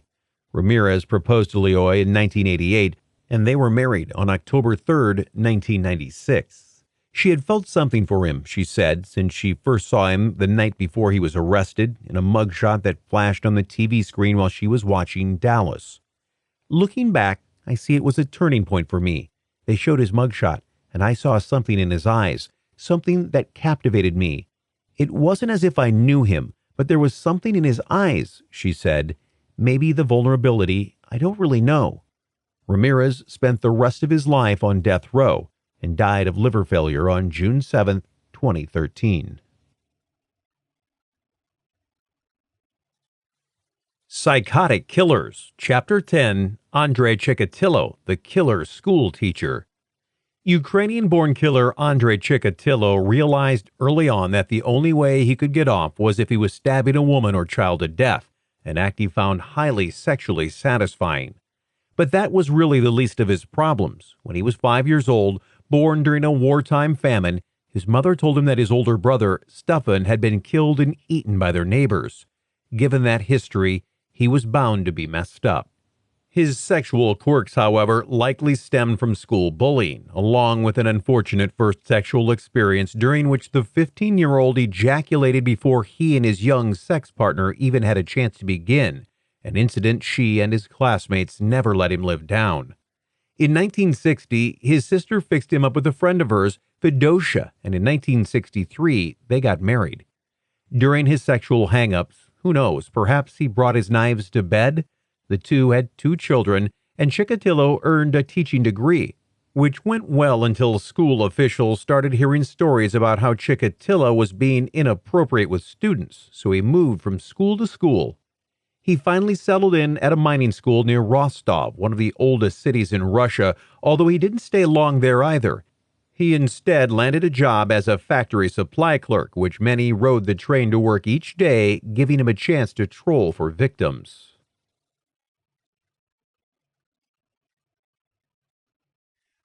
Someone was watching. His first was 9-year-old Lena Zaktanova, whom he lured into an abandoned shed in December of 1978 with the intent to rape the girl. It was late on December 22, 1978, when Svetlana Gurenkova was waiting for the streetcar, the cold nipping at her fingers and toes. Across the street was a young girl wearing a red coat with a hood trimmed in black fur, a knit scarf wrapped around her neck. The girl was accompanied by an older man, tall with gray hair and oversized glasses, who was whispering to the girl. When the man walked away, the plump little girl followed him toward a small, run-down shack, her red coat as distinct as the one in Steven Spielberg's masterpiece Schindler's List. Svetlana lost sight of the pair when she got on the streetcar, but later she learned that the 9-year-old had been on her way home when the man offered her imported chewing gum. Lena had told a school friend that a nice old man had offered her the gum. Instead of giving her gum, however, the man began to tear off the girl's red coat and the clothing beneath, using his arm to strangle her and prevent her from screaming. He was unable to get an erection, but penetrated Lena roughly with his fingers. Almost as soon as he touched her flesh and she began to struggle, he slashed her with a knife, and he immediately ejaculated, cementing the connection between sex and violence that would be pervasive in all his future attacks.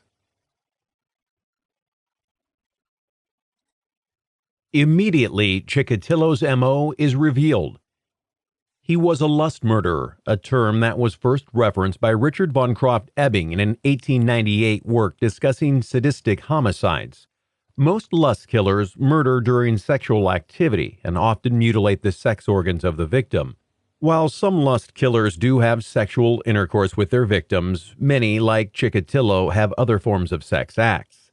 He left behind two clues, however. The girl's blood had dripped onto the doorsteps as he carried her out, and he had left a light burning in the ramshackle shed.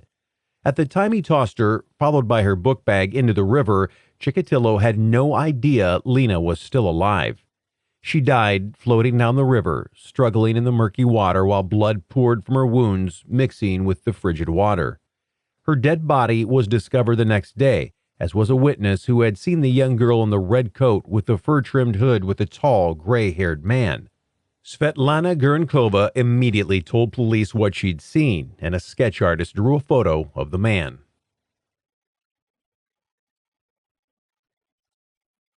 The wrong man. Police, however, seemed to have little interest in the sketch of Svetlana's statement, because that same evening, Shakhty police arrested Alexander Kravchenko, a 25-year-old man who already had one rape conviction under his belt. He was not gray-haired, and he'd never worn glasses. While Kravchenko was being questioned, police were circulating the sketch based on Svetlana's description around town, and one man, the principal at a local mining school, said the drawing looked a lot like one of his former teachers, Andrei Chikatilo. Police warned the principal not to say a word, and they questioned both Chikatilo and his wife. Feodosia provided her husband with an airtight alibi, and Alexander Kravchenko was arrested and later executed for the crime he did not commit. Chikatilo, meanwhile, was only getting started. Between 1978 and 1990, he's believed to have killed at least 52 women and children, although the number could be as high as 100.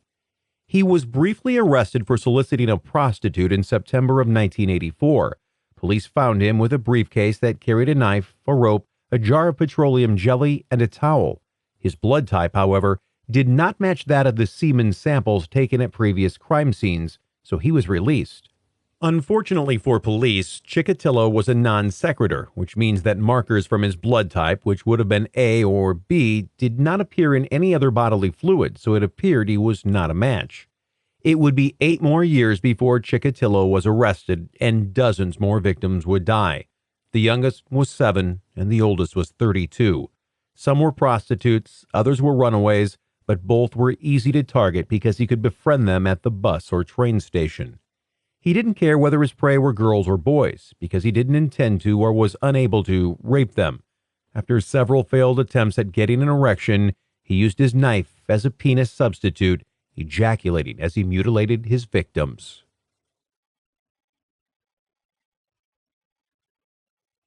Chikatilo goes off the rails. As killing became more commonplace for Chikatilo, he became more depraved. After mutilating his victims, he often ate the sex organs, and as a pattern, removed other body parts such as the tips of his victims' noses or their tongues, and ate those as well. Sometimes he mutilated their eyes, either slashing the eye socket or removing the eyeballs altogether, erasing what Chikatilo believed was the last snapshot his victims had of their killer. He sometimes eviscerated his victims, and once bit the nipple off one of his victims, immediately ejaculating as he swallowed it. "What I did was not for sexual pleasure," he said. "Rather, it brought me some peace of mind." Soon, the madman who spent 15 years killing in Russia had been given a variety of nicknames, the kind that kept children in the house at night, including the Butcher of Rostov, the Red Ripper, and the Rostov Ripper. In 1989, he was on his way to his father's birthday party when he was sidetracked by 19-year-old Yelena Varga. Before he would arrive at his parents' home for cake, he killed Yelena, cut out her uterus, and sliced away part of her face. Feodosia, it turns out, had no idea that her husband of 30 years was a deranged serial killer. She just assumed he either had erectile dysfunction or was having an affair, and that was just as well, apparently. It wasn't until police showed her the evidence they'd compiled that she finally came to terms with the idea that her husband was a madman, even though she scrubbed bloodstains out of his clothing more than once. And he had had a hard time dismissing the child molestation rumors when they followed her husband from school to school. However, many suspect Feodosia knew more than she admitted, even providing him with an ironclad alibi when he was accused of killing a 9-year-old girl, despite several witnesses having testified to seeing him in her company. At trial, Chikatilo confessed to the child's murder, casting even more doubt over her claims of ignorance. Chikatilo finally ran out of luck in November 1990 when he was spotted in a Rostov railway station sporting bloodstains on his face and hand. He had just finished murdering 22-year-old Svetlana Korostik, during which he had eaten the tip of her tongue and her nipples. While he was not arrested at the time, his name was taken down by Sergeant Igor Rybakov, and the discovery of another victim near the depot 2 weeks later prompted his arrest on November 20th. After 8 days of interrogation, Chikatilo finally confessed to a total of 55 murders, leading police to several corpses they had not discovered yet. He used mannequins to demonstrate what he had done to his victims, much of which, it turned out, occurred while they were still alive. Chikatilo went to trial on April 14, 1992, in what was one of the strangest trials of the century. He was kept in a cage in the center of the courtroom, in part because of his behavior in the courtroom, which included pulling down his pants and exposing himself to horrified jurors, claiming to be pregnant and lactating, and breaking into song, which made it unlikely that a jury would ever find him innocent. After the evidence was presented over 2 months, the trial ended in July. As for Chikatilo, he said, "I am a mistake of nature, a mad beast." He was sentenced in October and was found guilty of 52 of the 53 murders he had been charged with and was sentenced to death. A last-minute appeal for clemency based on Chikatilo's painful childhood filled with poverty, famine, and that story of the brother eaten by the neighbors was rejected by President Boris Yeltsin on February 15, 1994, and Chikatilo was executed that same day with a single gunshot wound behind the right ear. His last words? "Don't blow my brains out. The Japanese want to buy them."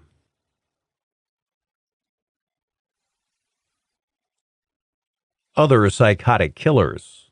Ahmad Siraji.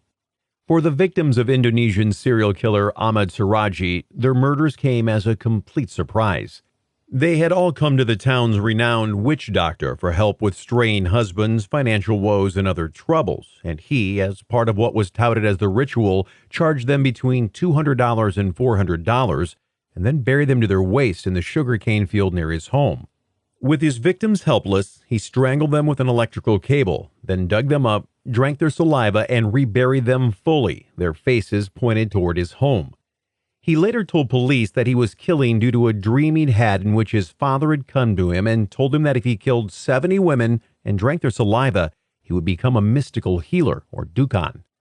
It took 11 years for anyone to figure out what was happening to the missing women, in part because Siraji's 3 wives, all sisters, were loyal accomplices, but also because many of the women were embarrassed to admit to family members that they needed the services of the local witch doctor.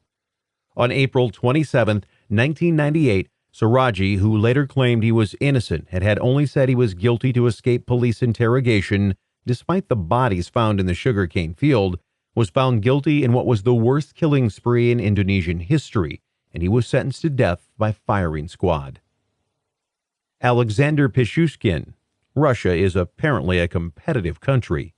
After Andrei Chikatilo made headlines, Alexander Pichushkin apparently got a little jealous and began killing mostly homeless men by hitting them over the head with a hammer after luring them with vodka and then tossing them in the sewer where they would or would not be discovered later. His goal was 64 victims, one for each square on a chessboard, earning him the nickname the Chessboard Killer. The Moscow native made it to 48 before he was caught in 2006. He went on trial in 2007 and was kept in a glass cage for the duration. He was sentenced on October 24, 2007 to life in prison, with the first 15 years to be spent in solitary confinement. "For me, life without killing is like life without food for you," he said. "I felt like the father of all these people, since it was I who opened the door for them to another world." Vlado Tenesky. Vlado Tenesky was a freelance crime reporter in a small town in Macedonia, but when there was no crime, there was no work. So Tenesky took it upon himself to drum up a little business to keep his bank account from going dry. It turned out that Macedonia had a serial killer right there in Tenesky's hometown, not far from where he lived and worked, and Tenesky seemed to have some real insight into the killer's mind, revealing himself to be an excellent, very detailed crime writer.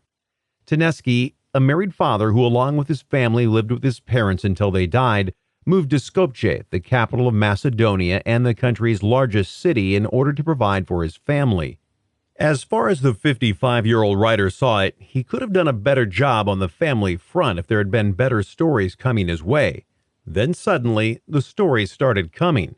In 3 years, 3 women, Savannah Temlakowska, Zubika Likoska, and Mitra Simonjoska, were killed. Each victim had something in common. They had been beaten, strangled with a phone cord, raped, and then butchered. All 3 of them were about the same age as Taneski's mother when she died, and all were poor, uneducated housekeepers. To cover the stories, Taneski interviewed family members and was in the courtroom when 4 men were falsely convicted in the murder of the first victim, Savannah Temlakowska. In one story, he asked, what kind of creature could do such an act? But Taneski made a mistake. When writing his articles, he included information that police never released to the public, including that the victims were bound with telephone cord. Police became suspicious, and with the information they had along with a DNA sample, they were able to create a profile of the killer. Taneski, with his unreleased information, became a person of interest. To lure him to the police station, they released a statement saying they'd captured the serial killer, which meant another story and more money for Taneski. Instead, he was arrested on the spot. Colleagues were surprised to hear the news. He was a nice and educated guy who seemed completely normal, said Ogden Kenkarevic, another crime reporter who worked with Taneski on the serial killer pieces. When the police rang me to say, your reporter is the murderer, I could barely believe my ears. One of Taneski's editors was equally surprised. I would never believe that he is capable of doing something like that, Lubko Pavlovsky, editor of the newspaper Utrinsky Vestnik, said in an interview with the Associated Press. The next day, he was found dead in his prison cell, apparently having drowned himself in a bucket of water. Police called it a suicide.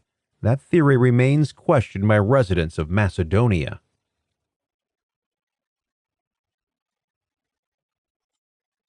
Killers Who Kept a Secret.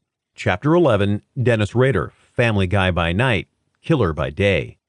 Between 1974 and 1991, Dennis Rader was a busy guy. Not only was the United States Air Force graduate raising 2 kids with his wife, Paula, he graduated from Butler County Community College in El Dorado, where he earned an associate degree in electronics in 1973 and earned a bachelor's in administration of justice in 1979 from Wichita State University, which helped him land a gig working as a compliance officer in dog catch in Park City. He was, neighbors said, a bit overzealous about his job, and a coworker, Mary Capps, had reported him several times for creating a hostile work environment, but her complaints were dismissed because she was a woman. If they had listened, they would have realized that perhaps there was something amiss about Dennis Rader, who once wore a raincoat with the word police on the back, even though he had no right to make arrests. He's hateful, condescending, egotistical, and he just does not work well with other people, she said in an interview with Fox News. The day after he was arrested, I was so mad. I wanted to stand in front of that city council, in front of the department heads and every one of the employees. I wanted to say, see?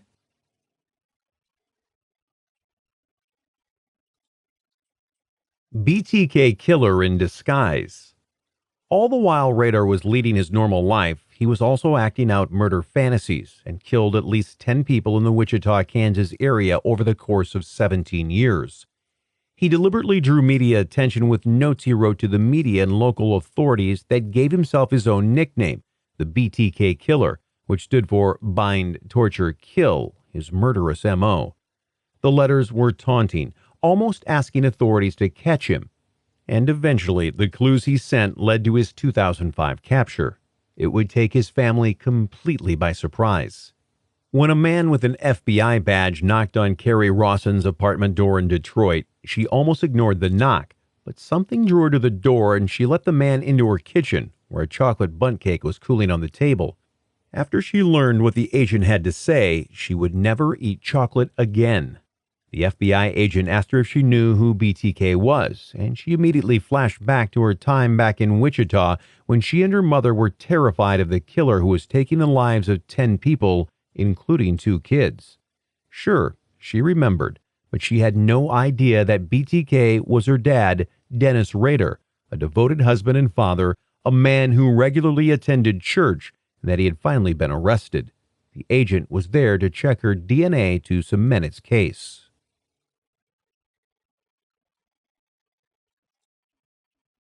Back in Park City. About the same time Carrie Rawson was allowing the FBI to swab her cheek for DNA, Paula Rader had just made lunch and was waiting for her husband when cops barreled through the house, guns drawn. A week later, the lunch was still sitting, rancid at the kitchen table, and Paula would never go home again. There were a lot of nevers for the Rader family, who also never would have believed that mild-mannered Dennis could possibly be responsible for some of the most heinous crimes in Wichita history. But he was. Paula and Carrie didn't believe it, and Paula yelled at the police while Carrie berated the FBI guy for even suggesting that her beloved father was a killer. But then, Carrie suddenly recalled an old memory, that of Maureen Hedge, a 53-year-old Southern grandmother who lived 6 doors down from the Rader home. The Raders didn't really know Maureen all that well, but Dennis had waved at the woman while driving to church, and they were surprised and horrified when in 1985 Hedge disappeared, her body later found in a ditch. Paula was worried, but Dennis had easily reassured them. "Don't worry, we're safe," he told his wife and kids.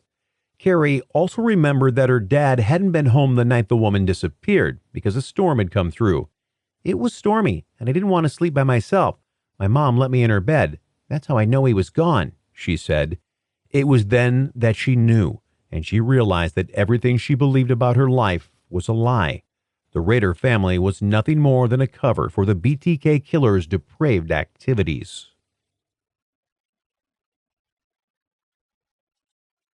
How could someone live 2 lives? Former FBI profiler Clint Van Zandt described Dennis Rader as someone who has no conscience, no guilt, someone who takes no responsibility for his actions. That was why he was so easily able to walk into the Otero family's home on January 15, 1974, and kill them all in an event he'd been planning for some time, and then go home for dinner. As he ate, he mulled over what he'd just done. In the Otero home, he suffocated 38-year-old Joseph Otero with a plastic bag, strangled his wife, 33-year-old Julie, with a rope that he twisted around her neck, and then killed the family's 2 children, 9-year-old Joseph Jr., who was also suffocated with a plastic bag, and 11-year-old Josephine, who was hung from a drain pipe in the basement, while Rader entertained sexual fantasies because he had pulled the child's panties down around her ankles.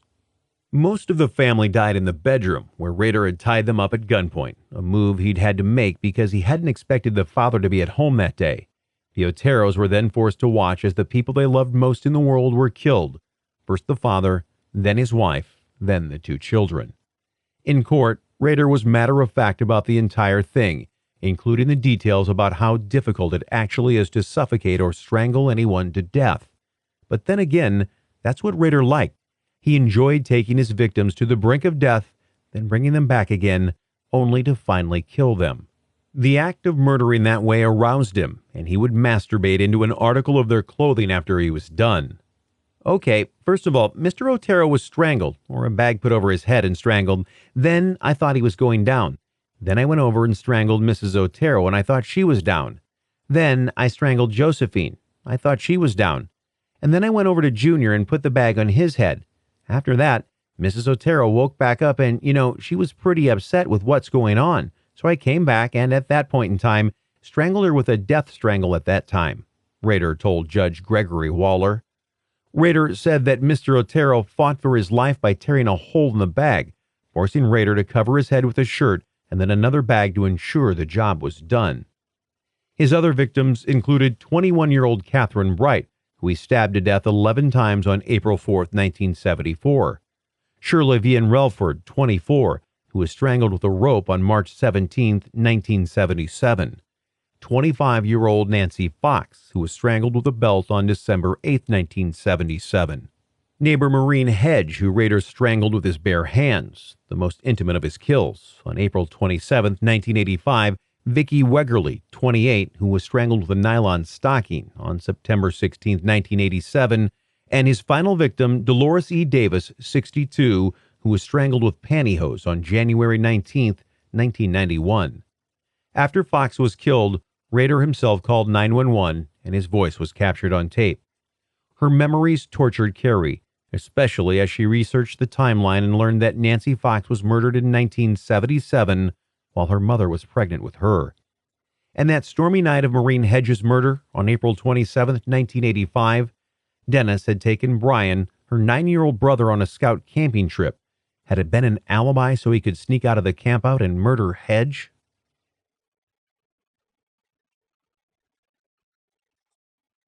BTK taunted officials. What was most troubling was Rader's desperate need for attention. He hid his first letter, a detailed description of the deaths of the Otero family, in a library book, then sent letter after letter to police and media, along with crime scene photographs, copies of his victims' driver's licenses, poems, and floppy disks, all addressing his horrific actions in great detail or offering subtle clues for police to follow. He wanted credit for the killings, Van Zandt said.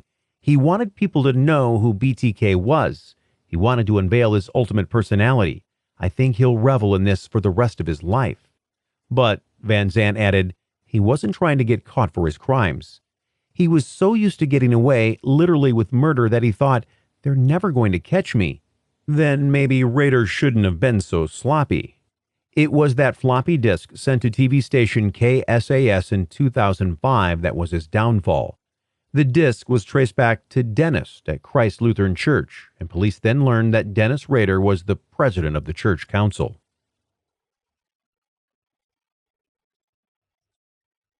So, who was the real Dennis Rader?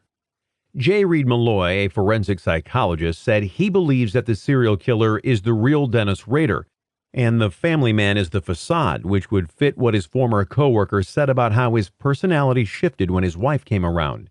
He would become a softer, more gentle person when he was speaking to his wife or his wife was around, Capps said.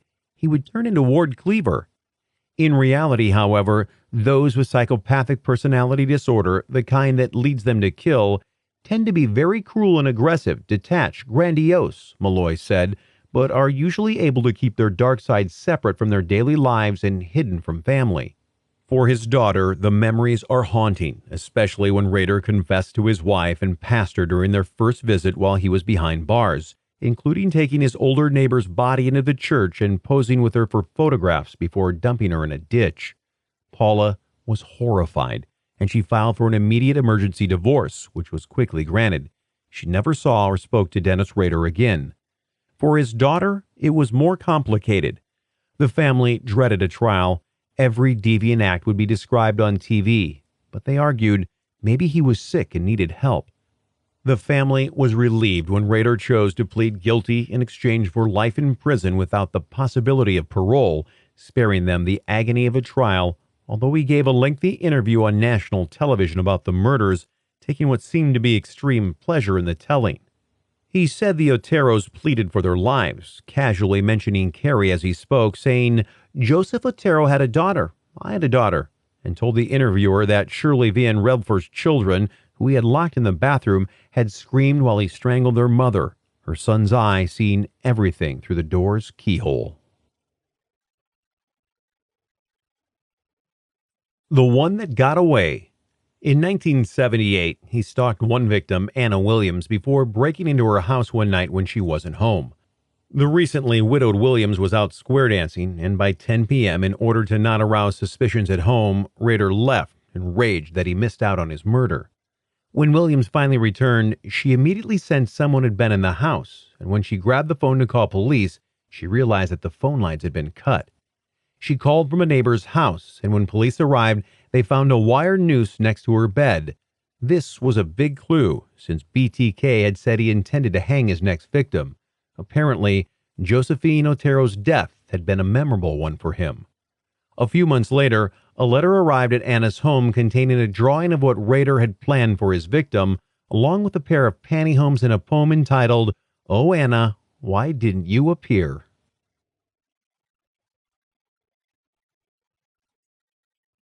A petulant criminal. Even after that, Rader wondered in a letter to his pastor why no one visited him, and his only letters were from deranged fans. He was, he told the pastor, a good man who did bad things. Carrie quickly responded, "You have had these secrets, this double life for 30 years, she wrote. We are trying to cope and survive. You lied to us, deceived us." A decade after his arrest, Rader still wasn't sure what drove him to kill. "I still seek the whys," said Dennis Rader on January 20th, 2015, in a letter to the Wichita Eagle written from prison. He also appeared petulant and made himself seem the victim. "I gave up years ago hoping that someone would forgive me and understand," he wrote. "To live in an 8-foot by 12-foot room for a very long time, most of us that live here will go crazy at some point, but it's that separation from others that finally is your worst nightmare." The house where the Raiders lived is gone now, bulldozed by the city to discourage the inevitable gawkers. But the lot and the small creek at the back remains. "To get to my grandma's house, I had to walk past Mrs. Hedges' house, and I was afraid," Rawson said, "and the guy who killed her was living in our house." Stephen King's novella A Good Marriage was inspired by the BTK killer.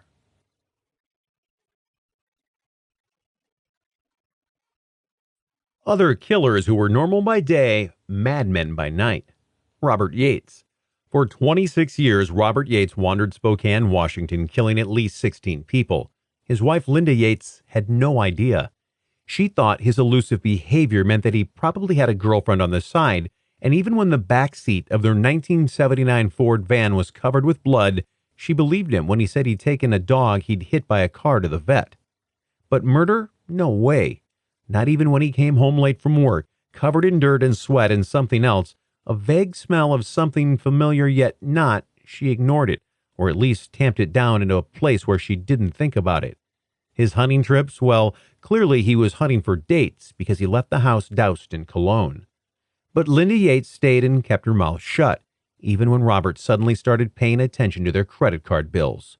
She found charges for seedy little motels, the kind hookers take their tricks, and he was going through a lot of the family's cash through late-night ATM withdrawals and building up his collection of pornography, even as their sex life ground to a halt.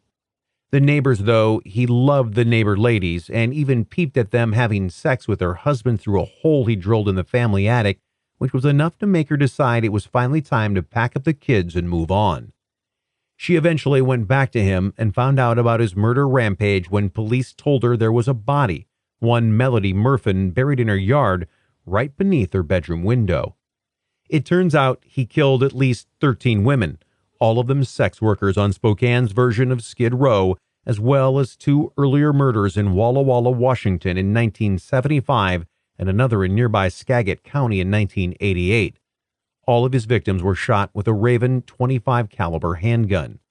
Robert Yates, it seems, was a dirty, dirty guy. He currently is on death row at the Washington State Penitentiary. Killer Couples, Chapter 12, Charles Starkweather and Carol Ann Fugate hit the road for death. Charles Starkweather did not have an easy life. The Lincoln, Nebraska native was the third of 7 children born to carpenter Guy Starkweather and his wife Helen, who worked as a waitress. He was born with a birth defect that gave him misshapen legs, and he suffered from a speech impediment and vision problems that kept him from excelling in school. But despite those legs of his, Starkweather was excellent in gym, and he built his physique in order to overcome the lifelong bullying from which he'd suffered. After he grew stronger, he was a dichotomy, sometimes kind and empathetic, other times cruel and vengeful, not only to those who had bullied him, but also to anyone he disliked. The once mild-mannered boy had become someone else entirely. He blamed all of his fights on being made fun of as a child. Sometimes his battles were brief outbursts of violence, but other times they were frenzied and prolonged, not ending until they were broken up or his opponent lay senseless. He earned a reputation for being one of the meanest, toughest kids in Lincoln, wrote William Allen in the biography Starkweather.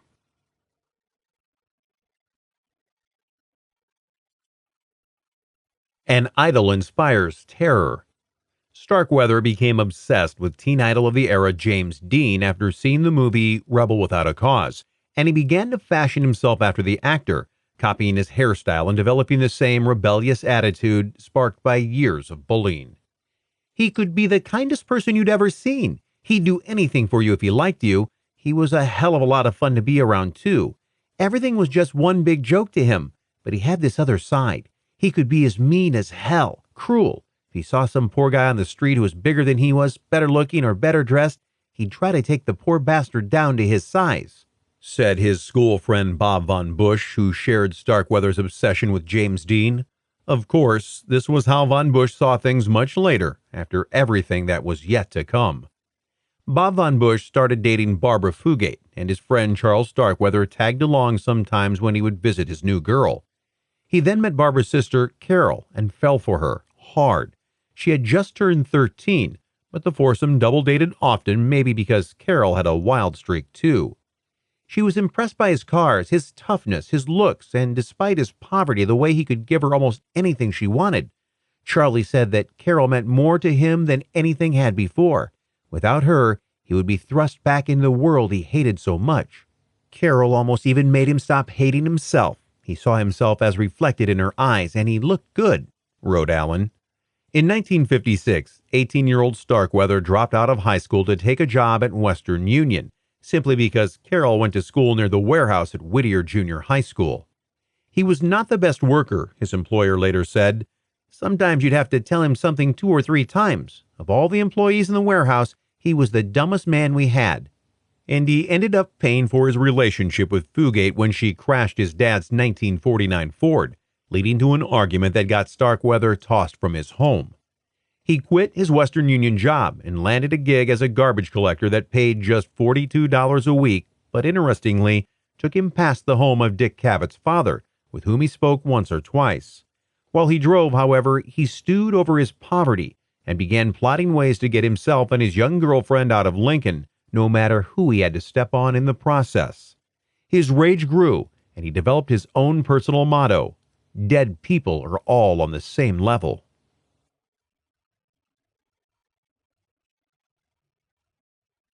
A day that started simply but ended in death. On November 30th, 1957, Starkweather attempted to buy a stuffed dog for his girlfriend at a Lincoln service station, but the gas station attendant, perhaps familiar with Starkweather, declined to give him credit. Starkweather took the snub to heart, and although he left the gas station, he would be back again within hours, this time with a vengeance. Starkweather returned to the service station in the early morning hours of the next day, at about 3 a.m. on December 3rd, this time with a loaded 12-gauge shotgun riding by his side. He purchased a pack of cigarettes from 21-year-old Robert Colvert, then left, drove around, returned for a pack of gum, and then again drove away. But he didn't go far. Starkweather parked a few yards from the station and returned wearing a red bandana to cover his face, this time carrying the shotgun. He held Colvert at gunpoint, took $100 from the cash register, and forced the young attendant to walk back to his car. They drove for what must have seemed both eternity and seconds for Colvert to a remote spot outside of town before Starkweather ordered him out of the car. There was a struggle over the weapon, and Colvert was struck in the kneecap, allowing Starkweather the upper hand. He then shot Colvert in the head, later claiming that he believed that he, like cult leaders, had transcended beyond the natural world and was above the law. He now had $100, and he bought himself some new clothes, seemingly carefree despite the death of a young man. He had money. He had a girl. He had killed and not been bothered by it. It gave him an enormous feeling of power. He now operated outside the laws of man. He felt as if he were invisible, could do just as he pleased, take what he wanted. The law was helpless against him, Allen wrote. He told Fugate about the robbery, but absolved himself of the murder. She did not believe him, but she did not stop dating him.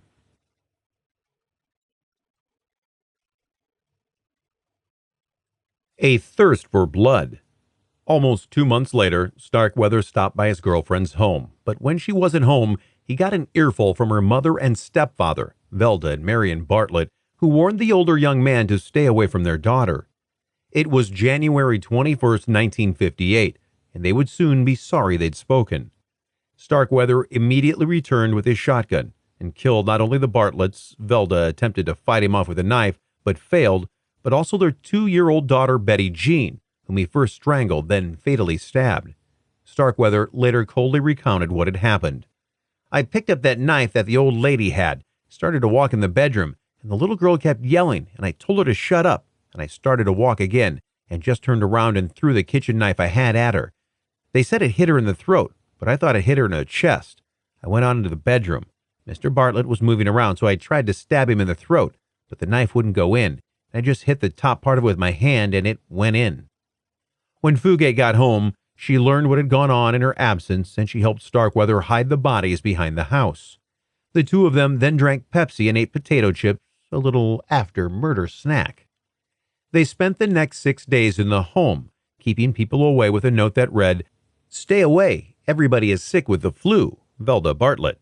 Starkweather's friend Bob Von Bush, who was now Barbara Fugate's husband, grew suspicious and called the Lincoln Police Department. Carol was able to put off the police, and when her grandmother, Pansy, showed up demanding answers, she tried the same tactic. It didn't work as well on the woman who had known Carol all of her life, and Pansy said, "If you don't open this door this second, I'm going to go to town and get a search warrant. You've got Chuck in there with you, and don't try to tell me you don't." The two knew it was time to make a run for it. When officers returned, Starkweather and Fugate had already fled, and police found no signs of disturbance. Bob Von Bush wasn't satisfied, however, and he and his brother made a search of the property, finding the bodies of the elder Fugates and the toddler in the outhouse and chicken coop behind the house. Finally, police cared enough to be on the lookout for Charles Starkweather and Carol Fugate. The two ended up in nearby Bennett, where the Starkweather family had a friend, 70-year-old August Meyer. Charles Starkweather decided that the need for a new vehicle was more important than lifelong friendship, and he killed the man with a shotgun blast to his head and then drove away in his vehicle, which almost immediately became mired in mud. Robert Jensen and Carol King, two local teens, saw the pair mired in mud and stopped to give them a ride. Starkweather, brandishing his shotgun, got the two to drive them back to Bennett, where Starkweather knew of an abandoned storm shelter and shot the two, later telling police that Fugate shot Carol King, then stabbed her in the abdomen and genitals because she thought her beau was sexually attracted to her. They then took off in Jensen's car. So much for doing a good deed.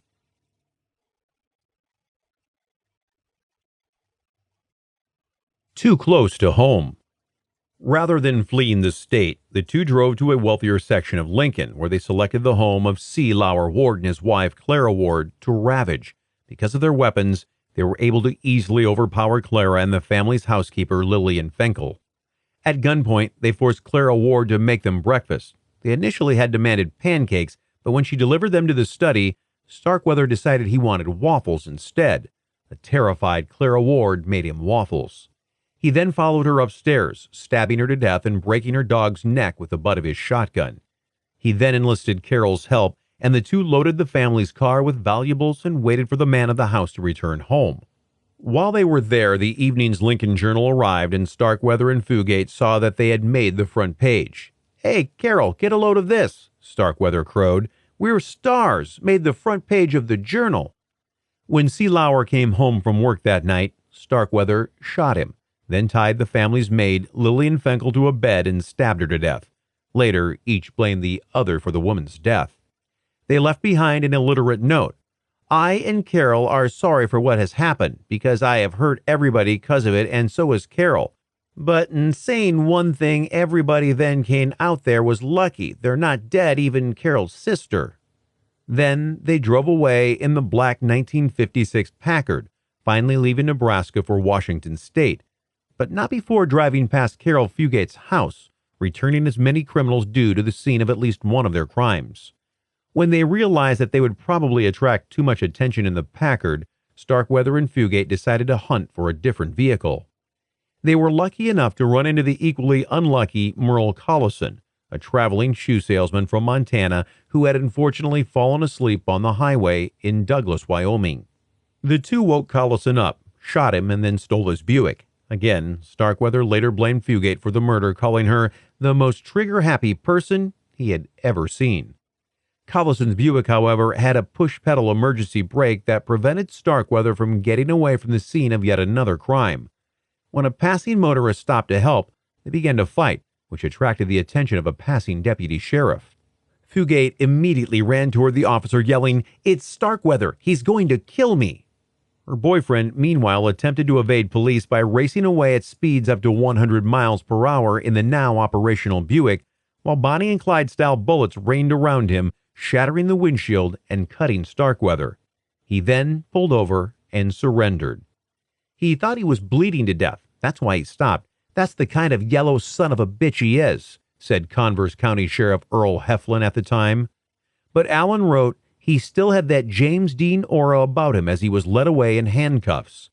Bloodied, in chains, shaggy-haired, a cigarette dangling from his lips, wearing his black leather motorcycle jacket, tight black denim pants, blue and white cowboy boots with a butterfly design on the toes, he was a perfect-looking young rebel killer, the author wrote. It was the first time a teenage spree killer had been photographed, and Starkweather, who would later become the inspiration for book characters, music, and movies, looked the part.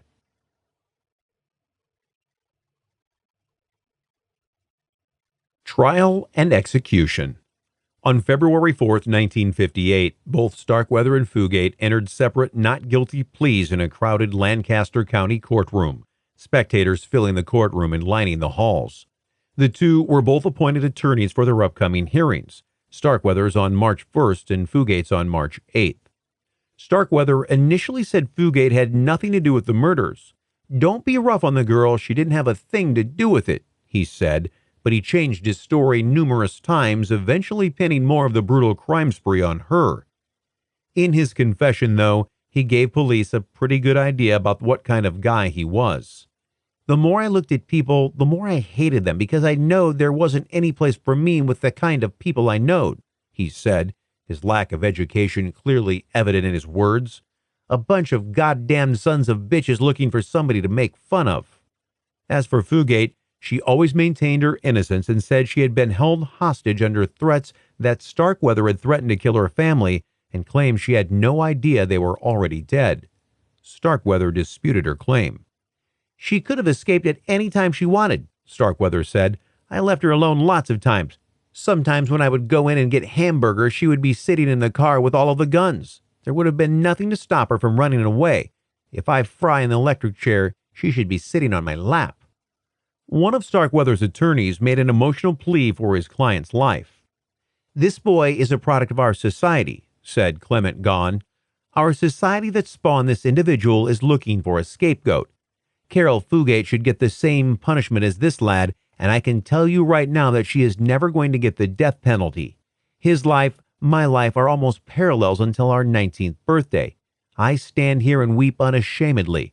I hated everybody and everything, and I could lick anybody. Society treated me exactly as it treated Charles Starkweather, but the good Lord gave me, possibly, a little better parents. I will take you to the death house so you can see him with his trousers cut to the knees, with his arms bare, his head shaved, with electrodes attached. And when the switch is pulled, you will see the electricity snap and the smoke come from his head, his hair stand on end as the electricity goes through his body. You will see him jerk in the straps and see him fall forward. This is your responsibility, not mine. Ladies and gentlemen, I ask you for the life of Charles Starkweather." The jury wasn't moved, and they made their decision in just 24 hours. Starkweather was given the death penalty, a date with Old Sparky for the murder of Robert Jensen, while Fugate, who Judge Harry A. Spencer did not believe had been held hostage by Starkweather, was handed a life sentence on November 21st, 1958. She was at the time the youngest female to be convicted of first-degree murder. Starkweather was scheduled to die at just after midnight on January 29, 1959. He gave no final statement and offered no remorse for his crimes. He was dead 10 minutes later and was buried in Lincoln's Wyuka Cemetery along with 5 of his victims. As for Fugate, her sentence was eventually commuted, and she was released on parole in June of 1986 after serving 18 years at the Nebraska Correctional Center for Women in York, Nebraska. A few years before her release, she appeared on F. Lee Bailey's show Lie Detector in an attempt to clear her name, 25 years after the bloody murder spree that left 10 people dead. "We were painted as a Bonnie and Clyde, which is not what really happened," said Fugate, whose lie detector results were inconclusive, in a story appearing in the Argus Press. "What I said at the time of my trial is that I was a willing companion. I was not." She told Bailey and the crowd that Starkweather had told her, "If I didn't go with him, he would make a phone call and my family would be dead." While she was with him, she said, "I did not hear the radio. I did not see the TV. He had one clipping, a newspaper clipping. It was a picture of my family. He said, They're looking for him, but they won't find him. She said she had no idea that her family was already dead while they were living in the home for 6 days, despite the note on the door and the surviving family members she turned away. F. Lee Bailey, who represented Patty Hearst and O.J. Simpson, said he believed she was not hiding any role in the murder and that other attorneys agreed. "When you meet her and you see what she has done with her life, it's amazing," said Lincoln attorney John Stevens Barry. "She's an amazing human being. That she survived Starkweather was amazing. That she survived the legal, judicial, and penal proceedings to which she is subjected was amazing." Fugate moved to Michigan, and in 2007 she married Frederick Clare.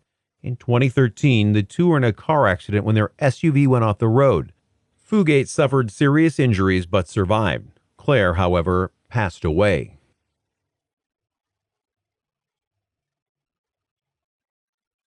Notable. Dan Wyden, founder of advertising agency Wyden and Kennedy, said Gilmore's last words were the inspiration for Nike's iconic "Just Do It" slogan.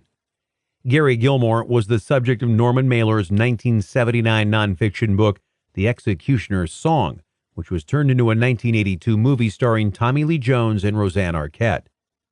Utah's last execution before Gilmore was James W. Rogers, who was shot in 1960 for killing a fellow miner in San Juan County.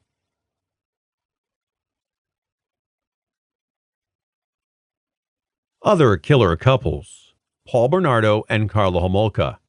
Known as the Ken and Barbie killers for their striking good looks, Paul Bernardo and Carla Homolka were made infamous when 6 months before their planned wedding, Homolka decided to give her fiancé a special wedding gift, her 15-year-old sister Tammy's virginity.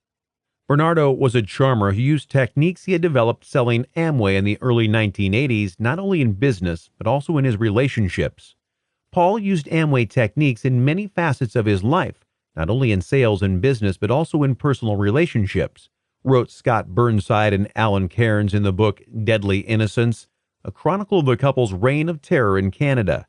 He bought the books and tapes of famous motivational get-rich-and-famous experts. Although Paul didn't make much money from Amway, the philosophy he embraced from it and other motivational mavericks justified his own crude and selfish longings. TV evangelist Jim Bakker was also an idol, but at some point Bernardo took a dark turn, and he began seeking out submissive women as sexual partners. When he met Carla Homolka in 1987, when he was 23 and she was 17, everything was perfect. Homolka was a perfect submissive, except that Bernardo was upset that his girl wasn't a virgin when they met. In order to keep the man she loved and keep him happy, Homolka apparently decided her sister would be the next best thing. Bernardo was obsessed with the Bret Easton Ellis novel American Psycho, and for the first time, he had someone by his side who understood his sadistic behavior and perhaps even reveled in it. It was on Christmas Eve in 1990 that Homolka used a lethal combination of alcohol and halothane, an anesthetic, to sedate the girl. The depraved couple then videotaped each other raping Tammy, who choked to death on her own vomit in the middle of the night. Rape, of course, was nothing new to Bernardo. DNA later linked him to the Scarborough rapist, who terrorized Toronto women beginning about 3 months after he and Homolka met and ending just before the two married in 1991. Bernardo could be responsible for as many as 18 rapes during a 3-year time period. But taking Tammy Homolka's virginity and life was not enough to satisfy Bernardo or Homolka, who some speculate had more of a bloodlust than her husband since he never killed any of his victims as the lone Scarborough rapist. A few months later, on a warm spring day in May of 1991, 15-year-old Leslie Mahaffey disappeared from her front porch, launching a search through southern Ontario that resulted in no sign of the girl. She had been locked out of her house after a funeral, and Paul Bernardo just happened to pass by while she waited for someone else to arrive home. When he offered Mahaffey a ride, she willingly took it, and when they got back to the apartment Bernardo shared with Homolka, he told her he'd found him a playmate. They again taped the rapes of Mahaffey. At one point, Bernardo said, "You're doing a good job, Leslie, a damn good job. The next 2 hours are going to determine what I do to you. Right now, you're scoring perfect." Later, she cried out in pain as he sodomized her, and her fate was essentially sealed. They killed her and then casually had dinner with Homolka's family. Afterwards, they dismembered Leslie's body and encased it in cement, dumping her remains into a nearby lake, hoping the water's depth would keep their secrets. It wasn't until a month later when two people in a canoe on Lake Gibson spotted 2 blocks of exposed concrete. One block split open to reveal dismembered body parts. Leslie Mahaffey, it seemed, had been found. It would be almost a year before Bernardo and Homolka craved a new victim, and the unfortunate girl would be Kristen French, a 15-year-old student at the city's Catholic high school. They abducted her on April 16, 1992. The two used a ruse of needing directions in order to get French into their car. Bernardo used a knife while Homolka pulled her down onto the seat so she could not be seen. French's family realized she was missing almost immediately because she always promptly returned home 15 minutes after school let out to take her dog for a walk. When she didn't arrive, they knew there had been trouble. Police were searching within 24 hours and found several witnesses who had seen French's abduction, all from different angles. One of Kristen's shoes was found in the parking lot. Bernardo and Homolka spent the next 3 days raping and torturing Kristen French, videotaping the entire thing as they forced the girl to drink enough alcohol so that she'd be more submissive to Bernardo. Kristen tried hard to be cooperative, despite the depravity she was forced to endure. "I'm going to piss on you, okay? Then I'm going to shit on you," Paul told the terrified girl, according to Stephen Williams in the book Invisible Darkness, The Horrifying Case of Paul Bernardo and Karla Homolka, quoting the videotapes that were not to be seen by the public. Kristen didn't move, aside from forcing a smile that he urged her to give him as he rubbed his penis across her face. "Don't worry," he said as his member brushed her lips. "I won't piss in your face." He eventually urinated on the frightened girl, but was unable to defecate as he'd wished. "You're a fucking piece of shit, but I like you," Bernardo said. "You look good covered in piss." While French was still alive, Bernardo went out to buy a pizza and was spotted by a woman he had stalked the previous month. She called police, but the report they filed didn't land on the proper desk, so no one investigated. By the next day, French was dead, and Bernardo and Homolka went to her family's house for Easter dinner. Later, in court, the stories of Kristen's death differed. Homolka testified that Bernardo had strangled French for exactly 7 minutes as she watched, while Bernardo said Homolka beat the girl with a rubber mallet because she had tried to escape, then strangled her with a noose and went to fix her hair for dinner. No matter how the girl died, however, they abandoned her body in a ditch where it was discovered on April 30th, 1992. Her hair had been cut in a woefully inadequate attempt to disguise her. An escalating, insatiable need for murder. Bernardo and Homolka were already onto their next victim, a Jane Doe that Homolka had befriended years earlier when she was working at a pet shop. On June 7, 1992, Homolka invited her for a girls' night out, which after shopping and dinner turned into drinks laced with halcyon, which rendered the girl unconscious.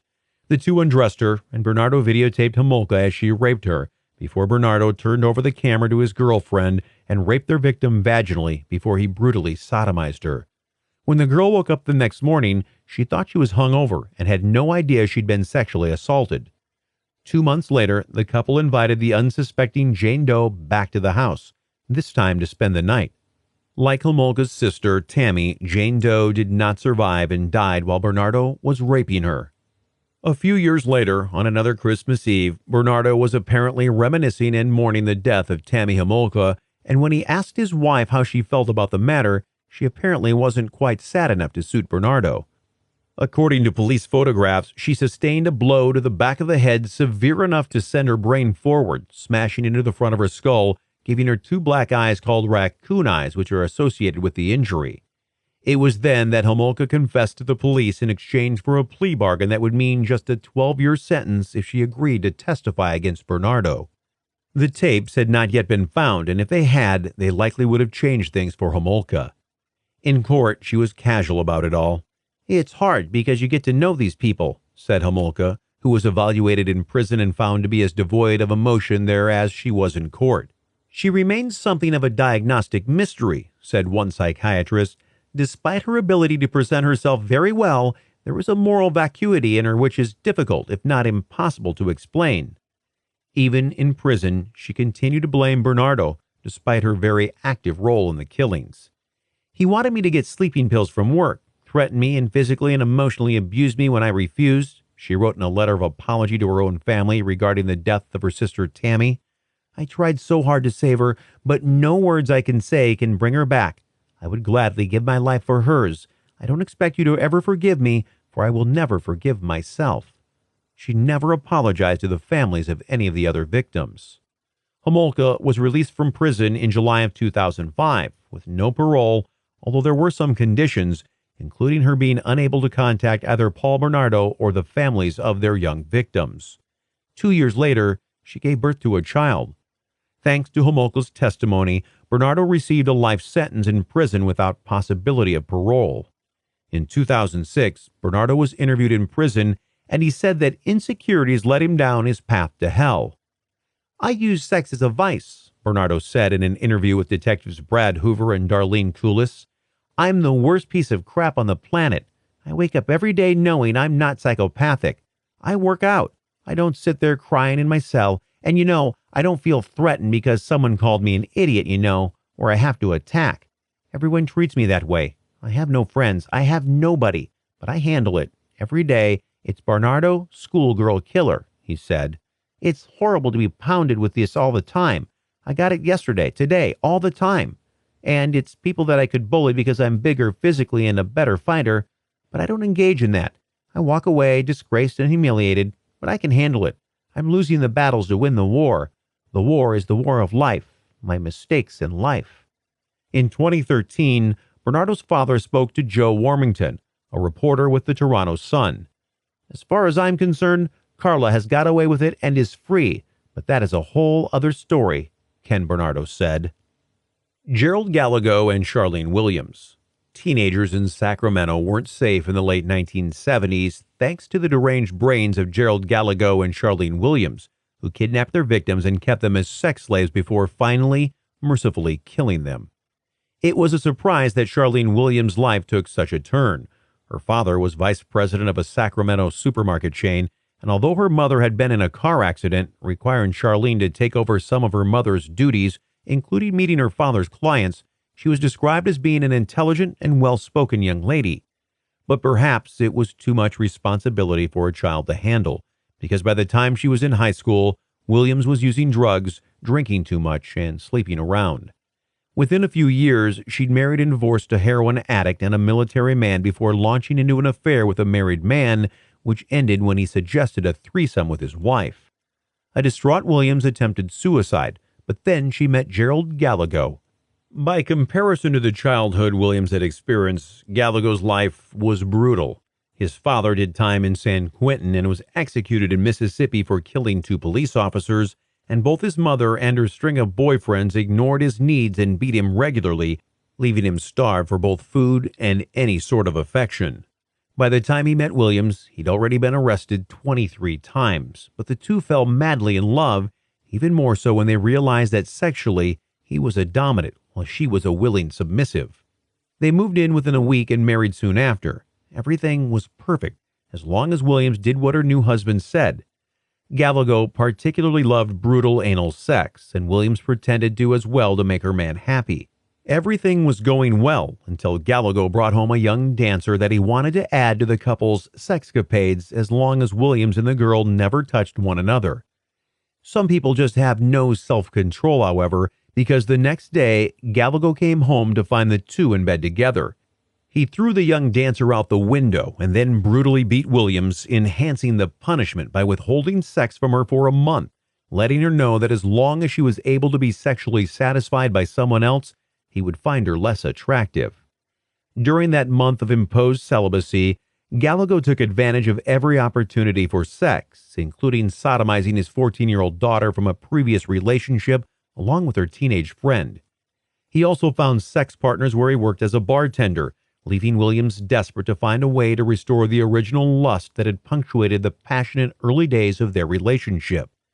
Because of his increased depravity, Gallego was now like a drug addict and required more and more stimulus in order to become sexually aroused.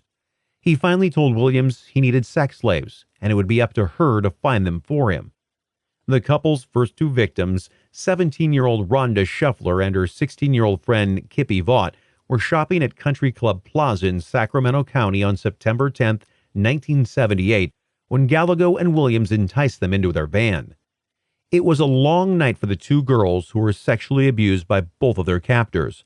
Bite marks found later on the girl's breasts showed that Williams bit those of one of the victims while Gallagher sank his teeth into the breasts of the other girl. When the two tired of their victims the next day, they loaded the ravaged, bloodied girls back into the van and drove them back to Sacramento County, although the mall where they'd been found was not their destination. Instead, they stopped the van at a remote field where Gallagher forced the girls to walk to an even more remote ditch where he beat them with a tire iron and shot them in the head. Later, Williams told a cellmate that the kidnap, rape, and murder of the two girls was like no high she had ever experienced before. "We had this sexual fantasy, see, so we just carried it out," she said. "I mean, like it was easy and fun and we really enjoyed it, so why shouldn't we do it?" Less than a year later, on June 24, 1979, 14-year-old Brenda Judd and her 13-year-old friend Sandra Colley were lured into the couple's van with an offer of disturbing leaflets for some quick cash. The Washoe County, Nevada girls were quick to jump at the opportunity. But as soon as they were in the van, Williams at the wheel headed northeast away from Reno, and Gallagher was in the back, raping the two girls as Williams watched the events unfold like a live porn flick in the rearview mirror. When Gallagher was sexually sated, Williams parked in a desolate area where there was no one around, and Gallagher took a shovel and Sandra Colley out of the back of the van. Almost as soon as they reached a dry creek bed, Gallagher swung the shovel, striking Sandra in the back of the head.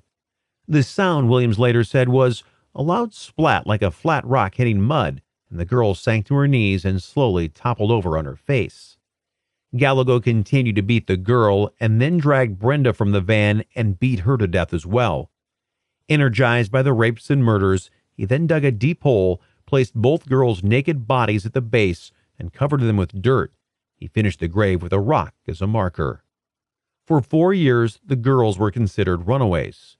10 months later, on April 4, 1980, Stacy Redican and Karen Twiggs, both 17, disappeared from Sunrise Mall in Citrus Heights, California, where they'd gone to shop and to hang out. They were both brutally sexually abused, then beaten with a hammer until they were dead. Now, the two had developed a real taste for violence, and the time between their kidnappings, rapes, and murders escalated, a pattern that is true for many serial killers. On June 7, 1980, just 2 months after their previous murder, Port Orford, Oregon woman Linda Aguilar, 21 and 4 months pregnant, was sexually assaulted, then bludgeoned with a rock, strangled, and buried alive. A month later, 34-year-old Virginia Mochel was kidnapped from the parking lot of the Sacramento Tavern where she worked as a barmaid, then raped and strangled with a nylon fishing cord that dug deeply into the tender flesh of her neck with the sharpness of piano wire. Her skeletal remains were found in October, just a day before Halloween and 3 days before the couple's final murder. It has been a rather quiet, calm late summer and fall for this sex-crazed couple who fed off the excitement of murder, but by November 2nd, they were hungry for more, and this time they grew careless. The couple ran into 22-year-old Craig Miller and his 21-year-old fiancée Mary Sowers at Arden Fair Mall in Sacramento. By now, having gotten away with so many assaults and murders, Gallagher was feeling bold, so he walked right up to the couple, waved his .25 caliber Beretta in their faces, and ordered them into his van while the young people's friends looked on in horror. Those friends immediately wrote down the license plate numbers and called police. It would be too late to save their friends. Craig Miller died almost as soon as they reached a secluded area to stop the car, but it would bring an end to a string of rapes and sadistic murders. After shooting Craig Miller at least 3 times in front of his fiancée Mary and leaving him lifeless on the ground on the side of the road, Gallagher ordered Williams to drive back to their apartment. Once there, Gallagher raped the horrified young woman who had just watched the man she loved die for hours, torturing her with his favorite brutal vices as she fell into shock over the loss of the man she expected to marry. When he tired of her, or perhaps when the blood coming from her ravaged body proved to be too much, he then loaded her back into the vehicle, and he and Williams drove to a rural area with little to no traffic, ordered Mary Sowers out of the car, and shot her 3 times at point-blank range, killing her. Using the license plate information they'd been given, police tracked Gerald Gallagher and Charlene Williams to their apartment after the murders, finding plenty of DNA evidence to make a case against them for murders in both California and Nevada. Williams, however, testified against the man she'd once loved in exchange for a lighter jail sentence, and she was sentenced to 16 years and 8 months after pleading guilty to the Nevada murders. The California charges were taken off the table, but her testimony earned her former love a death sentence. "I put him on death row. Am I proud of that? Yes, I am," Williams said in an interview with Sacramento CBS news station. "He is just one sick bastard, he was. I would have done anything I could if I could have stopped him. I know I couldn't have stopped him. I tried to stop him." Williams said she took part in procuring the victims because Gallego threatened not only her, but also her family, controlling her with fear. Charlene Williams, who gave birth to a son 3 months into her prison sentence, was released from prison in Nevada in July 1997, and she continued to claim she played no part in the murders of any of the victims, despite previous admissions of pleasure. "I did not kill any of them," said Williams. "No, for God's sake, no. No, I never did. I wouldn't be sitting here right now if I did." 2 years later, Gerald Gallego's death sentence in Nevada was overturned, but a new jury also sentenced him to death. In a somewhat fitting end, given his proclivity for painful anal sex, Gerald Gallego died of rectal cancer on July 18, 2002 at the Nevada Prison System's Medical Center. Williams lives in an undisclosed location, fearful that Gallego has a hit out on her even 15 years after his death.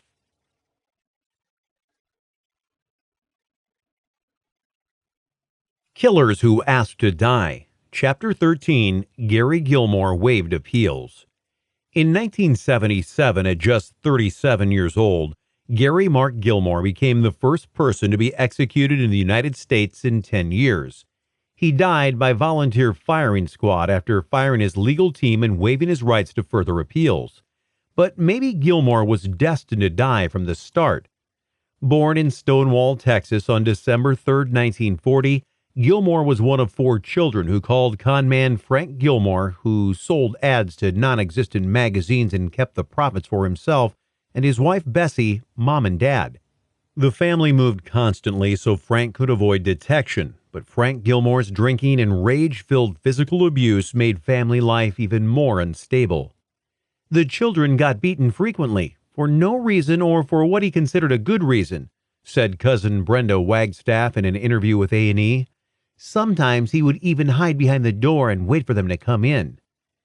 It's no wonder that by the age of 10, Gilmore was already showing signs of trouble due to deep emotional scars caused by his father's unwarranted rages. Gary, it seems, suffered the brunt of his father's rage. "I think Gary reminded my father of something in himself," said his brother Michael Gilmore. "Gary received a good deal more of my father's anger than anyone else in the family." But there were also moments when Frank Gilmore showed a softer side. In May of 1955, Gary Gilmore was caught running a stolen car ring in Portland, Oregon, and his father not only bailed him out of jail, but also hired an attorney, getting his son off with just a warning. "It's true, my father went to great lengths to keep Gary out of jail," said Michael. "I really have to wonder if there was a part of my father who couldn't help but feel sorry for his children because of what he had done to them." Gary learned nothing from the incident, apparently because a few weeks later he stole another car, and this time he ended up in McLaren Reform School for Boys in Woodburn, Oregon, where he was able to perfect his criminal behavior surrounded by young men who were there for much more serious crimes. After being released, Gilmore spent the next 2 years in and out of jail, eventually earning a 15-year sentence at the Oregon State Correctional Institution for armed robbery. It was a shame that he hadn't gotten a better deal out of life. Gilmore was smart, with a high IQ, and he had a real gift for art, creating bucolic scenes of a life he'd never known with charcoal and paper. But he hated prison. Gilmore attempted suicide 16 times at Oregon State, including swallowing a razor blade in one particularly gruesome attempt. When he came up for parole, he said, "You can keep a person locked up too long, and that there is an appropriate time to release somebody or to give them a break. I stagnated in prison a long time and I have wasted most of my life. I want freedom, and I realize that the only way to get it is to quit breaking the law.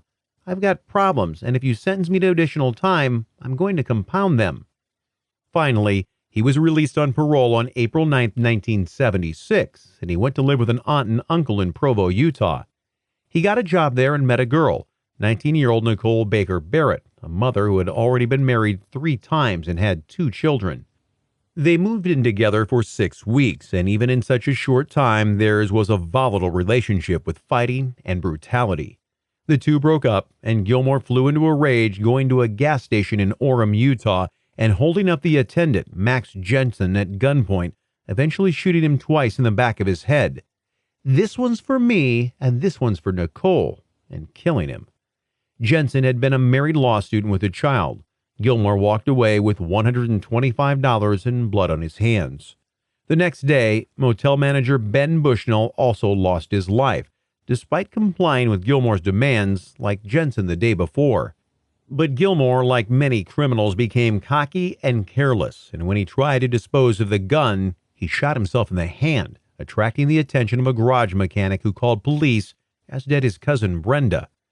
Gilmore was caught after a short chase, and he asked his cousin why she'd turned him in.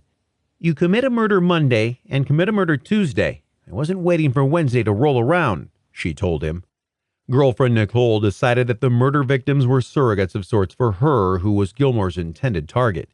"He killed them instead of killing me," Barrett said. Rehab unlikely for this habitual criminal. With Gilmore again behind bars, it seemed unlikely that he would be able to live a normal life with the rest of society. Gilmore and almost everyone who knew him agreed. "It just wasn't realistic to think that he'd ever be rehabilitated," said District Attorney and Chief Prosecutor Noel T. Wooten. "One of the things I thought at the time, but didn't argue it, was that if you were to give him life in prison, that the only other thing we could do probably was to just lock him up in a cage like gorillas at the zoo. But even at the zoo, somebody's got to go into the cage and clean up sometimes, and the only logical conclusion is that the man just has to be destroyed." Though he admitted killing both Jensen and Bushnell due to the lack of evidence in Jensen's murder, Gilmore was only tried for the murder of Bushnell. The case went to trial on October 5, 1976, and lasted just 2 days. After a brief deliberation, the jury found Gilmore guilty of first-degree murder. At the sentencing phase, he only said one thing: "I am finally glad to see that the jury is looking at me," and he was sentenced to death. Given a choice in how he would die, either firing squad or by hanging, Gilmore chose the firing squad. His sentence was to be carried out the following month. When Gilmore's lawyers subsequently attempted to appeal his case, Gilmore fired them, choosing instead to pay for his crimes with his life. The American Civil Liberties Union and the National Association for the Advancement of Colored People stepped in, causing Gilmore to lash out. "They always want to get in on the act. I don't think they have ever really done anything effective in their lives. I would like them all, including that group of reverends and rabbis from Salt Lake City, to butt out.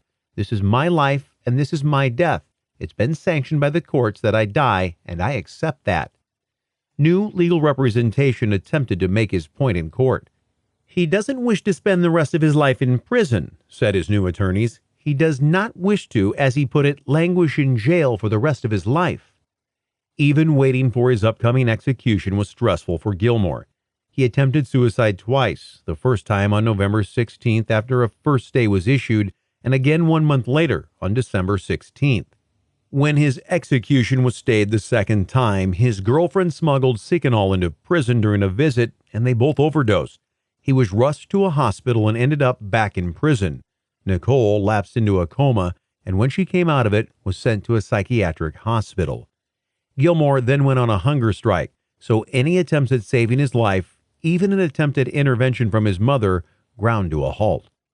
The night before his death, friends and family gathered in the prison mess hall where Gilmore was served steak, potatoes, milk, and coffee, as well as 3 small bottles of Jack Daniel's whiskey his uncle Vern D'Amico smuggled in for his nephew. Gilmore only consumed the liquids and apparently had no appetite for the steak and potatoes. The next day, January 17, 1977 at 8:07 a.m., Gilmore finally got his wish and was executed by firing squad at Utah State Prison. It was an old mahogany office chair with a black vinyl seat and back, Time magazine reported later in its January 31st issue.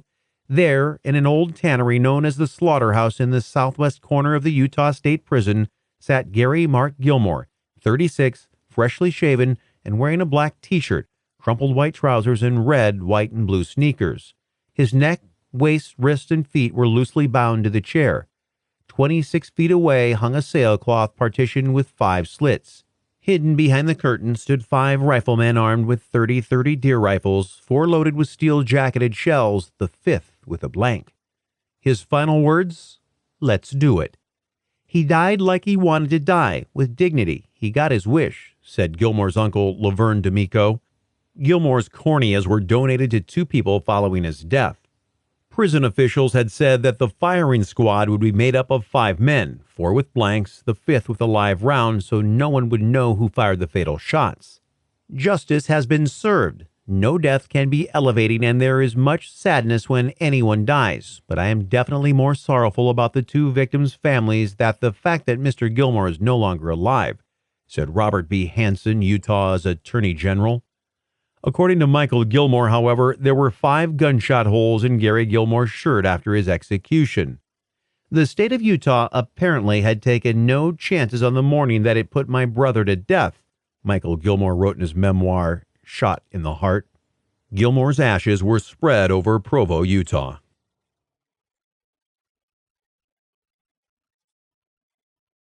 The aftermath. A decade later, Nicole Baker, who had since married but withheld her married name for anonymity, was still trying to recover from her short-lived but intense relationship with Gilmore. When they met, "I felt like I had always known him, and I felt like I had always loved him."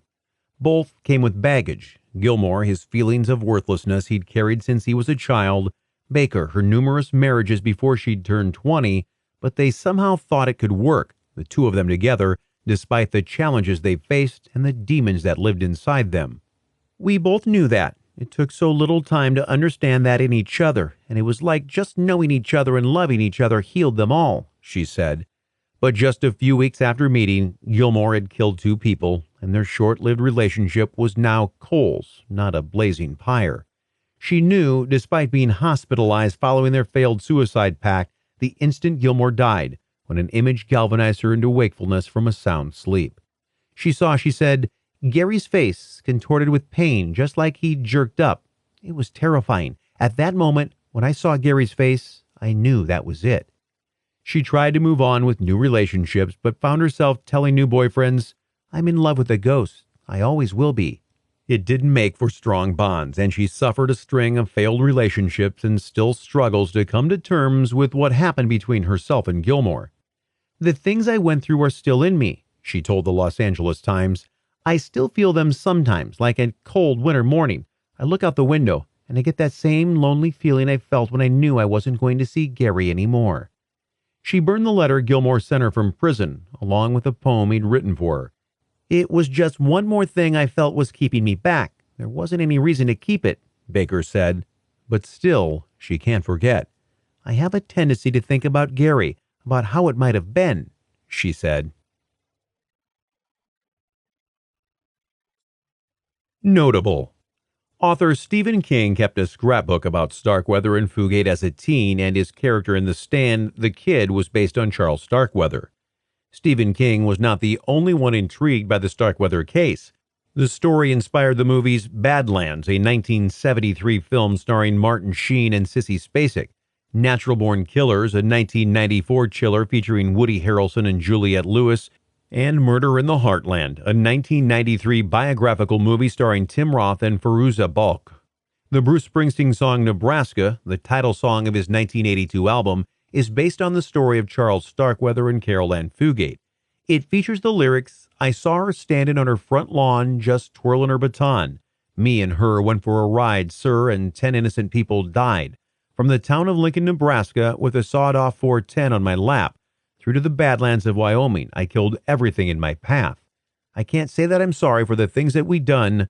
At least for a little while, sir, me and her, we had us some fun."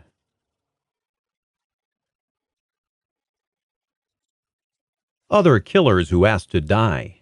Keith Zettelmoyer. Keith Zettelmoyer was facing felony robbery charges in 1980 when he kidnapped his friend, Charles Tedesco, and murdered him so that the man couldn't testify against him at a trial, which was just a week away. He was caught when 2 officers on patrol nearby heard the gunshots and found Zettelmoyer holding his weapon, The victim slumped near the railroad tracks behind the warehouse.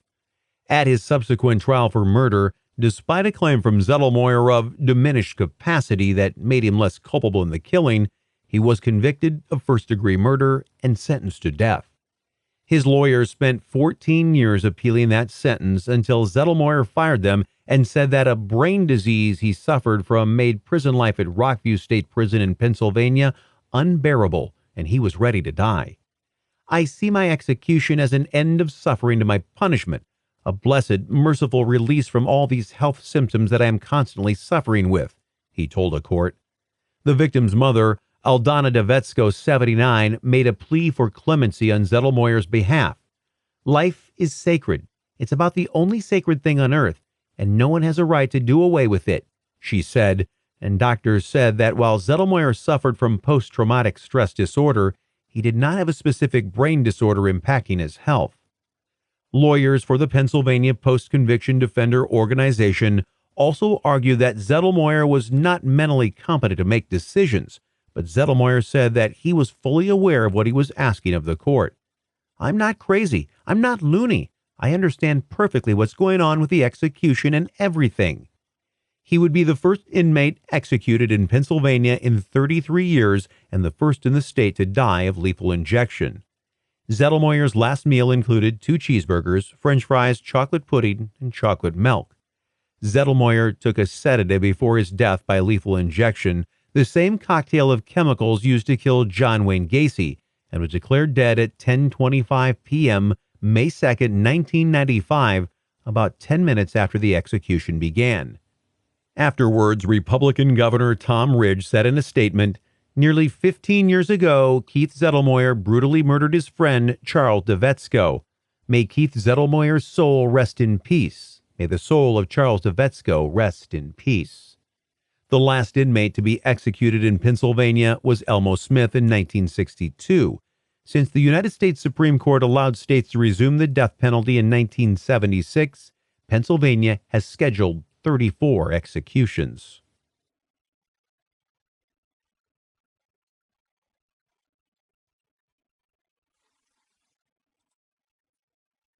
America's First Serial Killer, Chapter 14, H. Holmes started with corpses. H. Holmes had a good thing going for a guy who liked to kill. Considered one of America's first serial killers, he built for himself an elaborate, albeit somewhat macabre mansion on the corner of 63rd and Wallace Streets in Chicago, where he set up shop during the 1893 Columbian Exposition, better known as the World's Fair. Just 2 decades after the devastating Chicago fire, which killed 300 and completely overshadowed the far more deadly Peshtigo fire in Illinois' neighbor to the north, Wisconsin, which took an estimated 2,500 lives the same night and is still considered the deadliest wildfire in U.S. history, the event was scheduled to commemorate the 400th anniversary of Christopher Columbus's arrival on American soil, and it was to be one of the biggest spectacles in the world. Chicago fought hard to host the event. New York City financial bigwigs, including Cornelius Vanderbilt, William Waldorf Astor, and J.P. Morgan, promised $15 million to cover the city's expenses if the Big Apple won the event, while Chicago's mercantile and meatpacking millionaires Marshall Field, Philip Armour, and Gustavus Swift promised the same. It was Bank President Lyman Gage who arranged millions more in financing that finally led Congress to give Chicago the exposition.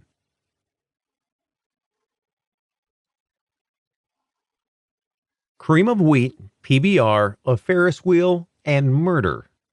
The 6-month event opened on May 1st and would introduce to the world cream of wheat, juicy fruit gum, and Pabst Blue Ribbon beer, as well as fluorescent light bulbs and the dishwasher.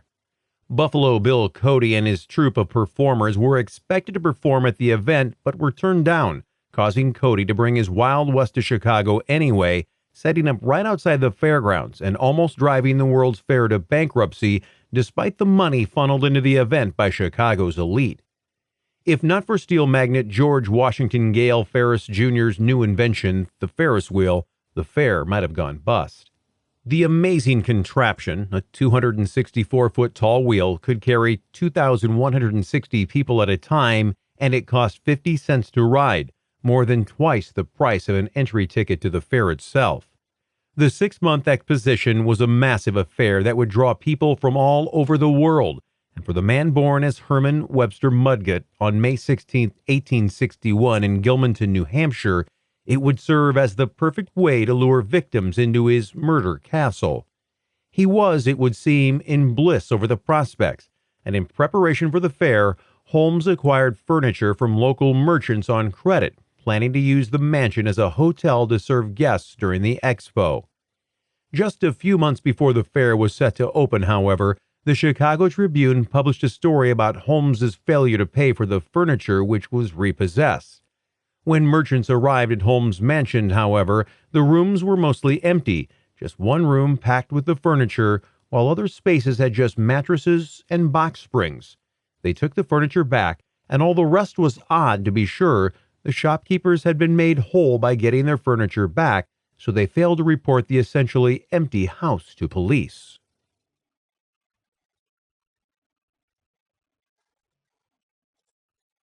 Bad to the bone. As a boy, Holmes was remembered as being cruel to both younger children and animals, a harbinger of things to come and a critical tell that many future serial killers have as part of their past. He blames his later obsession for murder, bones, and more of the macabre on an incident he experienced with his classmates. One day bore me struggling and shrieking beyond its awful portals, nor did they desist until I had been brought face to face with one of its grinning skeletons which, with arms outstretched, seemed ready in its turn to seize me, he wrote in a later confession, but still he saw the event as a win later in life. It proved a heroic method of treatment, destined ultimately to cure me of my fears and to inculcate me in, first, a strong feeling of curiosity, and later a desire to learn, which resulted years afterwards in my adopting medicine as a profession. Luckily, he was a good student, so he was able to fulfill his dreams of studying medicine. In 1878, at age 19, Holmes married Clara Lovering, whose father was a prominent farmer in Loudon, New Hampshire, and had the funds to help him pay for his education. He attended college in Burlington, Vermont on his wife's dime, but he was already beginning to set into works a plan that would allow him to make his own money, even if it meant it would be the start of his life of crime. After he graduated, he took a series of jobs, first as a sales rep for a plant nursery in Portland, Maine, then later as a school teacher in Moores, a city in New York. H. Holmes was once a resident of this Clinton County. He appeared at Moores in 1883 under the name Herman W. Mudgett as an agent for nursery stock, and created such a good impression that he was engaged to teach the village school, according to a story appearing in the New York Times. This occupation he found uncongenial. He left Moores and went to Massachusetts, but returned in a short time, accompanied by a small boy who disappeared shortly after arrival, Holmes saying he had gone home. It is now believed that the boy was the murderer's first victim.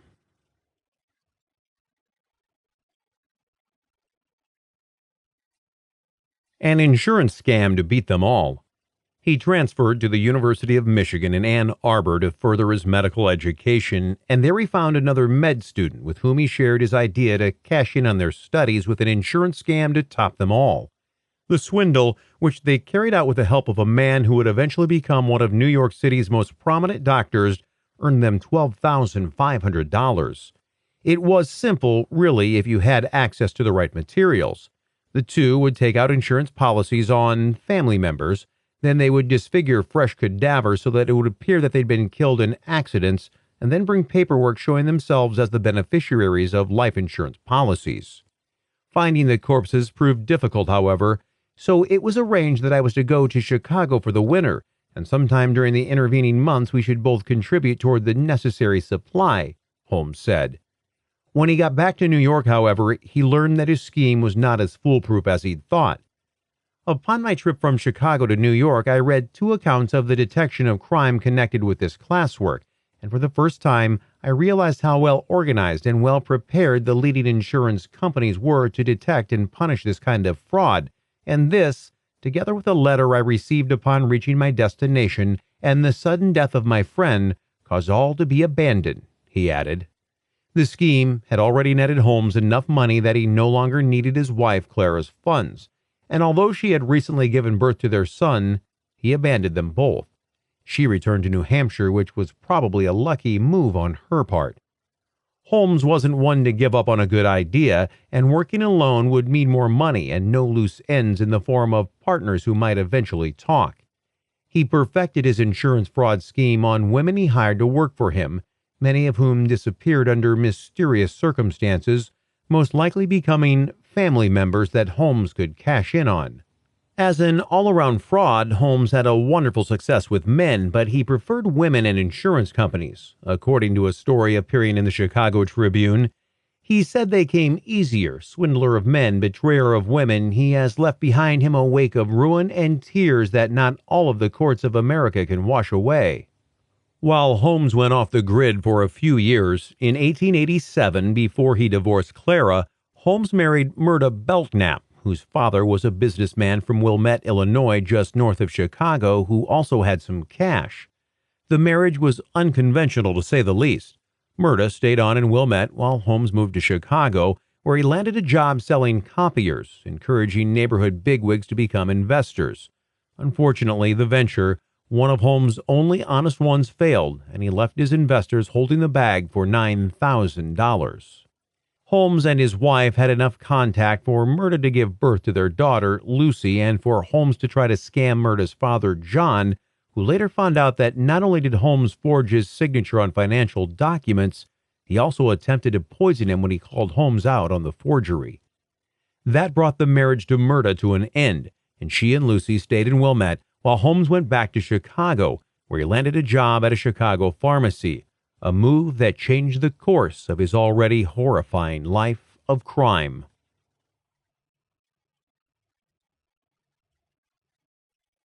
A charmer and a killer. As a druggist at the pharmacy, Holmes gained a reputation as both a charmer and an excellent chemist, one who was able to whip up potions for whatever ailed his devoted customers, who were easily swayed by his charms.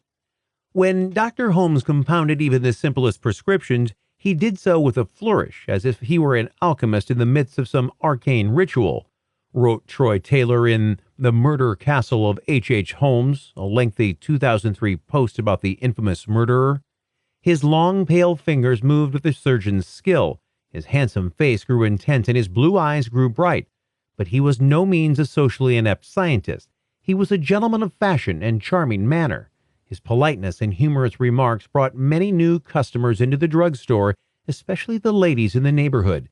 In addition, he kept a sharp eye on the account books as well and was concerned with the profit the store was making. He was, in short, the perfect assistant to the proprietress. In fact, the pharmacy's owner, Mrs. Dr. Holden, loved Holmes and the money he brought into her now thriving business, at least until she strangely disappeared within the year. Holmes announced that she had moved out west and he had purchased the pharmacy from her. A forwarding address? She'd not left one behind. Escape to a neighboring state. In 1889, Holmes went to Indiana, where he teamed up with an accomplice, Benjamin Peitzel, to pull off an insurance scheme to drum up some extra cash. Holmes got away with it and headed back to Chicago, but Peitzel was busted, and like almost everyone else Holmes had come into contact with, was left holding the bag while Holmes skated away scot-free. At the drugstore, Holmes decided it was time to expand, and he added a jewelry counter manned by watchmaker and jeweler Ned Connor of Davenport, Iowa, who moved his wife, Julia, and their daughter, Pearl, into an apartment above the store.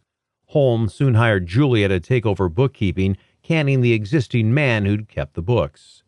When Ned Connor started to question the relationship between his wife and the charming H. Holmes, he quit his job, leaving his family behind, and took a different job, potentially saving his life in the process, as Holmes was about to begin construction on his infamous House of Horrors. The first thing Holmes did was take out insurance policies on Julia and her daughter, naming himself as the beneficiary.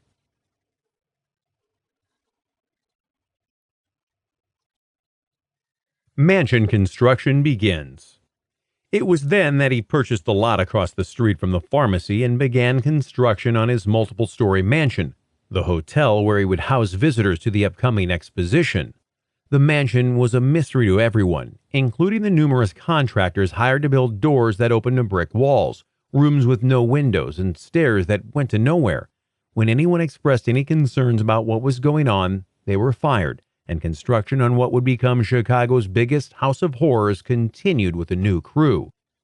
The 60-room mansion had a basement with windows covered with iron sheets and 51 seemingly random doors, trapdoors, hidden staircases, secret passages, rooms without windows, chutes that led into the basement, and a staircase that opened out over an alleyway behind the house. Most horrific of all, however, was a project Holmes did on his own. The man built gas jets into the room's walls, his own personal Auschwitz, long before Hitler's SS ever came up with such horrors, along with a wooden chute that would on the surface appear to be for laundry, but was in actuality for the bodies, along with a hanging room, a torture room with a rack, and a kiln in the basement sized for incinerating his victims.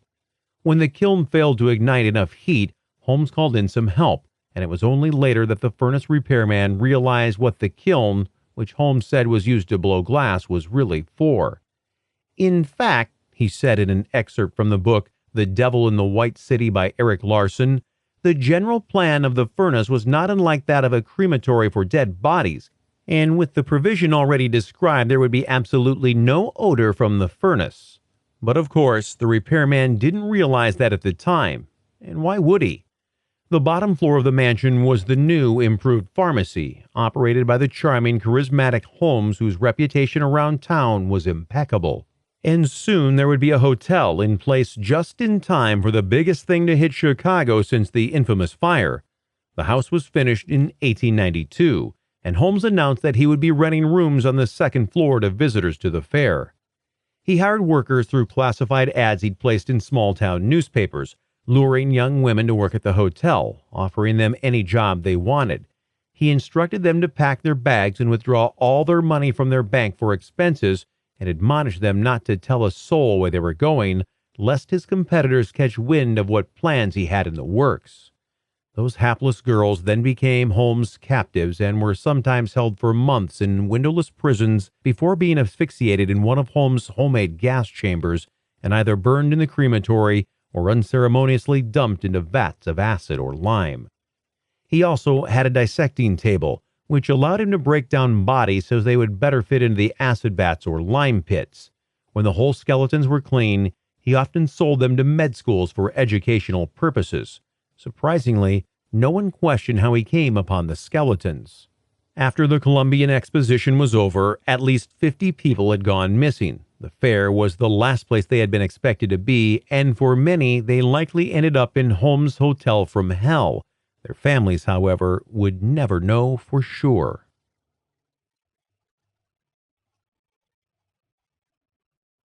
Fair guests were not enough.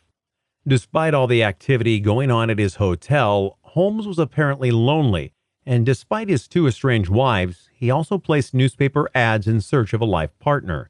Those lonely hearts who were unfortunate enough to take him up on his offer were tortured until they gave up information about their valuables and then held captive until he tired of them and sent them down the chute. For 4 years, Holmes was able to kill his victims undetected.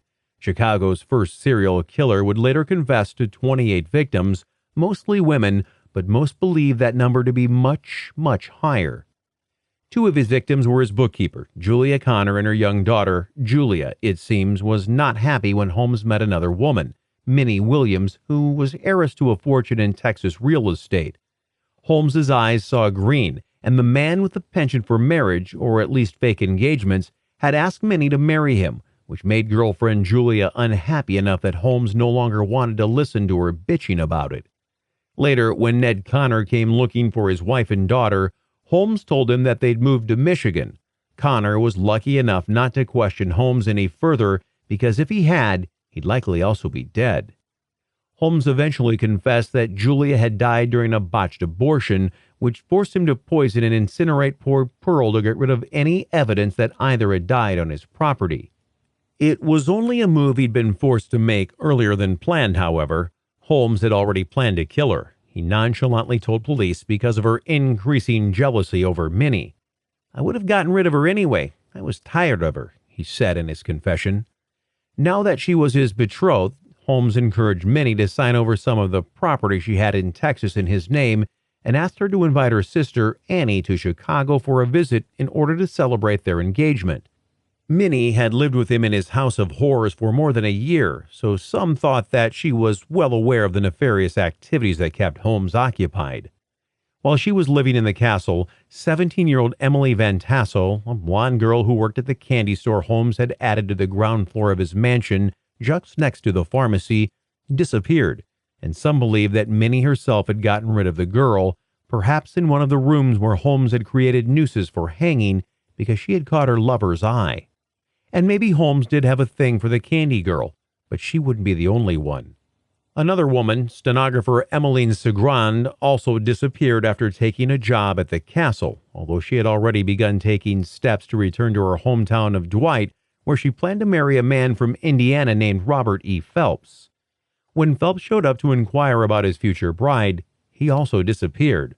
Holmes later said he used his stretching machine, an elaborate device that mimicked being drawn and quartered, to determine how much stretching the human body could withstand before it snapped like a rubber band. Georgiana Yoke, a woman who arrived in Chicago from Indiana, applied for a job at the castle and immediately caught Holmes' eye.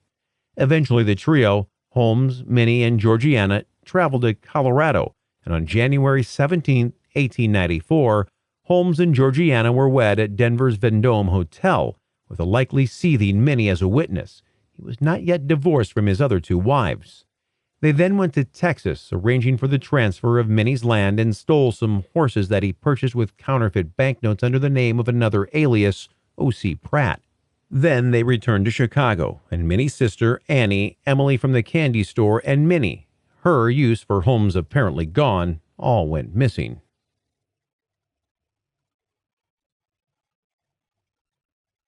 A new start for Holmes.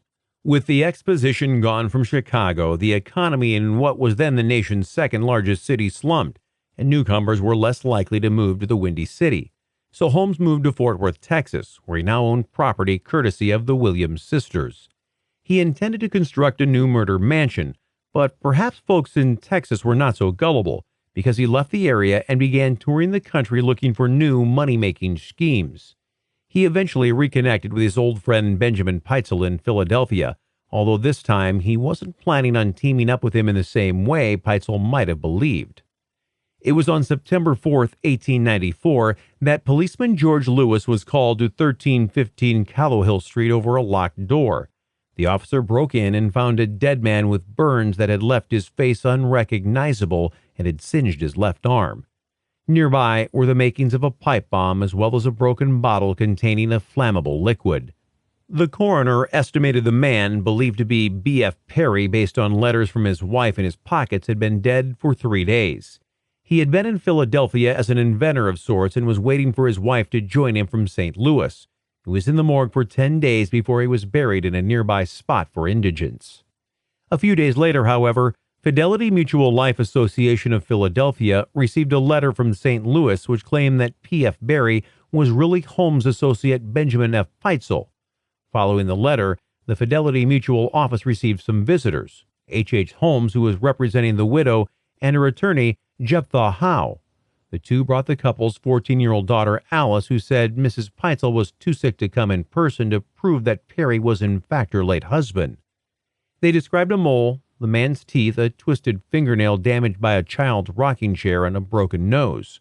The body was exhumed, and Holmes positively identified it as Pitezel, receiving $10,000 for his efforts, money to benefit the widow Pitezel and her 5 fatherless children. The grateful widow sent a letter thanking the company for their prompt response to their claim.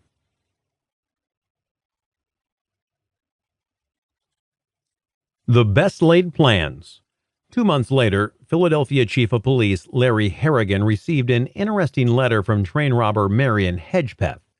While Hedgepeth was no Jesse James, he looked like a dude, wrote David P. Grady in a 1996 article appearing in the magazine American Cowboy with the headline Debonair Killer, and he was best known for his bowler hat, diamond stick pin, and polished shoes, but that didn't mean that famed detective Alan Pinkerton of the National Detective Agency wasn't hunting him down. He was also known as one of the fastest guns in the Wild West, so in his case, looks were very deceiving.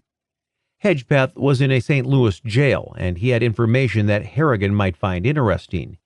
He told the police chief he would be happy to disclose the details of the plot he'd heard about to defraud a Philadelphia insurance agency if he was interested. Of course, Harrigan wanted a full story. According to Hedgepeth, he had been in prison with a man named Howard, another Holmes alias, who'd offered him $500 if he knew an attorney who would go along with an insurance scheme to fake a fatal accident that would net assured $10,000. The idea was to insure his partner, Peitzel, then fake an accident, send Peitzel into hiding, and substitute a body to take the place of Peitzel that they would obtain at the morgue. Howard bragged to Hedgepeth that he'd committed the fraud many times. For his part, Hedgepeth offered up the younger brother of his own attorney, Jephthah Howe. Problems arose, however, when Holmes would not allow the widow Peitzel to identify the body, when Howe began to suspect that the whole thing was a double cross, and when Peitzel was indeed the body they dug up from his grave. Because the thing eventually went awry, Peitzel's widow didn't want to pay Howe his cut, and Hedgepeth never got his money. He was happy to share the details. Pinkerton was intrigued, and although there was no evidence to support Hedgepeth's claims, there was an outstanding warrant on Holmes from Texas regarding the theft of a horse, and on November 17, 1894, they caught up with him, charging him with conspiracy to defraud, murder, and horse thievery, which at the time was akin to grand theft auto. The widow Peitzel and two of her children, the other three were also victims of Holmes, who said in his confession that he'd poisoned Howard, incinerated his body, and locked the girls, Alice and Nellie, in a large trunk, then filled the trunk with gas, killing them quickly and then burying their bodies in the basement of their rental house, told a collection of lies. And on the way to jail, Holmes asked the guard in charge of keeping an eye on him if he would take $500 to allow Holmes to hypnotize him. Wisely, the guard refused. Holmes also made up an elaborate story for Detective Frank P. Geyer, who told the court that Holmes had said he'd gone to New York to get a corpse from a medical student and then had it shipped to Philadelphia via a New Jersey train. Later, grisly searches of the places Holmes had lived, including his Chicago murder castle, turned up bits of bone and teeth, bodies buried missing certain body parts. Nellie Peitzel had a club foot, so removing her feet would make her less easy to identify. Hair and jewelry linked to Minnie and Annie Williams, dried blood, and a pile of bloody women's clothing, including a dress later identified as belonging to Julia Connor, whose husband had left her because of her affair with the charming pharmacist. Holmes claimed that he'd bought the bones, although he could not remember from whom. While only 9 murders were ultimately confirmed, the lime pit had turned bones to fine bits of dust. The numbers were estimated between 20 and 100 to 200, based on the missing persons reports filed when Holmes was around and accounts from neighbors who said they'd seen many people go into Holmes' Hotel of Horror in Chicago, but never saw anyone come out. A confession, finally. Eventually, Holmes confessed multiple times, writing confessions for several newspapers and writing down his story in the 1895 book, Holmes' Own Story. It began with the same gentlemanly charm that likely led people into his house of horrors during the World's Fair. Come with me, if you will, to a tiny, quiet New England village, nestling among the picturesquely rugged hills of New Hampshire. He begins, going back to the start of it all, his birthplace and childhood. In his confession, Holmes said he'd personally killed 27 people, but just before his execution by hanging, he reduced that number to 2, despite the evidence police had gathered suggesting far more murders. The Philadelphia Inquirer paid Holmes for the list of murder victims he'd given in his confession, but investigations later turned up many of those people alive and well, suggesting much of what Holmes had said was a lie.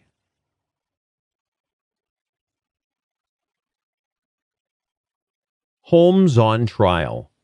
The trial of Herman Mudgett, whose main alias was H. Holmes, began in Philadelphia just before Halloween of 1895, just shy of a year since his arrest, and only lasted for 6 days. Still, it was like the O.J. Simpson trial or the Casey Anthony trial in that it was one of the most sensational of the century and drew reporters from across the country who reveled in the witness testimony about the Chicago castle, and when Holmes dismissed his attorney and took on his defense by himself.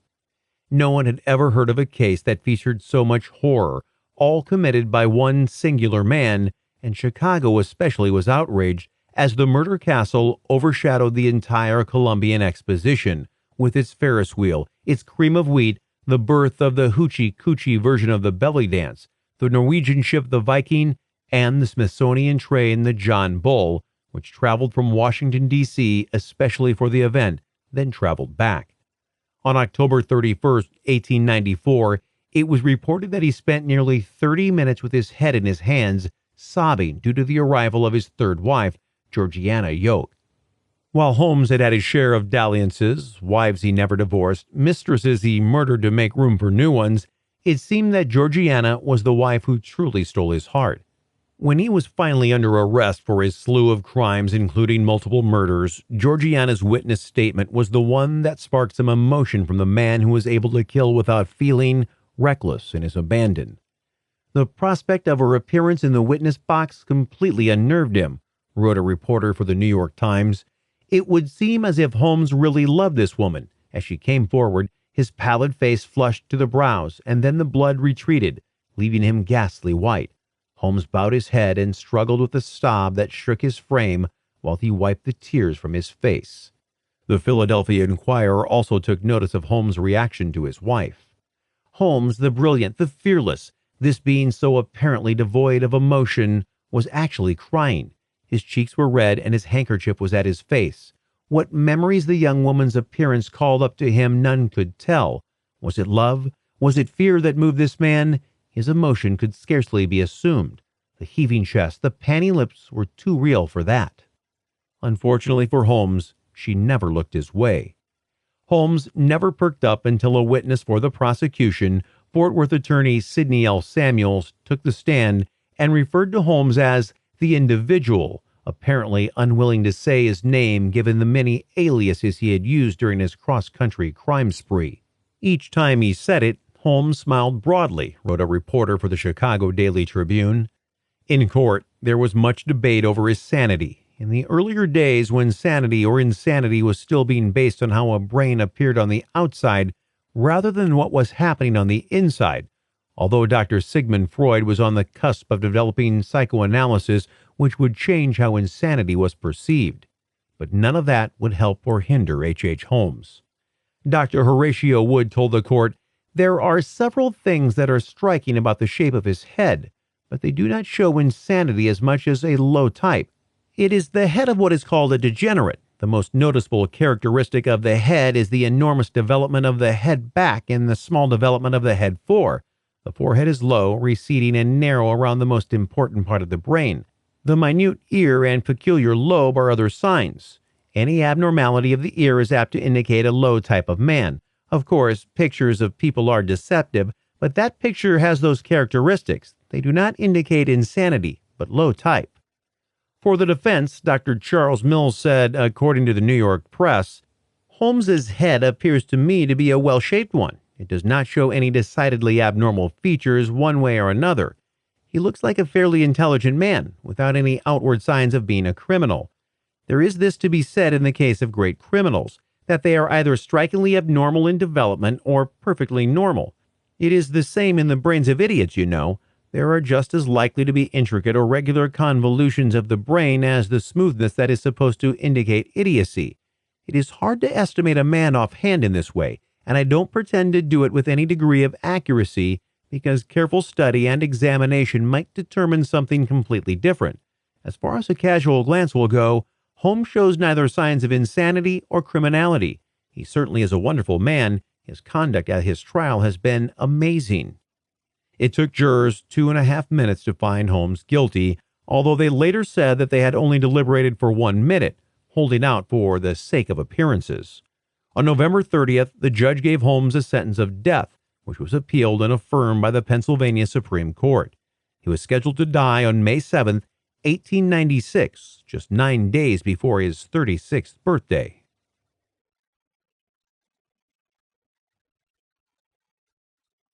The execution of H. Holmes.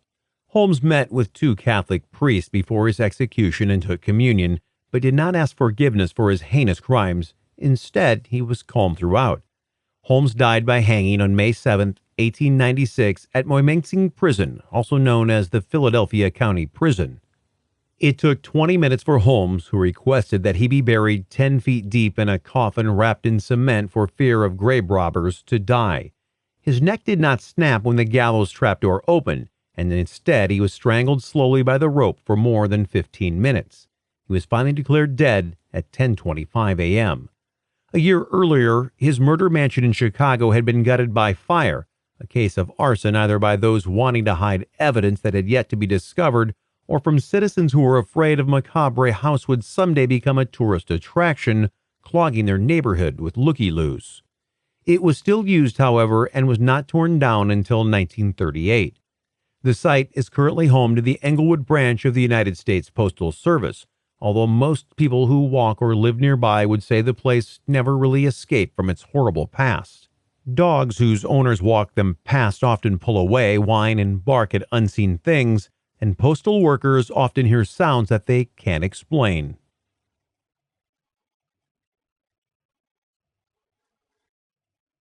Notable: Holmes is buried in an unmarked grave at Holy Cross Cemetery in Philadelphia. Leonardo DiCaprio has owned the rights to the book The Devil in the White City by Eric Larson since 2010, and a movie version of the book in which he would play H. Holmes under the direction of Martin Scorsese has been in the works since 2015.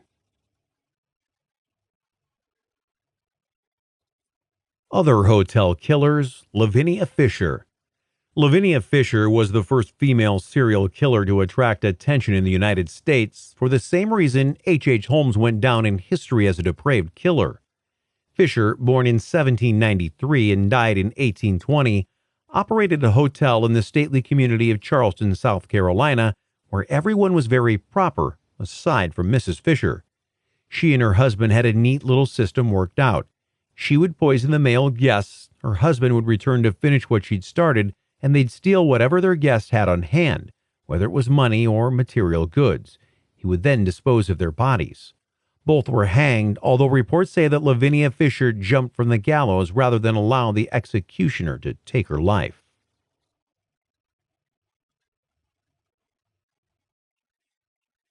A Drug-Fueled Murder, Chapter 15, Richard Speck, Nurse Killer. Richard Speck, who made history when he raped, tortured, and killed 8 nurses in Chicago in 1966, really liked prison. In 1996, 30 years after the gruesome crime, a Chicago news anchor received anonymous videotapes from Statesville Prison that were apparently filmed in 1988, revealing the debauchery that was happening behind prison walls. The video showed Speck, who was taking illegal hormones to grow female-esque breasts in what was believed to be a bid to stay alive in prison, performing oral sex on another inmate while wearing silk panties, sharing copious amounts of cocaine with another inmate, and plenty of money passing hands.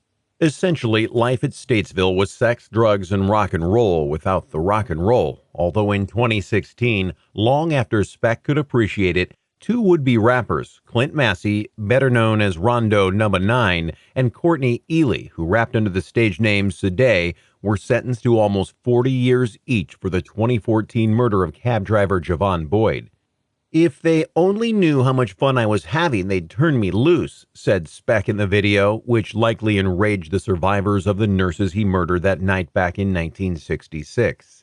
In the video, Speck not only confessed to killing the nurses, "Sure I did," he said. He also said he really had no feelings about it.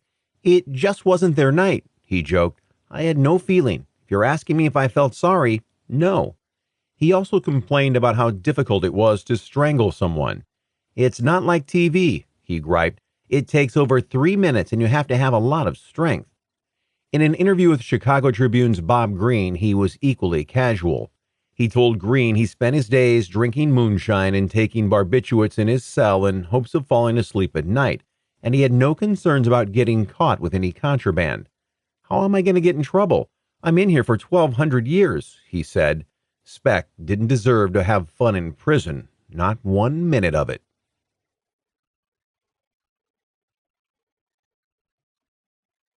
Decades later, pain still lingers. After John Schmall's basement flooded in 2015, he went downstairs to see what he could salvage from the heaps of soggy items. One thing he noticed was an unfamiliar cardboard box, its bottom almost ready to give way and spill out the contents. He took it upstairs and opened it. Inside were 4 boxes of Kodak slides, along with a note written by his mother on a sheet of pink paper that said, Nina, South Chicago Hospital.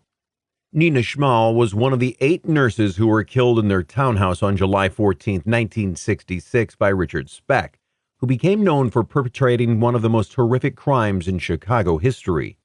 He headed back downstairs, where he found a 35mm slide projector.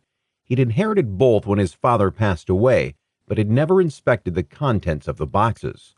Now, however, he was catapulted into the past 49 years after Speck had taken his sister's life along with 7 of her fellow nursing students. Within a few minutes, images appeared on his wall, all from Nina's life in nursing school. Nina, with her friends hanging out, laughing, eating, and doing each other's hair, teasing their dues into submission to capture the tall, bouffant style that was hip back then. Opening the box at first meant to me that I was going to reopen her death, and it turned out that it reopened her life, Schmall told the Chicago Tribune.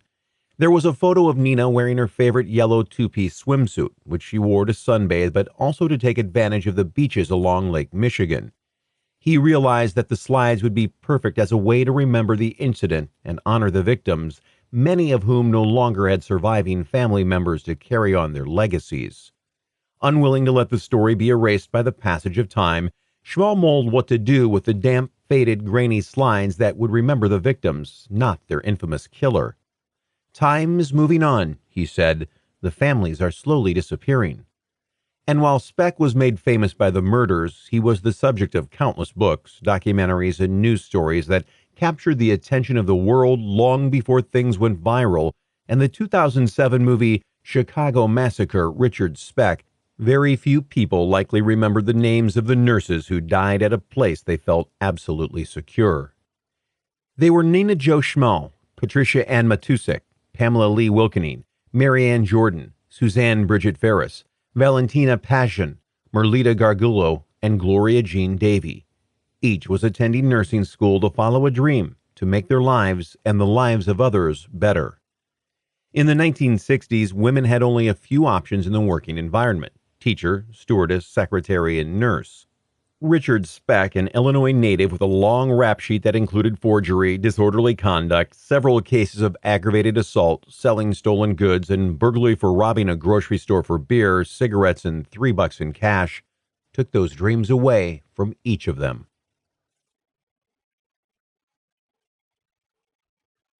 Nursing circa 1966. Like teachers in the 1800s, nurses had to follow a strict code of conduct.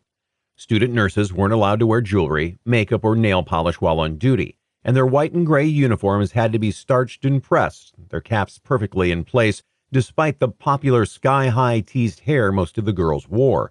Their white saddle shoes also had to be immaculate. During their first 2 years, the nursing students lived in dorms attached to the hospital, but in their final year they were allowed more freedom and were able to live away from the dorms. The 8 nurses Richard Speck killed were living in one of the 3 townhouses rented out by the hospital located on East 100th Street. The place had 1 bathroom and 3 bedrooms, upstairs as well as a living room, powder room, and kitchen downstairs. It was a little crowded, but afforded the girls more privacy than had life in the dorms, so they were happy with the arrangements.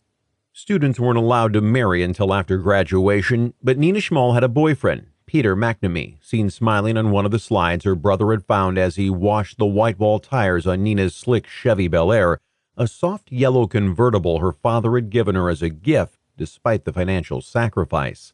As soon as the year was up and Nina had graduated, she and Peter planned to wed. It would be a wedding that would never happen, thanks to one man who decided that their lives didn't matter.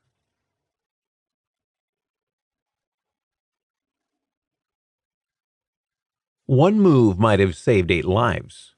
Richard Speck was born on December 6, 1941, the day before the Japanese attack on Pearl Harbor. The day I was born, all hell broke loose the next day, Speck later said in an interview that appeared on A&E, and it hasn't stopped since.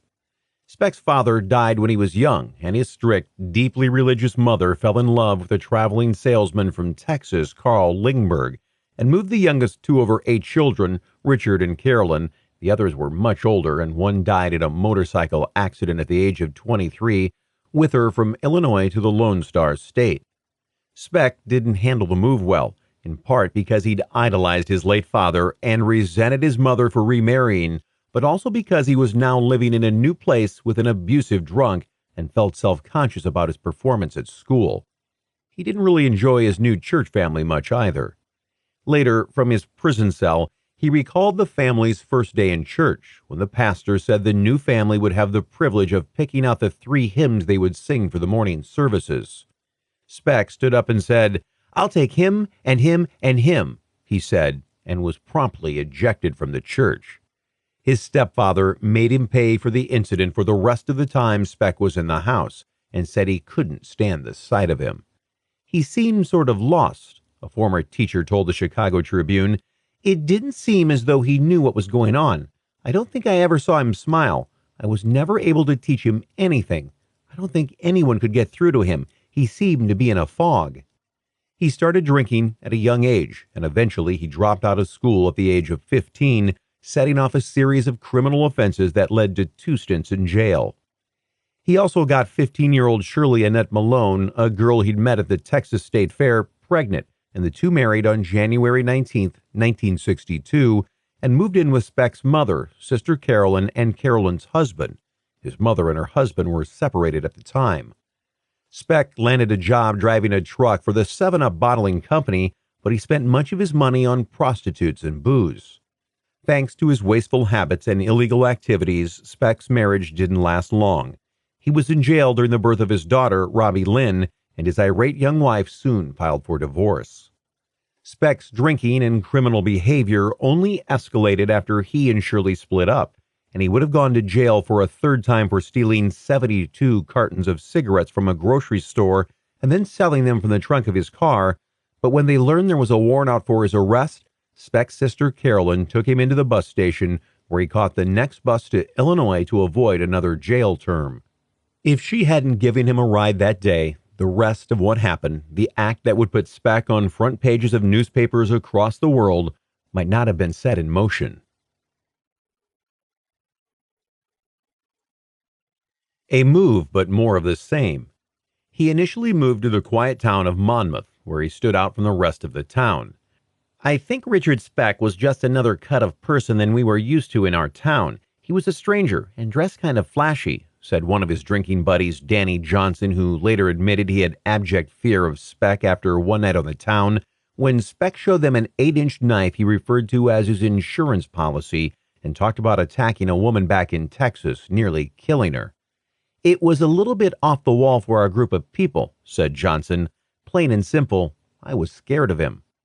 Sometime after that night out on April 2, 1966, he blindfolded a 65-year-old woman, raped her, and then tied her up with pieces of her housecoat. She described Speck perfectly, and given the small-town nature of the place where Speck was a stranger, it was easy to track him down. "One act of criminal behavior led to another," said William Nellis, a prosecutor in the Speck trial. Once he went down that road, it was apparently difficult or nearly impossible for him to turn back." Speck fled to Chicago, where he bummed around and drank a lot, staying just ahead of any trouble and lying to his family members so they would continue to help him. His brother-in-law, married to his older sister Martha, mentioned the U.S. Merchant Marine program, and Speck signed on, eventually becoming part of the 33-member crew of the Clarence B. Randall, a bulk ore lake freighter owned by Inland Steel. Unfortunately, 4 days into the voyage, Speck suffered appendicitis and was forced to have emergency surgery at a hospital in Michigan's famed Upper Peninsula, which the locals called Upers, still referred to as the UP. He recovered at Martha's house before returning to the Clarence B. Randall, where he drank too much, fell off the boat once, and lasted less than a month before he got into a fight with another crewman and was unceremoniously booted off the vessel. The next Tuesday, he had another assignment on board Sinclair Oil's SS Sinclair Great Lakes, an oil tanker located 30 minutes away. But when he got there, He learned the spot he'd been hoping for had already been filled. By the time he made it back to the hiring hall, it was closed and he did not have enough money for a room. That night, he slept in a house that was under construction, but on Wednesday morning, July 13th, he was livid after being sent on an assignment that didn't exist. His sister, Martha, loaned him $25, so he got a room at the Shipyard Inn, then spent the rest of the day drinking until he ran across a 53-year-old woman, Ella Mae Hooper, at one of the bars and lured her back to his hotel room at knife point. He raped her and stole her .22 caliber Rome pistol. He went for dinner at Kay's Pilot House, then went back down to the Shipyard Inn's bar to drink some more, armed with a switchblade and Ella Mae's handgun. After dinner at the nearby Kay's Pilot House, Speck returned to drink at the Shipyard Inn's tavern until almost 10:30 p.m., when he walked a mile and a half to 2319 East 100th Street, the townhouse where the student nurses lived. It was an unfortunate turn of events for the young women who had no idea evil was lurking just outside their door.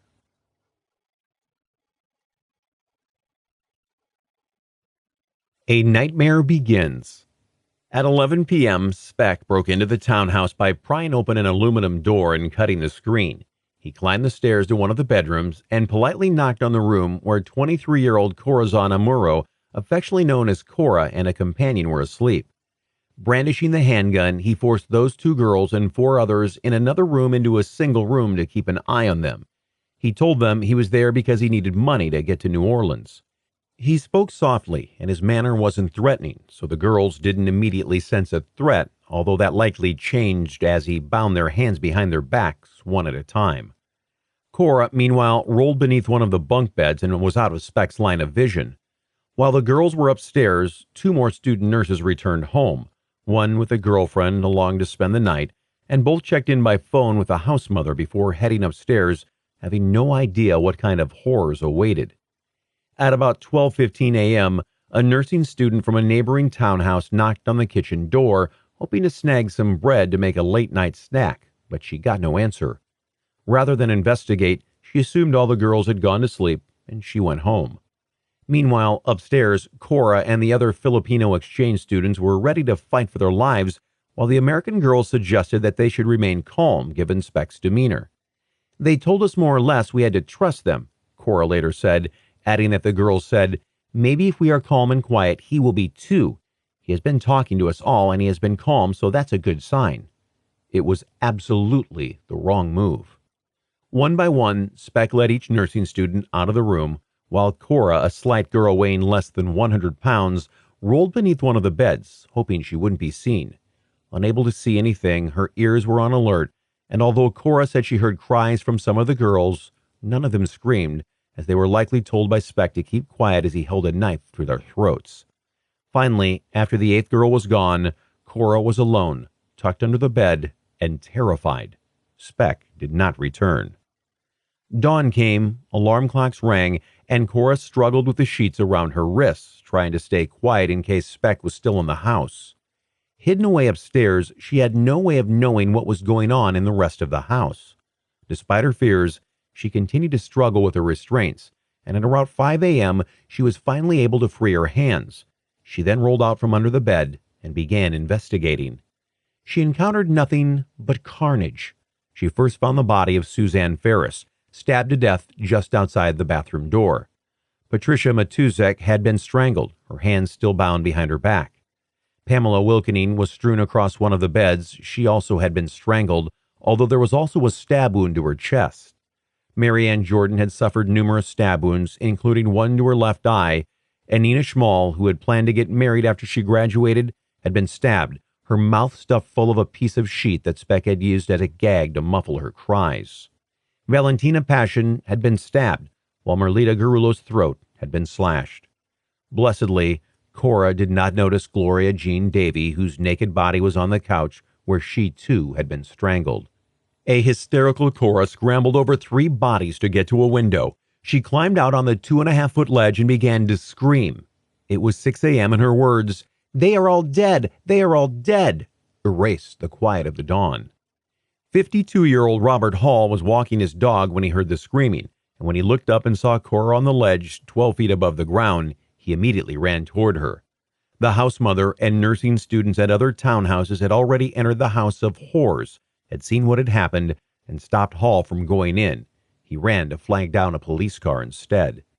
The first officer to arrive, 26-year-old Daniel Kelly, had only been a patrolman for 18 months in a community he thought was idyllic. A nice residential neighborhood, the kind of place you can walk a dog at night. Then he walked into the house at 2319 East 100th Street, eventually discovering the body of Gloria Jean Davy, whose sister Charlene he dated 5 years earlier. This was personal for Kelly and the other officers who were at the scene. "There has never been anything like this that I have heard," said the coroner, Andrew Toman. "It's the crime of the century."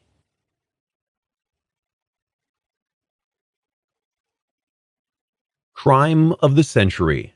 That nickname took hold, and soon newspaper headlines across the country were covering the story on their front pages. "It really was the first random mass murder of the 20th century," said William Martin, the assistant Cook County district attorney who prosecuted Speck, in an interview with NBC News. "It really was the end of an age of innocence. It changed everything. We all became much more conscious of our security. 8 nurses could be slaughtered in their beds for no reason by a stranger." While the publicity would help, it would be the locals who noticed everybody in the neighborhood and knew who didn't belong who would ultimately solve the case. The attendant at a gas station where Speck had asked to leave his bags while he looked for a room remembered him, as did the man who ended up renting him his room at the Shipyard Inn, which also triggered the memory of the bartender. Speck had talked enough that they were able to track him to the National Maritime Hiring Hall, where they got a name. Thanks to his record, they were also able to obtain his photograph. Cora, the lone survivor of the student nurse massacre, identified Speck from 180 photographs, and officers gathered more evidence at the scene, including fingerprints. Speck had become the FBI's #1 most wanted, and a call went out for people to be on the lookout for a man with a tattoo reading, "Born to Raise Hell." About a week later, Mike Gregrich, a man staying in room 582 of Chicago's Star Hotel, heard a knock on his door. He opened it to find a man, blood gushing from his left arm. "All I saw was blood," said Gregrich. "He looked like he was bleeding all over. I helped him into his room, 584, and put him on the bed. He asked for a glass of water, and that's what I gave him." Police were eventually called, and at 12:30 a.m. on July 17, 1966, Speck found himself in the hospital. The doctor on duty, a first-year resident named Dr. Leroy Smith, saw the tattoo, "Born to Raise Hell," after he'd cleaned away the blood. After reviewing Speck's mugshot in a newspaper, "I was convinced the man was Speck," Smith said. After surgery to repair the deep gash on his arm, Cora was brought in to make a positive identification. While Speck showed no emotion during the encounter with the girl he had missed hiding under the bed, his doctor later said he'd suffered a heart attack.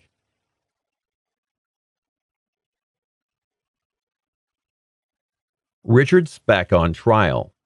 There was so much media coverage of the Speck murders that his attorney, Gerald Getty, requested a change of venue for the trial. His request was granted, and proceedings began on February 20th, 1967 in Peoria, Illinois, about 140 miles from Chicago. Speck would be tried for all 8 murder charges, and there would be just one sentence. Assistant State's Attorney William Martin had wanted the cases tried individually. That way, even if Speck was acquitted on one account, there were still 7 others to trap him. Despite this setback, Martin remained confident that the state had sufficient evidence for conviction. And during the trial, Martin learned a lot about the man he hoped to send to death row. "He was an absolute coward," Martin said. "Take away his knife and his gun, and he had no ability to fight with his fists, yet he had the tremendous skill and cunning to put people at ease. He was a good burglar. He was a good thief. And he was a good liar. He was totally without contrition. He was totally without remorse," added Martin, whose 1993 book with Dennis Breo about the massacre, "The Crime of the Century, Richard Speck and the Murders That Shocked a Nation," was updated and republished in 2016 to mark the grim 50th anniversary of the murders. He had no redeeming characteristic whatsoever. Speck's coldness in court also helped captivate the nation. "Knowing what he did, everybody found him creepy," Martin said. "Speck just stared, not a 1,000-mile look into space, but kind of non-reactive, just still and expressionless. The first 2 days, Martin called witnesses who could place Speck near the nurse's townhouse, who saw him drinking, who saw him with a knife and a gun. But it would be the survivor Speck forgot who would ultimately be the prosecution's star witness.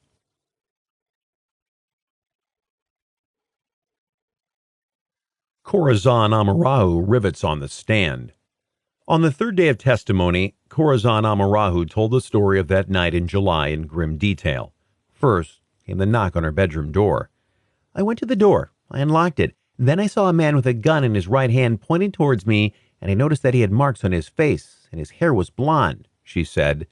Martin asked her if she saw the same man in the courtroom and asked her to point him out to the court. She pointed directly to Speck and said, "This is the man." She described how Speck grouped the girls in one bedroom of the townhouse, then tore a sheet into strips in order to tie their hands and ankles. 3 other nurses who returned home later were also similarly tied. She said Speck seemed almost friendly as he bound them and said, "Don't be afraid, I'm not going to kill you." It was a sickly spun lie. In a few minutes, he untied Patricia Wilkening's ankles and led her away, closing the door behind them. Cora was asked if she heard anything from the other side of the closed door, and she said, "After about 1 minute, I heard Miss Wilkening say, 'Ah.' It was like a sigh. Then, nothing." 2 more women were removed from the room before Cora heard anything else, this time water running in the bathroom, as if Speck was washing his hands. There were really no places to hide, and systematically, one by one, Speck removed each girl from the room. Cora had rolled beneath one of the beds, and although other girls had also tried to hide, Speck had found them. He missed Cora, however, and when she and Gloria Davy were the only 2 left in the room, Cora was forced to listen as Speck raped Gloria Davy, who resembled his first wife, against whom he held a very strong grudge, before leading her out of the bedroom, too. She looked up, she said, about 5 minutes after the bed spring stopped, and saw that both Speck and Davy were gone. The entire thing had taken 5 horrifying hours. With Amura's testimony, fingerprint evidence, and accounts of Speck's actions before and after the murder spree, the jury spent just 49 minutes, 4 hours less time than it had taken Speck to kill the nurses, to find him guilty. And on April 15, 1967, they recommended the death penalty. The family members of the victims never had the satisfaction of seeing Speck strapped into the electric chair, however. During a 1971 appeal, the Supreme Court upheld his conviction, but reversed the death sentence because potential jurors who were opposed to capital punishment were apparently excluded from the jury pool. Instead, Speck was dispatched to the Statesville Correctional Center to serve a 400-year sentence. He died of a heart attack on December 5, 1991. He was 49, and it was the day before his birthday. Before he died, he said, "I had no feelings at all that night. They said there was blood all over the place. I can't remember. It felt like nothing. I'm sorry as hell for those girls and for their families and for me. If I had to do it over again, it would be a simple house burglary." When nobody showed up to claim his body, Speck was cremated and his ashes were scattered at an undisclosed location near Joliet, Illinois.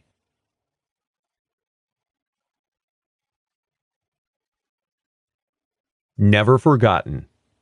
"I can remember it like it was yesterday," said Jack Wilkening, 69. "When you have to go with your parents to the morgue to identify your younger sister, it is something that sticks with you forever."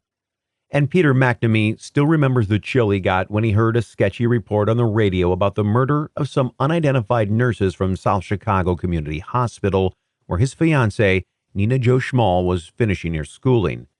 "I just felt cold blood run through me," McNamee said. "I don't know if they gave the address or the street, but just the fear ran through me." It was fear that would permeate Chicago for a long while, especially so because it was one of the first murder sprees with no real motive, a prelude to many mass murders yet to come. This was the first time that young women, literally asleep in their beds in a middle-class, crime-free neighborhood, were stabbed and strangled to death for absolutely no reason, said Martin. No prior animosity, no falling out, no jilted love affair, no motive whatsoever for these homicides. It really was an end of innocence in American life.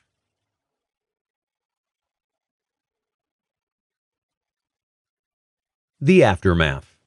In one of his last interviews before he died, Speck tried to blame an accomplice for the murders and said none of them would have died if one of the girls hadn't spit in his face. But in an interview with Bob Greene of the Chicago Tribune, he was more forthcoming, although he still didn't take any real accountability for the brutal, awful, unforgettable crime.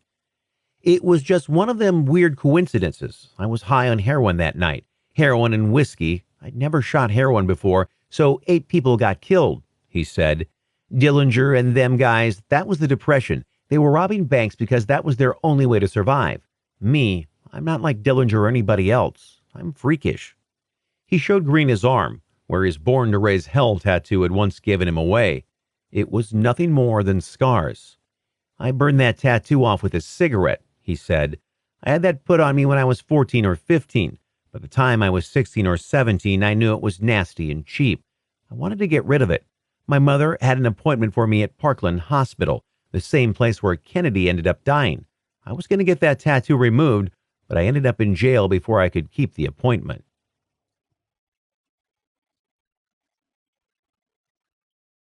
Speck's victims remembered.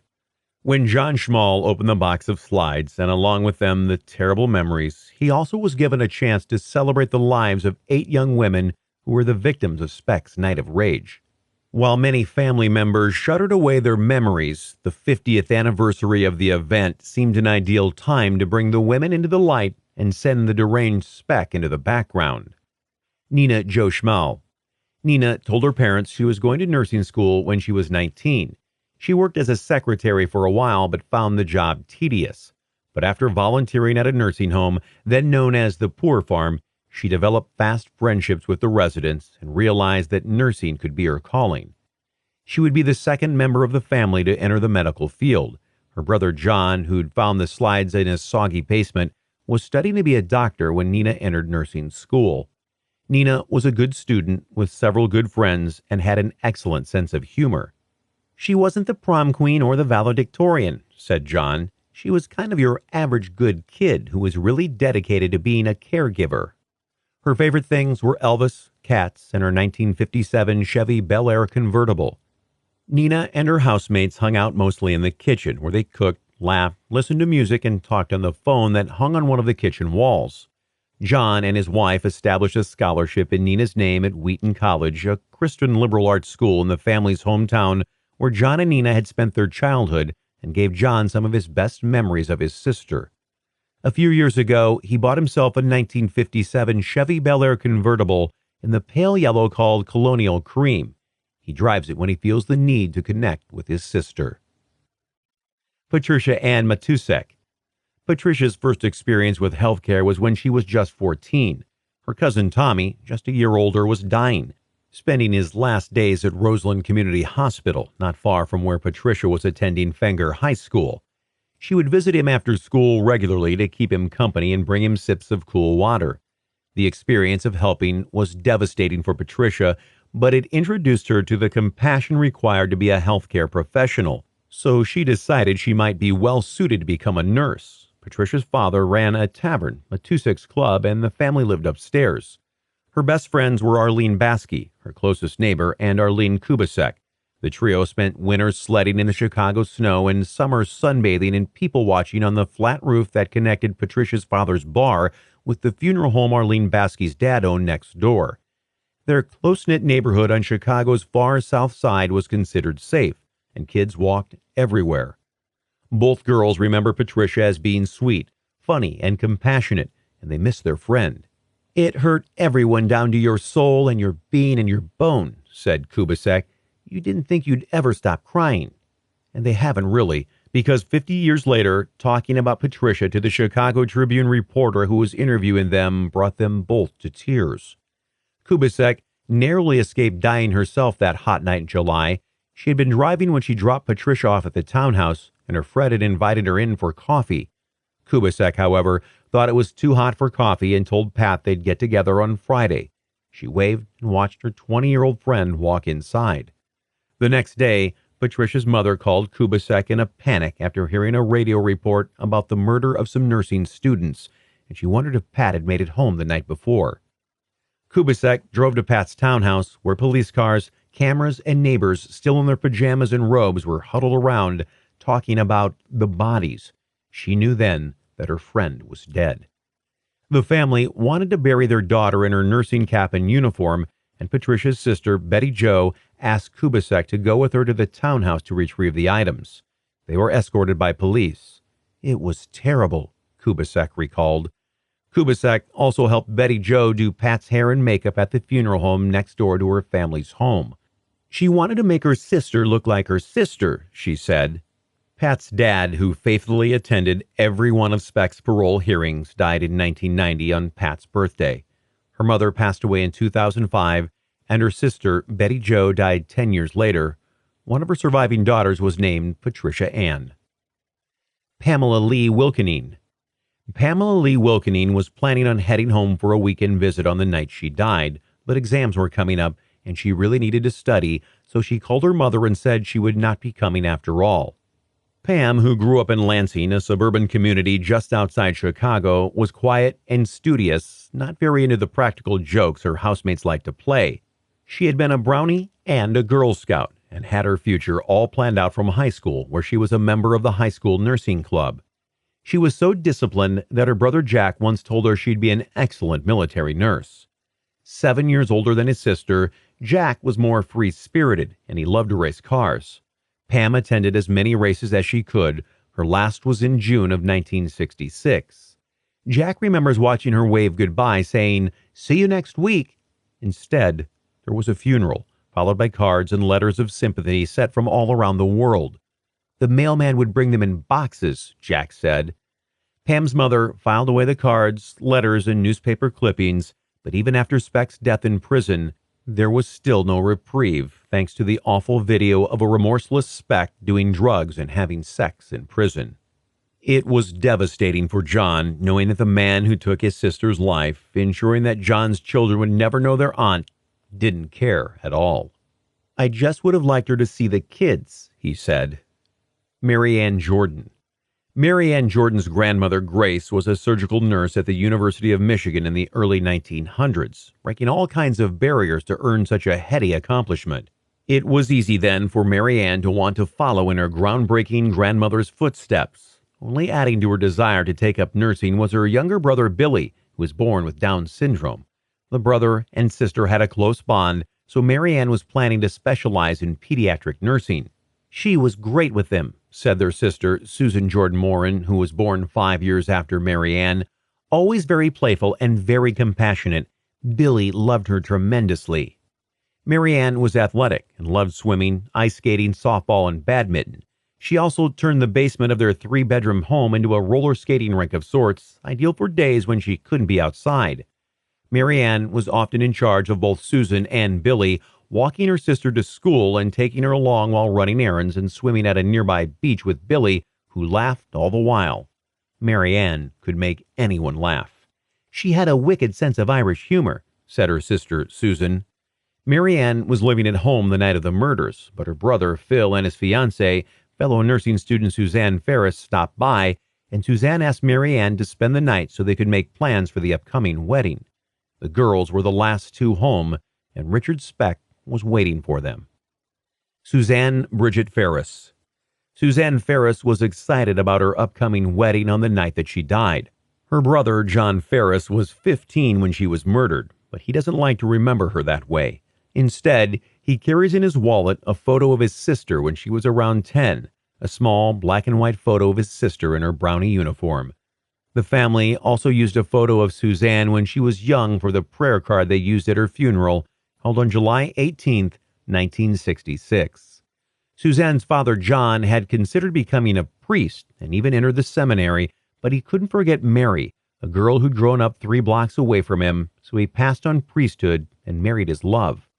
Money was tight.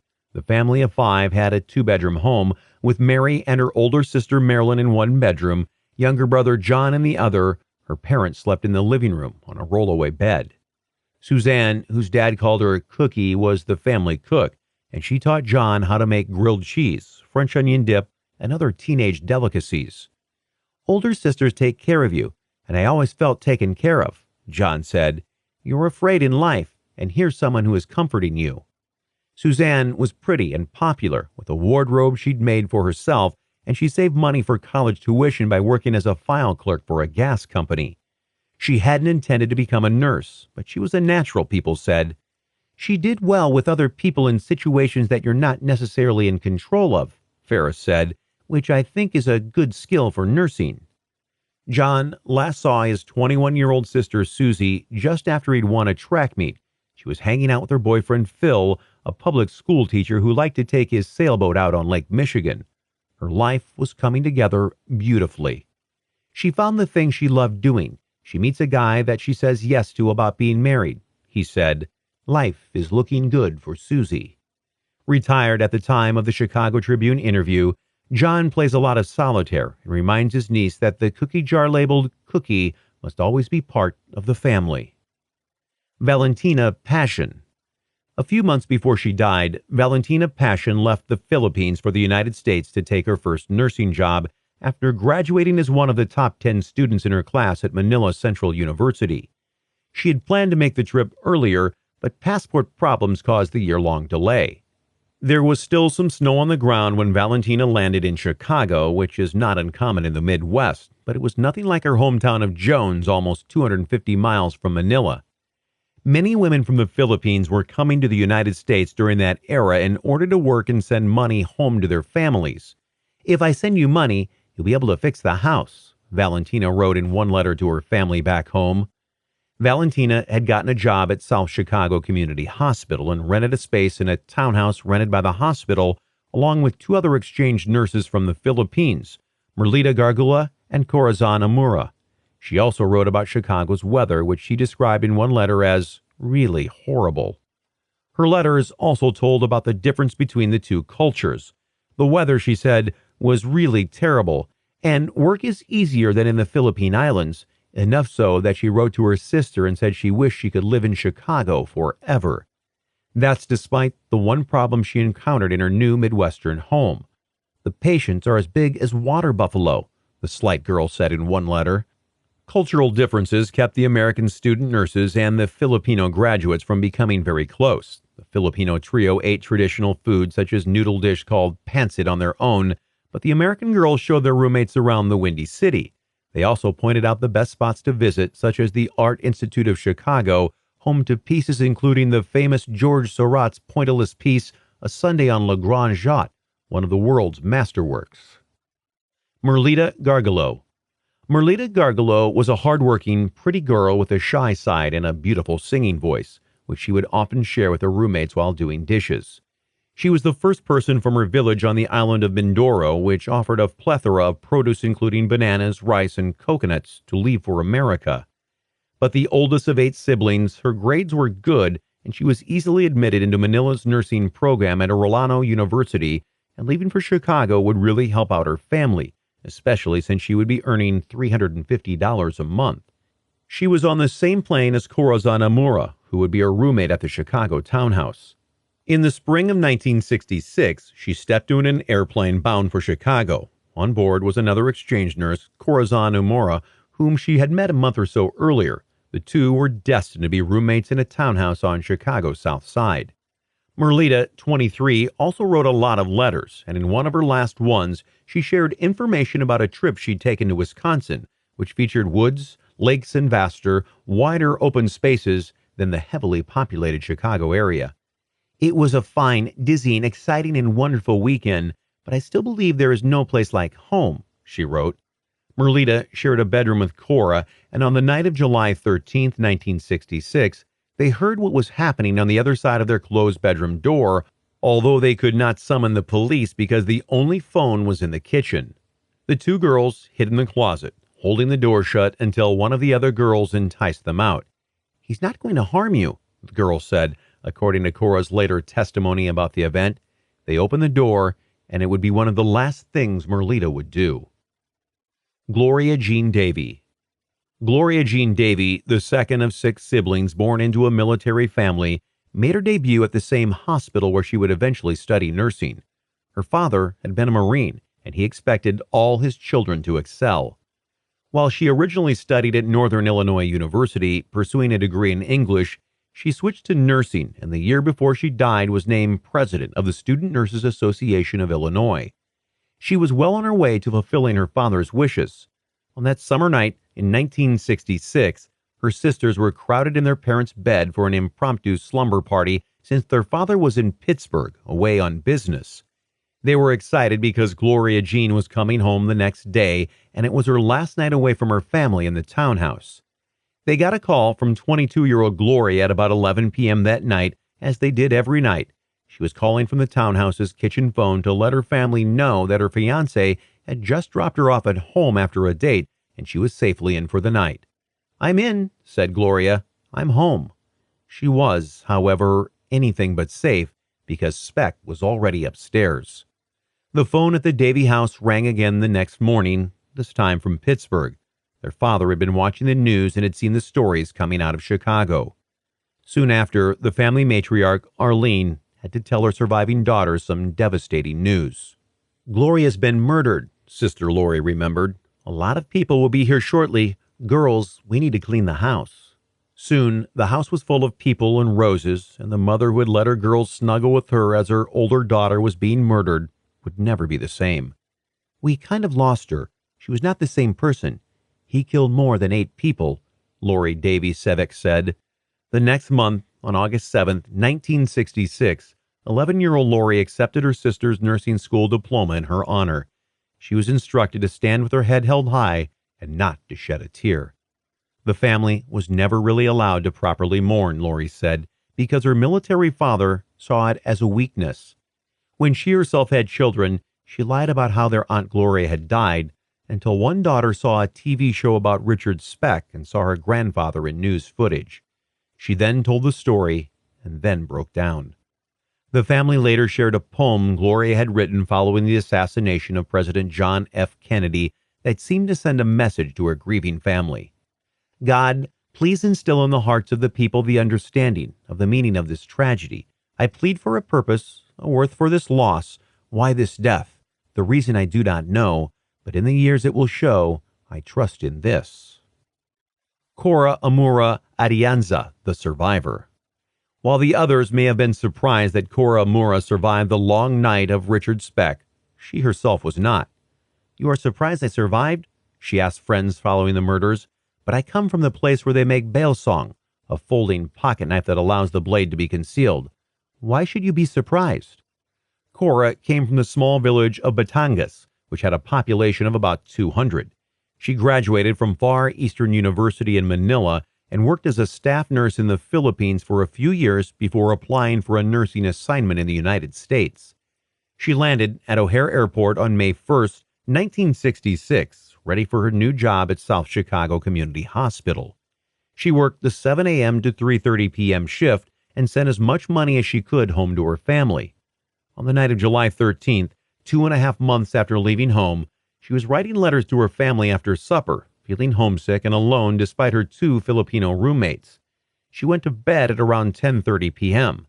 Half an hour later, she crawled into the top bunk of the bed in the room she shared with Merlita. "The knocking was done in a normal manner," she later said at trial. She expected to see one of the girls, but instead it was Richard Speck, a tall man with a pockmarked face and a gun. Cora saw the man's face, but had a hard time taking her eyes off the gun. She was ushered into the other room with the other girls, but she was small, less than 5 feet tall, and she rolled under first one bed, then another, to avoid whatever fate the other girls were experiencing on the other side of the door. And while she would remember his face, he apparently didn't remember hers, because he never came and got her, never realized he hadn't killed all of the women living in the townhouse that night, and he left the house. At the trial, she was asked to identify the man who had killed her housemates, and she didn't hesitate. She stood, stepped off the stand, pointed at Speck and said, "This is the man." When the trial was over, Cora returned to the Philippines where she worked as a nurse, was elected to her hometown's town council, and married Alberto Atienza, a lawyer. They eventually moved back to the United States, and Cora worked as a nurse at Georgetown University Hospital in Washington, D.C.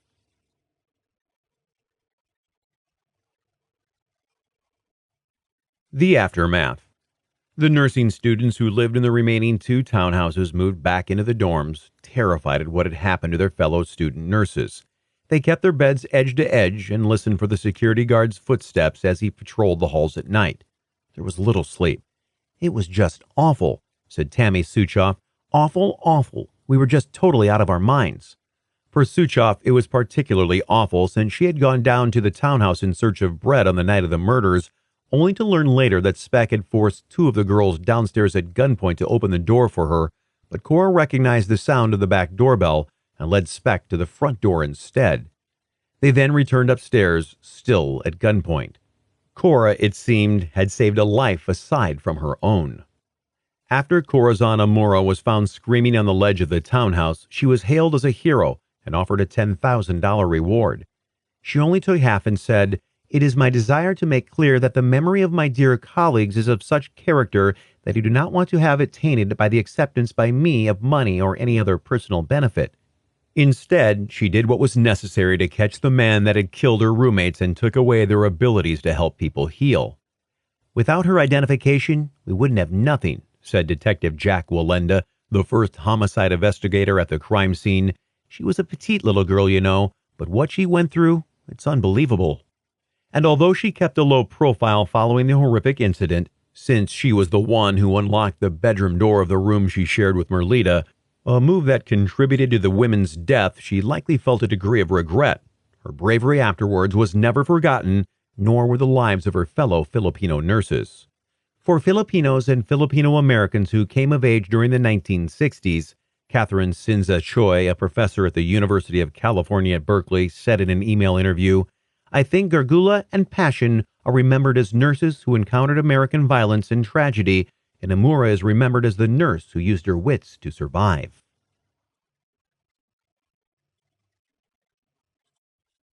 Notable. Richard Speck made an appearance of sorts in two of John Waters' films, 1974's Female Trouble, when character Dawn Davenport says, "I blew Richard Speck," and in 1994's Serial Mom, when a woman hides a signed photograph of Richard Speck's head superimposed over the body of a muscle builder. The return address was Speck's at Statesville Correctional Center, Joliet, Illinois, 60434. Leopold and Loeb, Nathan Freudenthal Leopold Jr. and Richard Albert Loeb, were also housed at Statesville.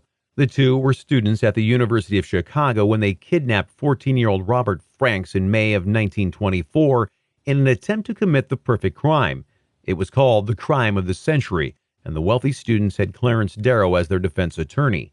Both received life sentences, but Loeb was killed by a fellow inmate in 1936, and Leopold was paroled in 1958 and died in 1971.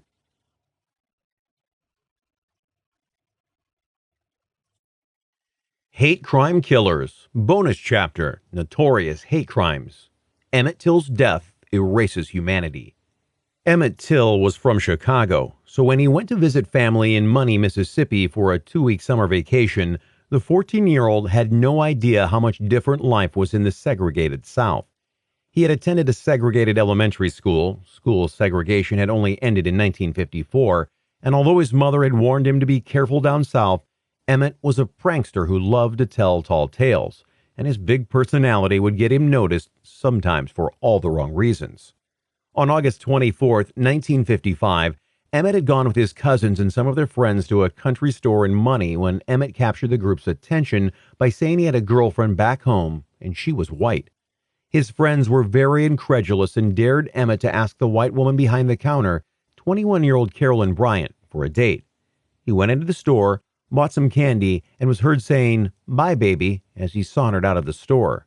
Bryant later said that Emmett grabbed her by the wrist and wolf whistled at her as he left. 2 days later, Carolyn's husband Roy came home, and an African-American teen told him what had reportedly happened in the store the day Emmett came in. Bryant asked his wife, who told him to forget about it. Apparently, he couldn't. While Emmett Till, whose nickname was Bobo, was writing a letter home to his mother, telling her that he was having a fine time visiting his Mississippi family, Roy Bryant and his half-brother J.W. Milam were planning a bit of revenge for the uppity African-American boy who had dared to whistle at his wife. Bryant told Milam he was going to whip the nigga.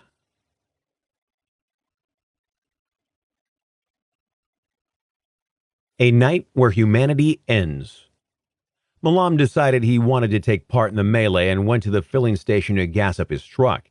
He returned to the store to pick up Roy Bryant, and they and another unidentified man drove to Mose Wright's place, where they knew the boy from Chicago was staying. They told Mose that they wanted to talk to that boy who did the talking down at Money. When the men came, swearing and all, Grandma tried to awaken Bobo and hide him outside, said one cousin in a Jet magazine interview that accompanied the collection of photos that would become some of the most famous in American history. But the men stormed in and told her to get back in bed before they beat the hell out of her. The cousins had told their grandmother about the incident, but not their grandfather, Mose Wright, because they knew he would get angry. It had really been so innocent, though. "We'd gone into town Wednesday and we watched some boys playing checkers in front of the store," the cousin said. "Someone said there was a pretty lady inside the store and Bobo said he was going inside to buy some bubble gum. After a while, we went in and got Bobo, but he stopped in the doorway and whistled at the lady," the cousin said. "She got angry and followed us out, then ran toward her car. Someone hollered, 'She's getting a gun,' and we ran." The men found Emmett in his bed. When Malam asked him if he had been the big talker at the store, Emmett admitted it was him, and Bryant and Malam took Emmett out to their truck, warning Mose not to tell anyone they'd been there. As soon as the truck drove away with young Emmett in it, Mose Wright contacted the Leflore County Sheriff and told him his nephew had been abducted. Initially, according to Malam, the men only planned to whip the 14-year-old, and they drove around for hours looking for the perfect spot to torture him a bit, a bluff above the Mississippi River. Unable to find the site, they instead drove to Malam's farm, where they took Till to the barn, dragging the unwilling young man out of the truck, pistol-whipping him along the way, according to witnesses. Willie Reed, an eyewitness at the farm, said he saw the three white men carry Emmett Till into the barn and then heard whipping sounds and shouts coming from the building.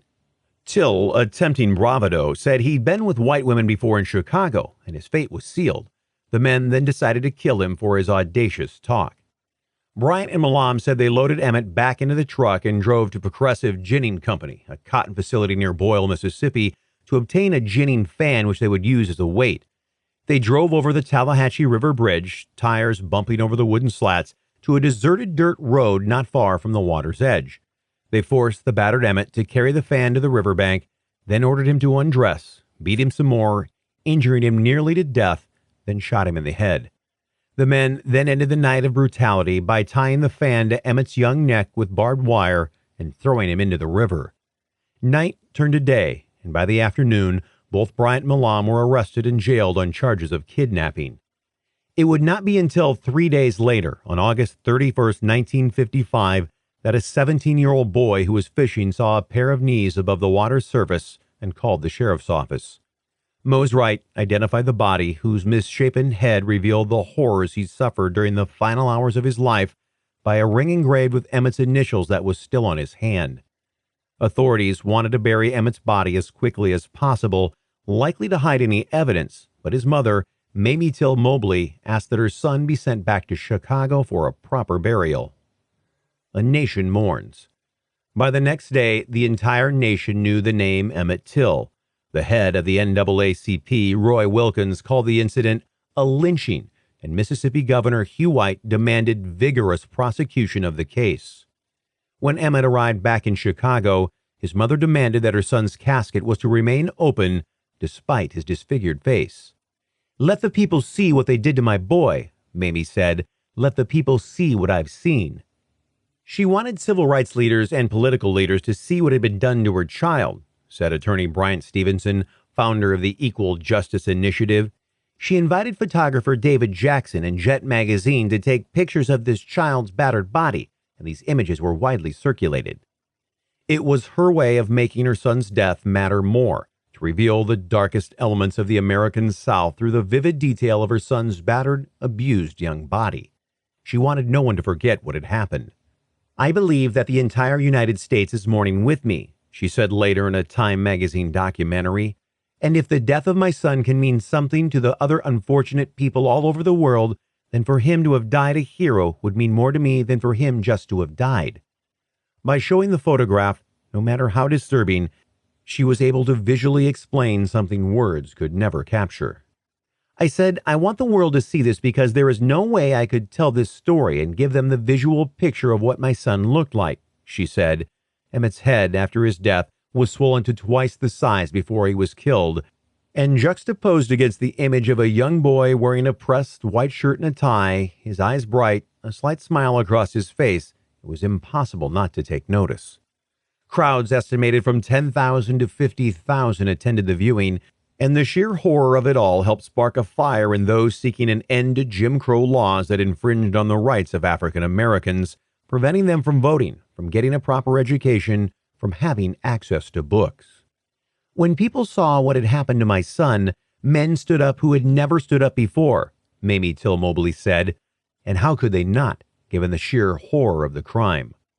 What was done to Emmett Till was a crime against humanity, said Paul Johnson, a co-director of the Cold Case Justice Initiative at Syracuse University, in an interview with the Associated Press. It really shocked the conscience of the world, the sheer brutality. Despite the countless lynchings that had peppered the South, the basis of Billie Holiday's mournful classic Strange Fruit, nothing brought the racial injustices occurring in the South to life quite as much as the Emmett Till murder.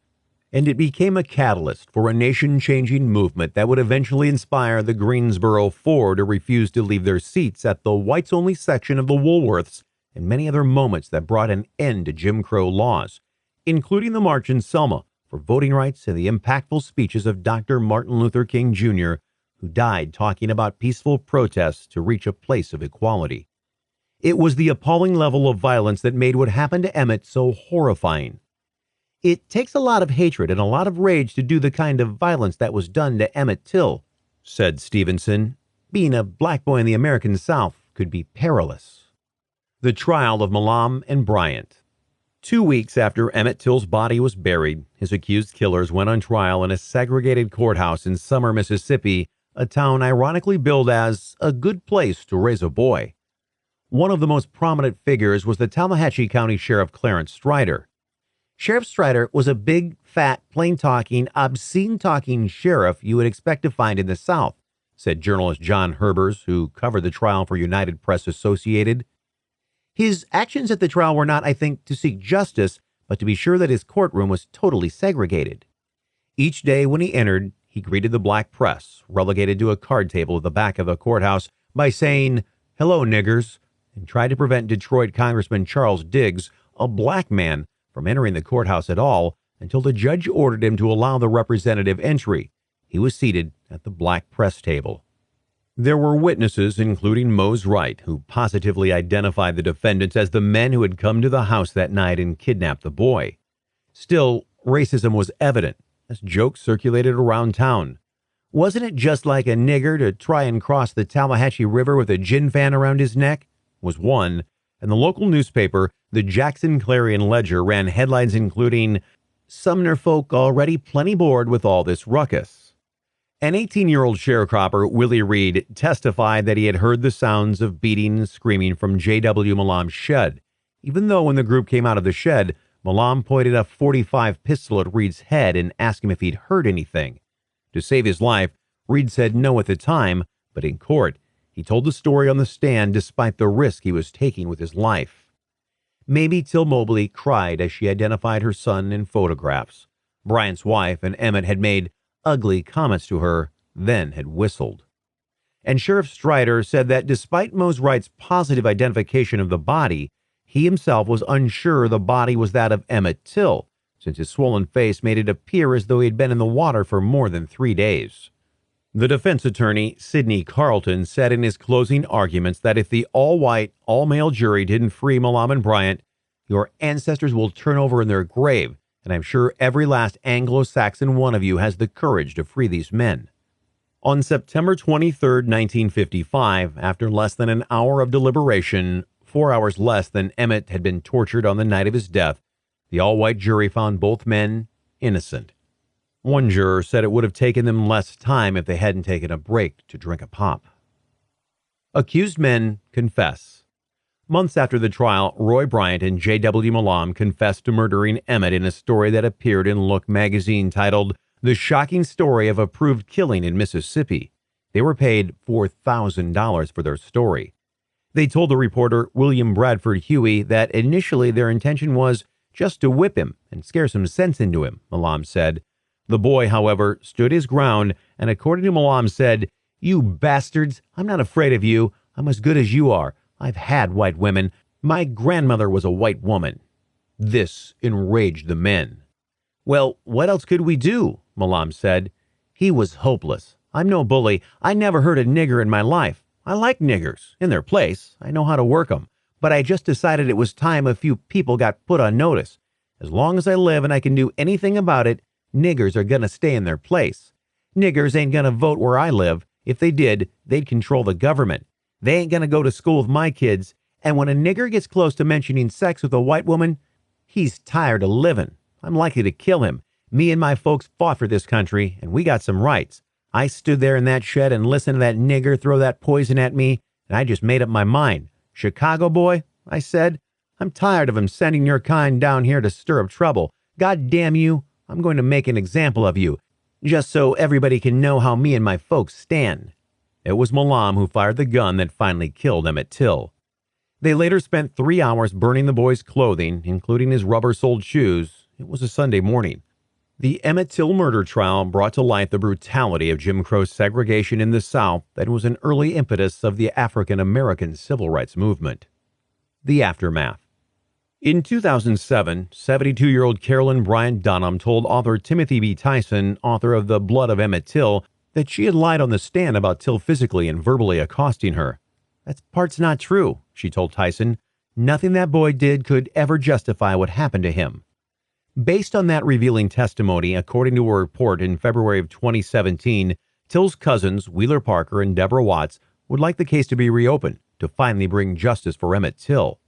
Although the two men who were originally acquitted cannot be retried, there are some questions about the case that remain, including whether or not there was a third person there on the night Emmett died. We know that she has admitted that she lied, and we know that is part of the reason Emmett is no longer with us. Deborah Watts said in an interview with the Associated Press, "If there is any chance to reopen the case, I hope they will take this opportunity to do it now." Notable. In 1955, Rosa Parks refused to give up her seat on the bus to a white man in Montgomery, Alabama. Matthew Shepard becomes the unfortunate face of American hate crimes.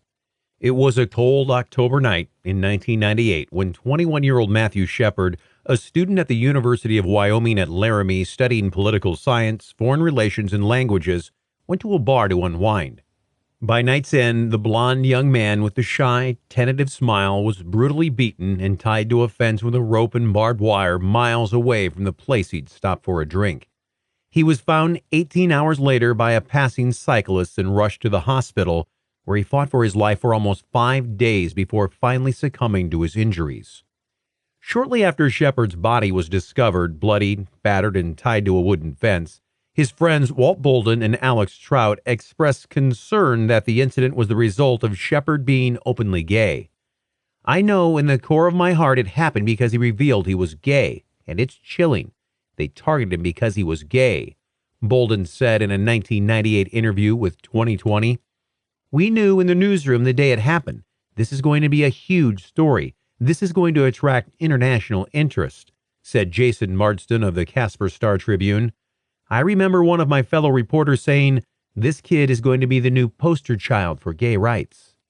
Laramie residents Aaron McKinney and Russell Henderson, both 21, were charged with Shepard's murder. Henderson pleaded guilty to murder and kidnapping and received 2 consecutive life sentences in prison. McKinney went to trial a year after Matthew's murder, and just before the jury came back with a verdict, also entered a guilty plea and also received 2 consecutive life sentences. A crime of passion? Shepard was beaten so badly that the barrel of the gun used to hit him crushed his brainstem. It was amazing that he was alive at all those first days when his family sat by his side.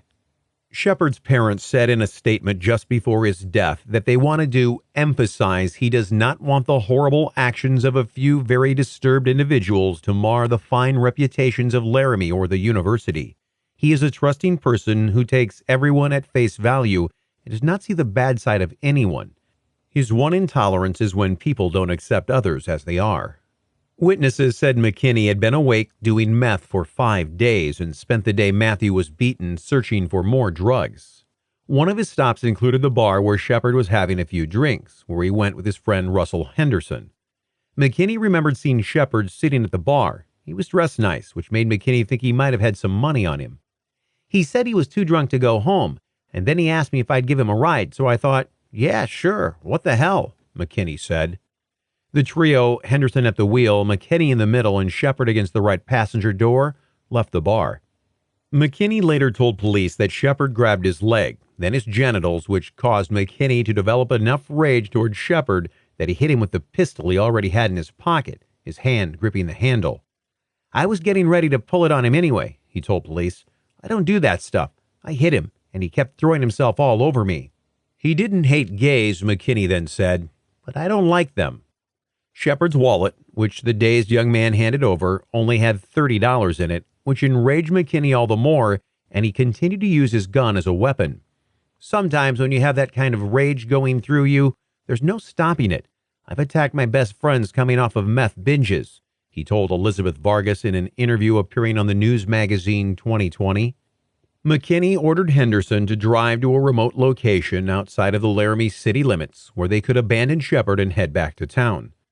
They found themselves alongside a wooden fence, to which they tied Shepard using rope from the truck that Henderson delivered to McKinney as he continued to his abuse of Matthew, along with a bit of barbed wire attached to the fence.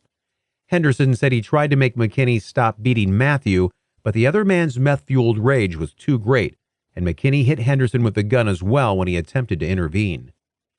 After that, Henderson returned to the truck and left McKinney alone with Matthew at the fence, where he rained down the last few brutal blows, took Shepard's shoes and added them to the wallet he'd already stolen, before climbing back into the truck and telling Henderson to drive back to town. The two enlisted their girlfriends to help get rid of their clothing, now soaked with Matthew's blood, and plan their next move. McKinney had hoped to break into Shepard's apartment, stealing what they could to add to their night's cash, but instead got into a fight with two men vandalizing cars in Matthew's neighborhood. McKinney, still under the adrenaline of his attack on Matthew, struck one of the men so hard his skull was fractured, causing the other man to attack McKinney with a baseball bat. All four men fled the scene just as police arrived, and Laramie Police Sergeant Flint Waters tackled Henderson. Police had been on the lookout for the two men. Their girlfriends had almost immediately reported them to police, and neither had tried to hide any of the evidence aside from their clothing. In his truck was key evidence that would be used to link both Henderson and McKinney to what would become Matthew's murder. I looked in the back of the truck, and laying in the back of the truck was a large frame revolver, Flint said. The thing was huge, like an 8-inch barrel that had blood all over it, and there was some rope and a coat in the truck. There was, I believe, a shoe sitting in the front. Seeing that the gun covered in blood, I assumed that there was a lot more going on than what we'd stumbled onto so far. Both were arrested, and the McKinneys' soon-to-come confession, along with the evidence both men were charged with murder. Hate crime talk begins. Chastity Vera Paisley, 20, and Kristen Leanne Price, 18, who helped McKinney and Henderson dispose of their bloody clothing, then reported them to police, were charged with being accessories after the fact. The women said that the two men hadn't meant to nearly kill Matthew, but McKinney had been embarrassed that Matt had flirted with him at the bar. At the time, the girls said they had seen no sign of drug use that night, although they all had done meth together in the past. According to McKinney's confession, however, all he really did is ask for a ride home. We had really no intention of hurting this guy. It was to take him out and scare him and take his wallet and leave. McKinney said he was sure Shepard would die in the cold tied to the fence, so he did not call an ambulance.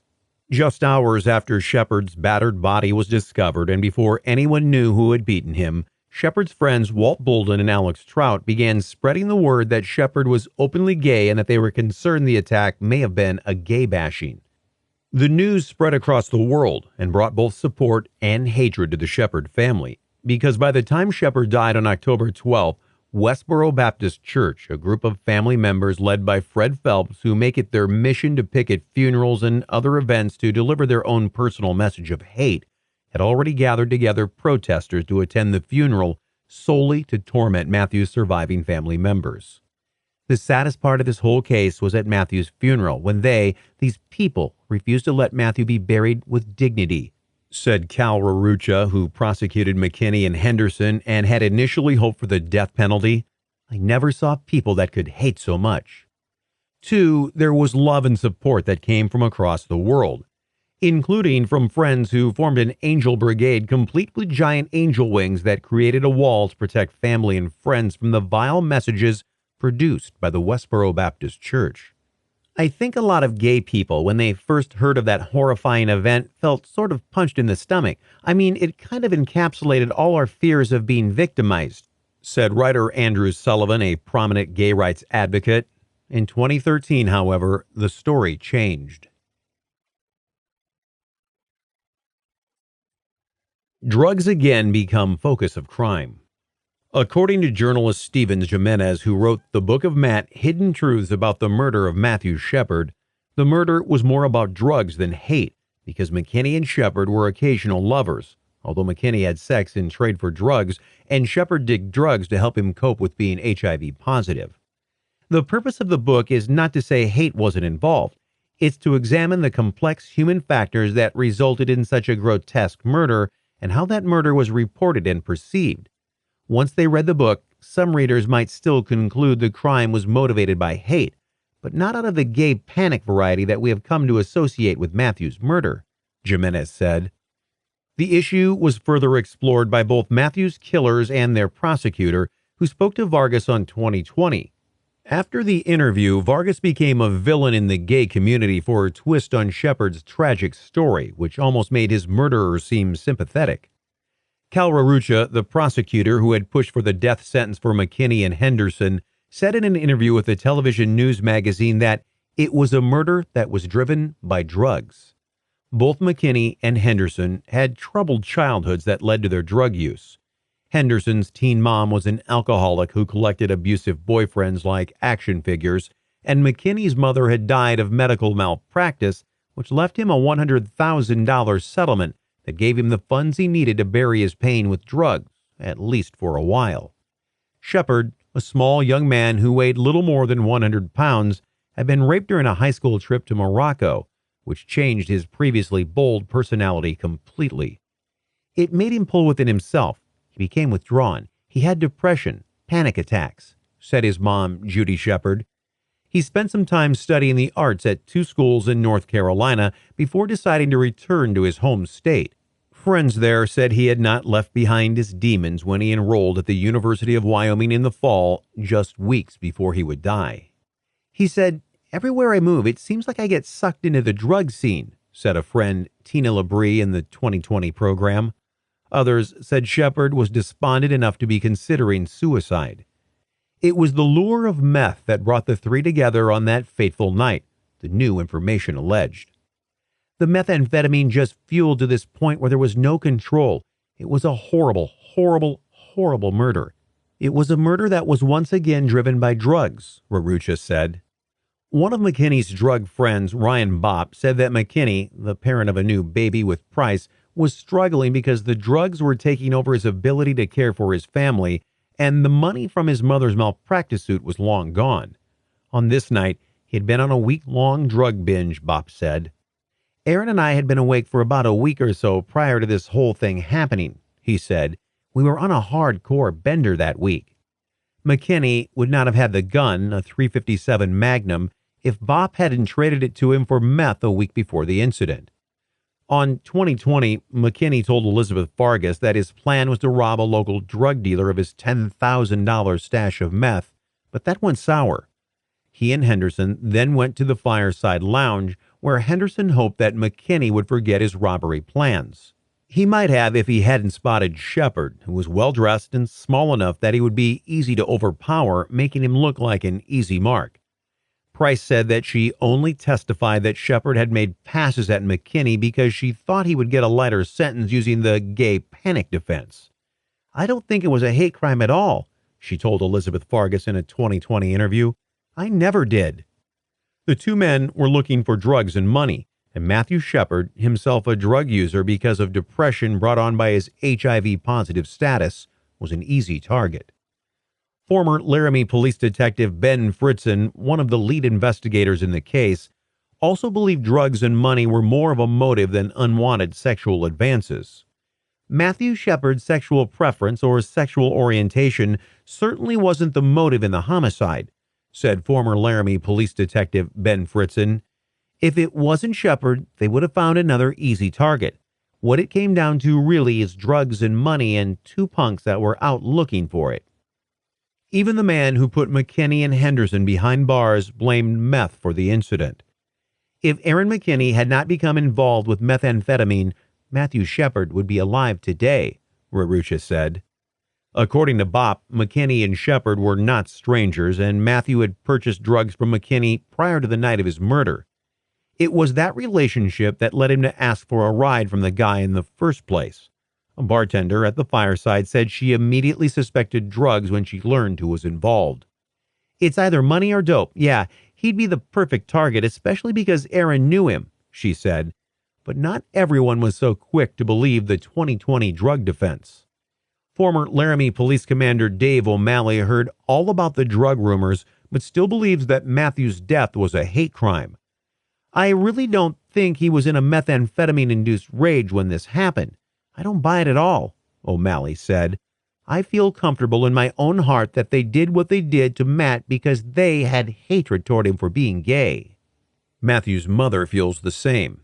There was a lot of things going on that night, and hate was one of them, and they murdered my son ultimately. Anything else we find out just doesn't change that fact, she said. With prison time comes regret.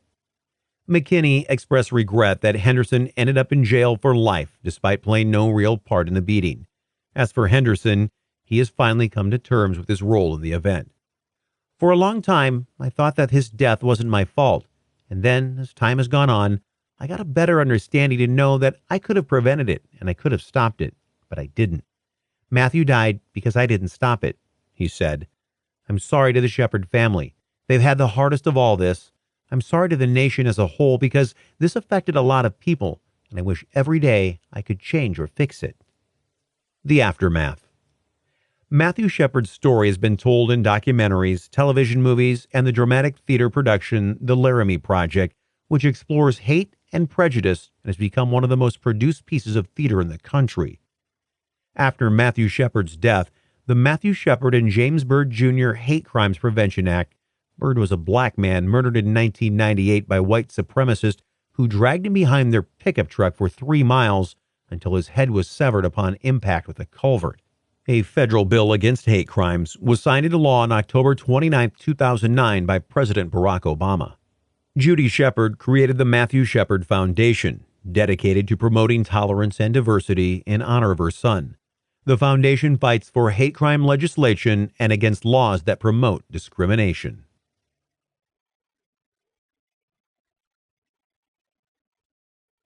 Fear, rage take life of Gwen Arrojo.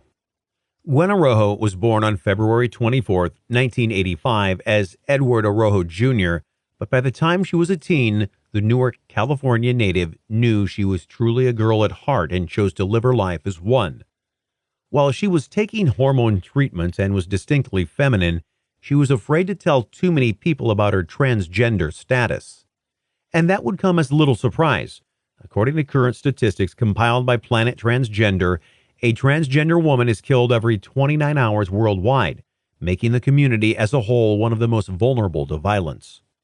Gwen was waiting for gender reassignment surgery, but as a teenage student at Newark Community High School, she would have to wait until she could legally consent to and find the funds to afford the complex surgery.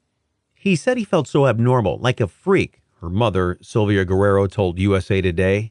He didn't just wake up one morning and decide he wanted to look like a girl. I've always known that, but I didn't care. I told him, whether you're a man or a woman, I'm going to love you. Although her friends and family warned her that it would be dangerous to live as female if she were to be caught, Gwen engaged in sex with men, including Michael Magidson, to whom she gave oral sex after meeting him in the summer of 2002, and Magidson's friend, Jose Merrill, with whom she had anal sex, telling him she was having her period, as ways to prevent them from detecting her penis. She told neither of them about her birth gender, and would prove to be her downfall. But for Gwen, 2002 was a summer of respite from the torture of living her life as a lie, and she reveled in the relationship she had with her new friends. It wasn't until someone cast some suspicion that Magidson, Merrill, and two of their friends, Jerron Neighbors and Jason Cazares, forced Merrill's girlfriend, Nicole Brown, with whom he had clearly cheated on with Gwen, to determine Gwen's physical gender by dragging her into a bathroom and exposing her genitals. The night, October 3rd, 2002, had begun as a party, but by the night's end, the men had beaten and strangled Gwen after finding out she had been born a boy. Witnesses at the party said that Magidson vomited after he learned Gwen was a transgender woman, and then he choked her and punched her in the face. Initially, the others pulled him away from her, but several party guests, the ones who might have been able to help prevent Gwen's murder, left the increasingly violent festivities, leaving her alone with Merrill, who used a can of food and a frying pan as weapons to bludgeon her in the head, which hit the wall in the kitchen so forcefully it created a hole on the other side. Neighbors and Cazares drove Magidson's truck to get shovels and a pickaxe from Cazares' house, and Gwen's fate was sealed. When they returned, Gwen was conscious and seated on the couch, but Magidson used his knee to knock her against the living room wall, and Cazares kicked her until she was unconscious. The men then dragged her to the garage, where Magidson strangled her using a rope, while either Cazares or Neighbors, neither was willing to accept the blame for the final blow, used the shovel to strike Gwen across the head. The impact from the shovel was the blow that likely killed her. A later autopsy showed that she died from asphyxiation associated with blunt force trauma to the head. Her last words, according to prosecutor Chris Lamero, were, "Please don't. I have a family." While the three were in the garage, Merrill was in the house cleaning up the blood from the earlier phase of the evening-long assault. They then hogtied her, wrapped her in a blanket, and drove her 4 hours away, where they buried her in the Sierra Nevada mountains, laying her to rest in a quiet, serene place as beautiful as she herself had been. No one from the party reported the incident, but a friend of Neighbors who may or may not have wielded the shovel said he appeared distraught and reported it to the police. It didn't take Neighbors long to crack under the pressure of questioning, and he agreed to lead the Alameda County Sheriff's Office to the burial site in exchange for his guilty plea to voluntary manslaughter and a promise to testify at the trial.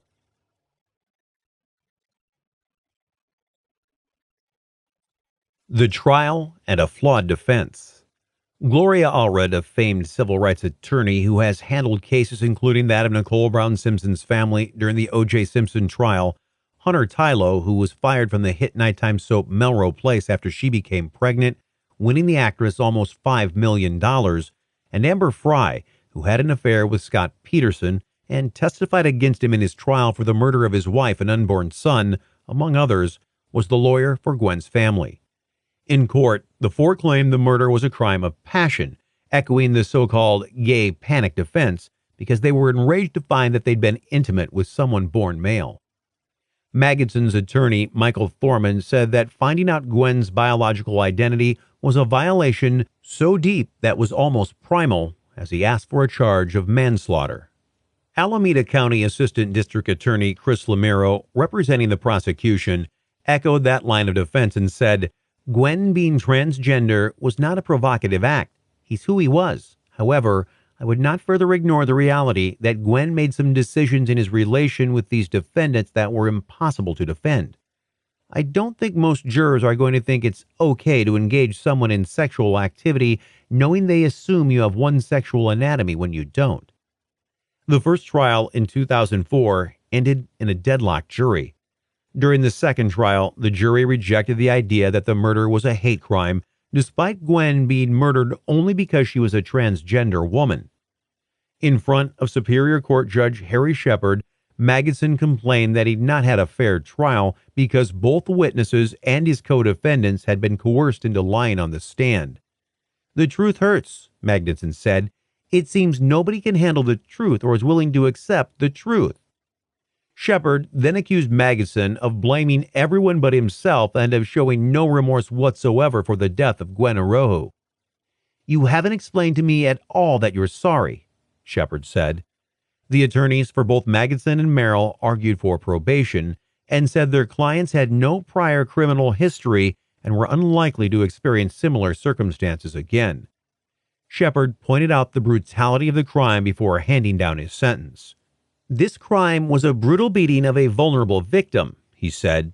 It wasn't until January 27, 2006, that the men were finally sentenced, and when they were, Magnuson, 25, and Merrill, 26, each were given 15 years to life for second-degree murder. Cazares, 26, pleaded no contest to a lesser charge and was given a 6-year sentence.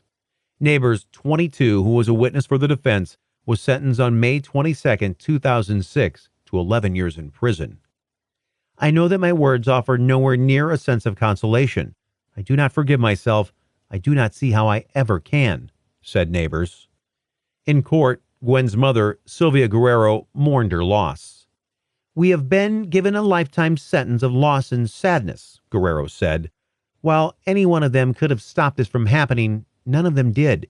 If they missed birthdays, anniversaries, holidays, if they missed their children growing up, maybe they'd better understand what they've taken from us. When my daughter died, something died in me too, and the pain in my heart will never go away. We have to hold our Gwen in a box, said her aunt, Imelda Guerrero. I have no shame in saying that I hate all of them. The aftermath. On September 28, 2006, California Governor Arnold Schwarzenegger signed the Gwen Araujo Justice for Victims Act, a law that limits the use of the gay trans panic defense, which creates bias against the victim. 8 years later, on September 27, 2014, California Governor Jerry Brown signed into law a bill that prohibited defendants from using the discovery of a victim's sexual orientation or gender identity as provocation for murder.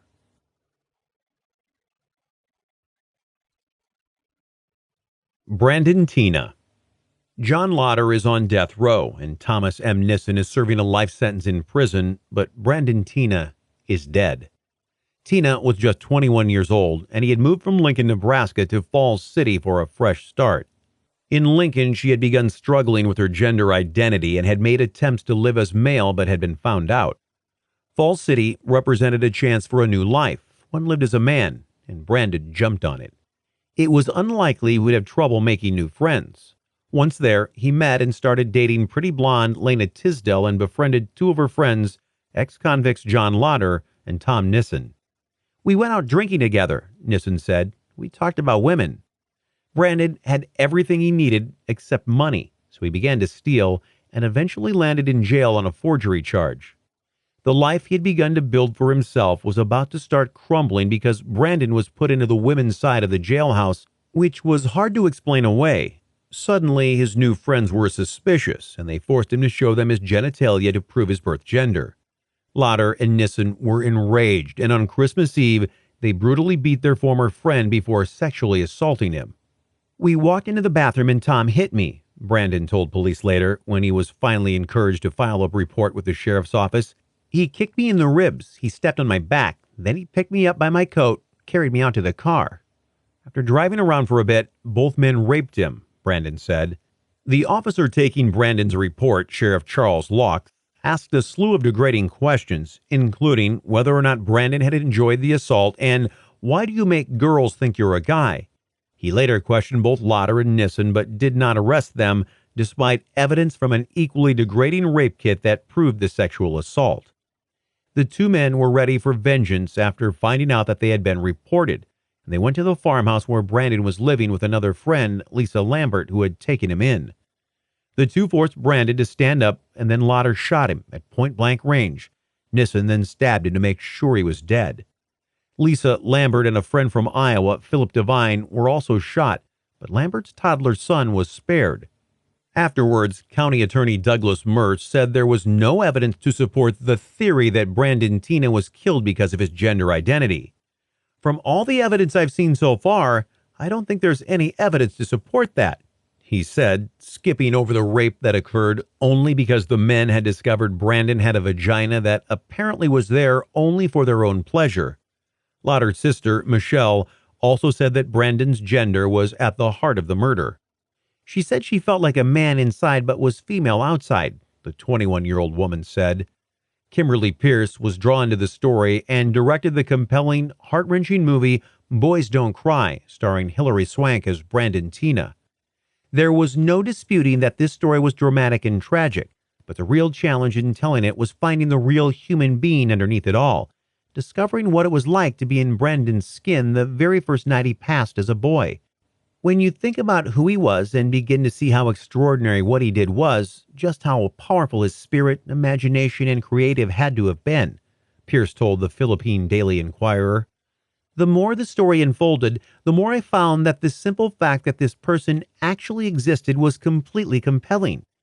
Figuring out what was going on inside of him and making sense of how he had created himself into this fantasy of a guy, how he managed to find a place in so many people's lives, and how he provoked such intense reprisal was worth as many years as it took to figure it out. Swank won an Academy Award for Best Actress for her portrayal of the troubled transgender teen, while Chloe Sevigny was nominated for Best Supporting Actress for her role as Lana Tisdale. Brandon unwittingly provided not only a sense of adventure and possibility in a place where there was none, he also instilled a sense that you could go out and live your dreams, Pierce said.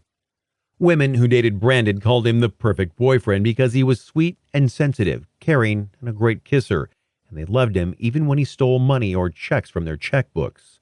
For Pierce, telling a story was important, not only because it captured him in immortality, forever allowing his dreams to linger, but also created a desire for activities to continue to work toward a universal understanding of the issues facing the LGBTQ community. I was amazed by Brandon's story and of the audacity it took to make herself into the person she wanted to be and to be loved for her true self, she said. Thanks to the 1999 film and a growing list of transgender activists that now include Chaz Bono, Caitlyn Jenner, Jazz Jennings, and Laverne Cox, Brandon Tina's voice will always be heard.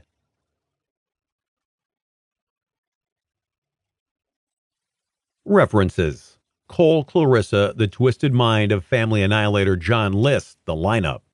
McCracken, Elizabeth, Wanted, John List, New York Magazine, December 23, 2008. Robert Charles, What Happened to the 5 Children Who Allegedly Died in the Sodder Family Home on Christmas Day 1945. American Now, August 24, 2016.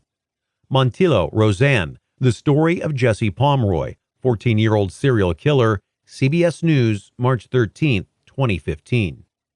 Spraggins, Jason, Interview Judge Sam Amarante, author of John Wayne Gacy, Defending a Monster, Seattle Post-Intelligencer, October 1, 2012. Growing Up with John Wayne Gacy, Oprah.com, February 17, 2010. Robert Durst may have had a Mission Impossible style plan to flee the country, Vanity Fair, March 18, 2015. Shalyn Pamela Judge, who presided over Robert Durst's acquittal in Texas murder, He's Very Dangerous, Mashable, March 17, 2015. Macon Kirk, Anxiety over sex drove him, Bernardo told police, The Globe and Mail, June 21, 2008. Charleston, Libby Jane, Crime Week, The Black Knight, Catherine Knight stabbed her partner, skinned him, and then tried to feed him to his children. The Daily Telegraph, May 4, 2014. Eddie Sherrill, The Terrifying True Story of America's Youngest Serial Killer, io9.gizmodo.com, April 17, 2015. Murderpedia, The Encyclopedia of Serial Killers. McKinley Carroll, BTK Suspect, a Hateful Man, former coworker says, Fox News, April 22, 2005.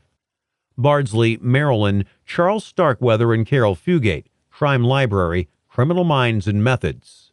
Martin, John Martlow, The Master of the Murder Castle, a classic of Chicago crime, Harper's Bazaar, December 1943. Sobel, Rosemary Regina, Rare Photos, Interviews honor 8 nurses slain by Richard Speck in 1966, Chicago Tribune, July 14, 2016.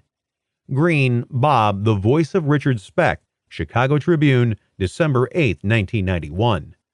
Melson, Gail F., Do Mass Killers Start Out by Harming Pets? Psychology Today, February 20, 2013.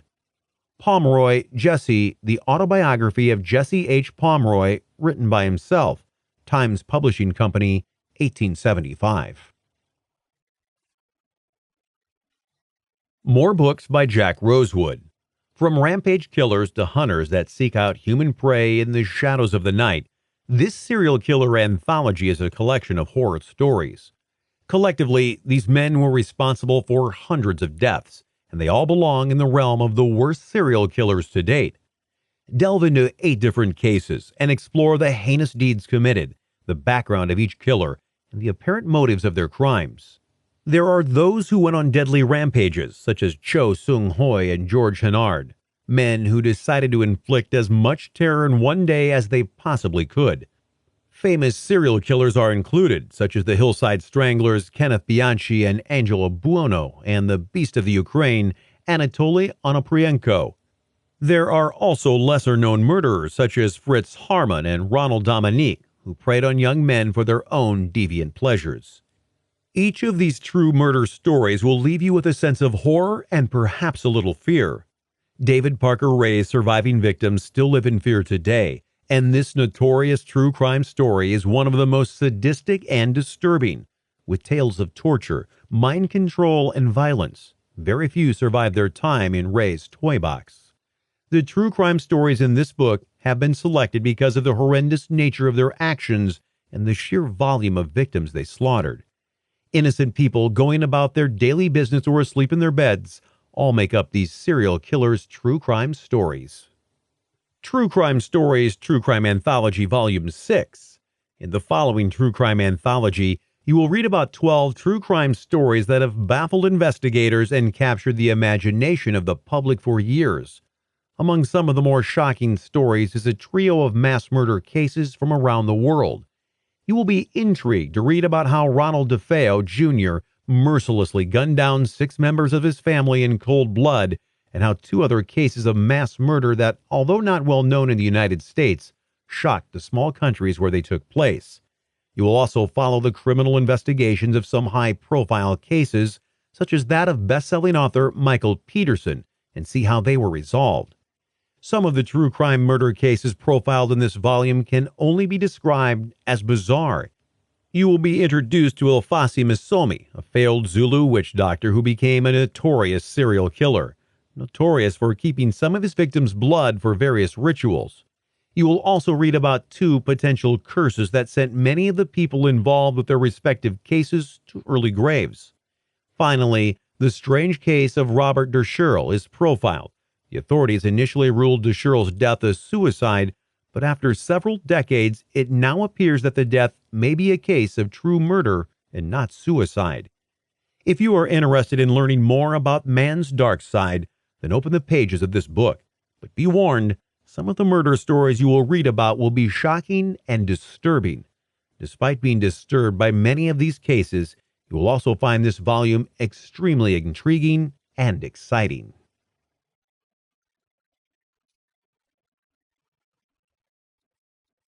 Get these books for free. Don't forget your free books: Herbert Mullen, The True Story of the Psychopath of Santa Cruz, and Serial Killers 150. Go to jackrosewood.com/free and get these books for free. A note from the author. Hello, this is Jack Rosewood. Thank you for reading this book. I hope you enjoyed the read. If you did, I'd appreciate it if you would take a few moments to post a review on Amazon. I would also love if you'd sign up to my newsletter to receive updates on new releases, promotions, and a free copy of my Herbert Mullen ebook. Go to jackrosewood.com. Thanks again for reading this book, and make sure to follow me on Facebook. Best regards, Jack Rosewood. This has been the Serial Killer Books, 15 famous serial killers, true crime stories that shocked the world, the Serial Killer Files, written by Jack Rosewood, narrated by Kevin Collins.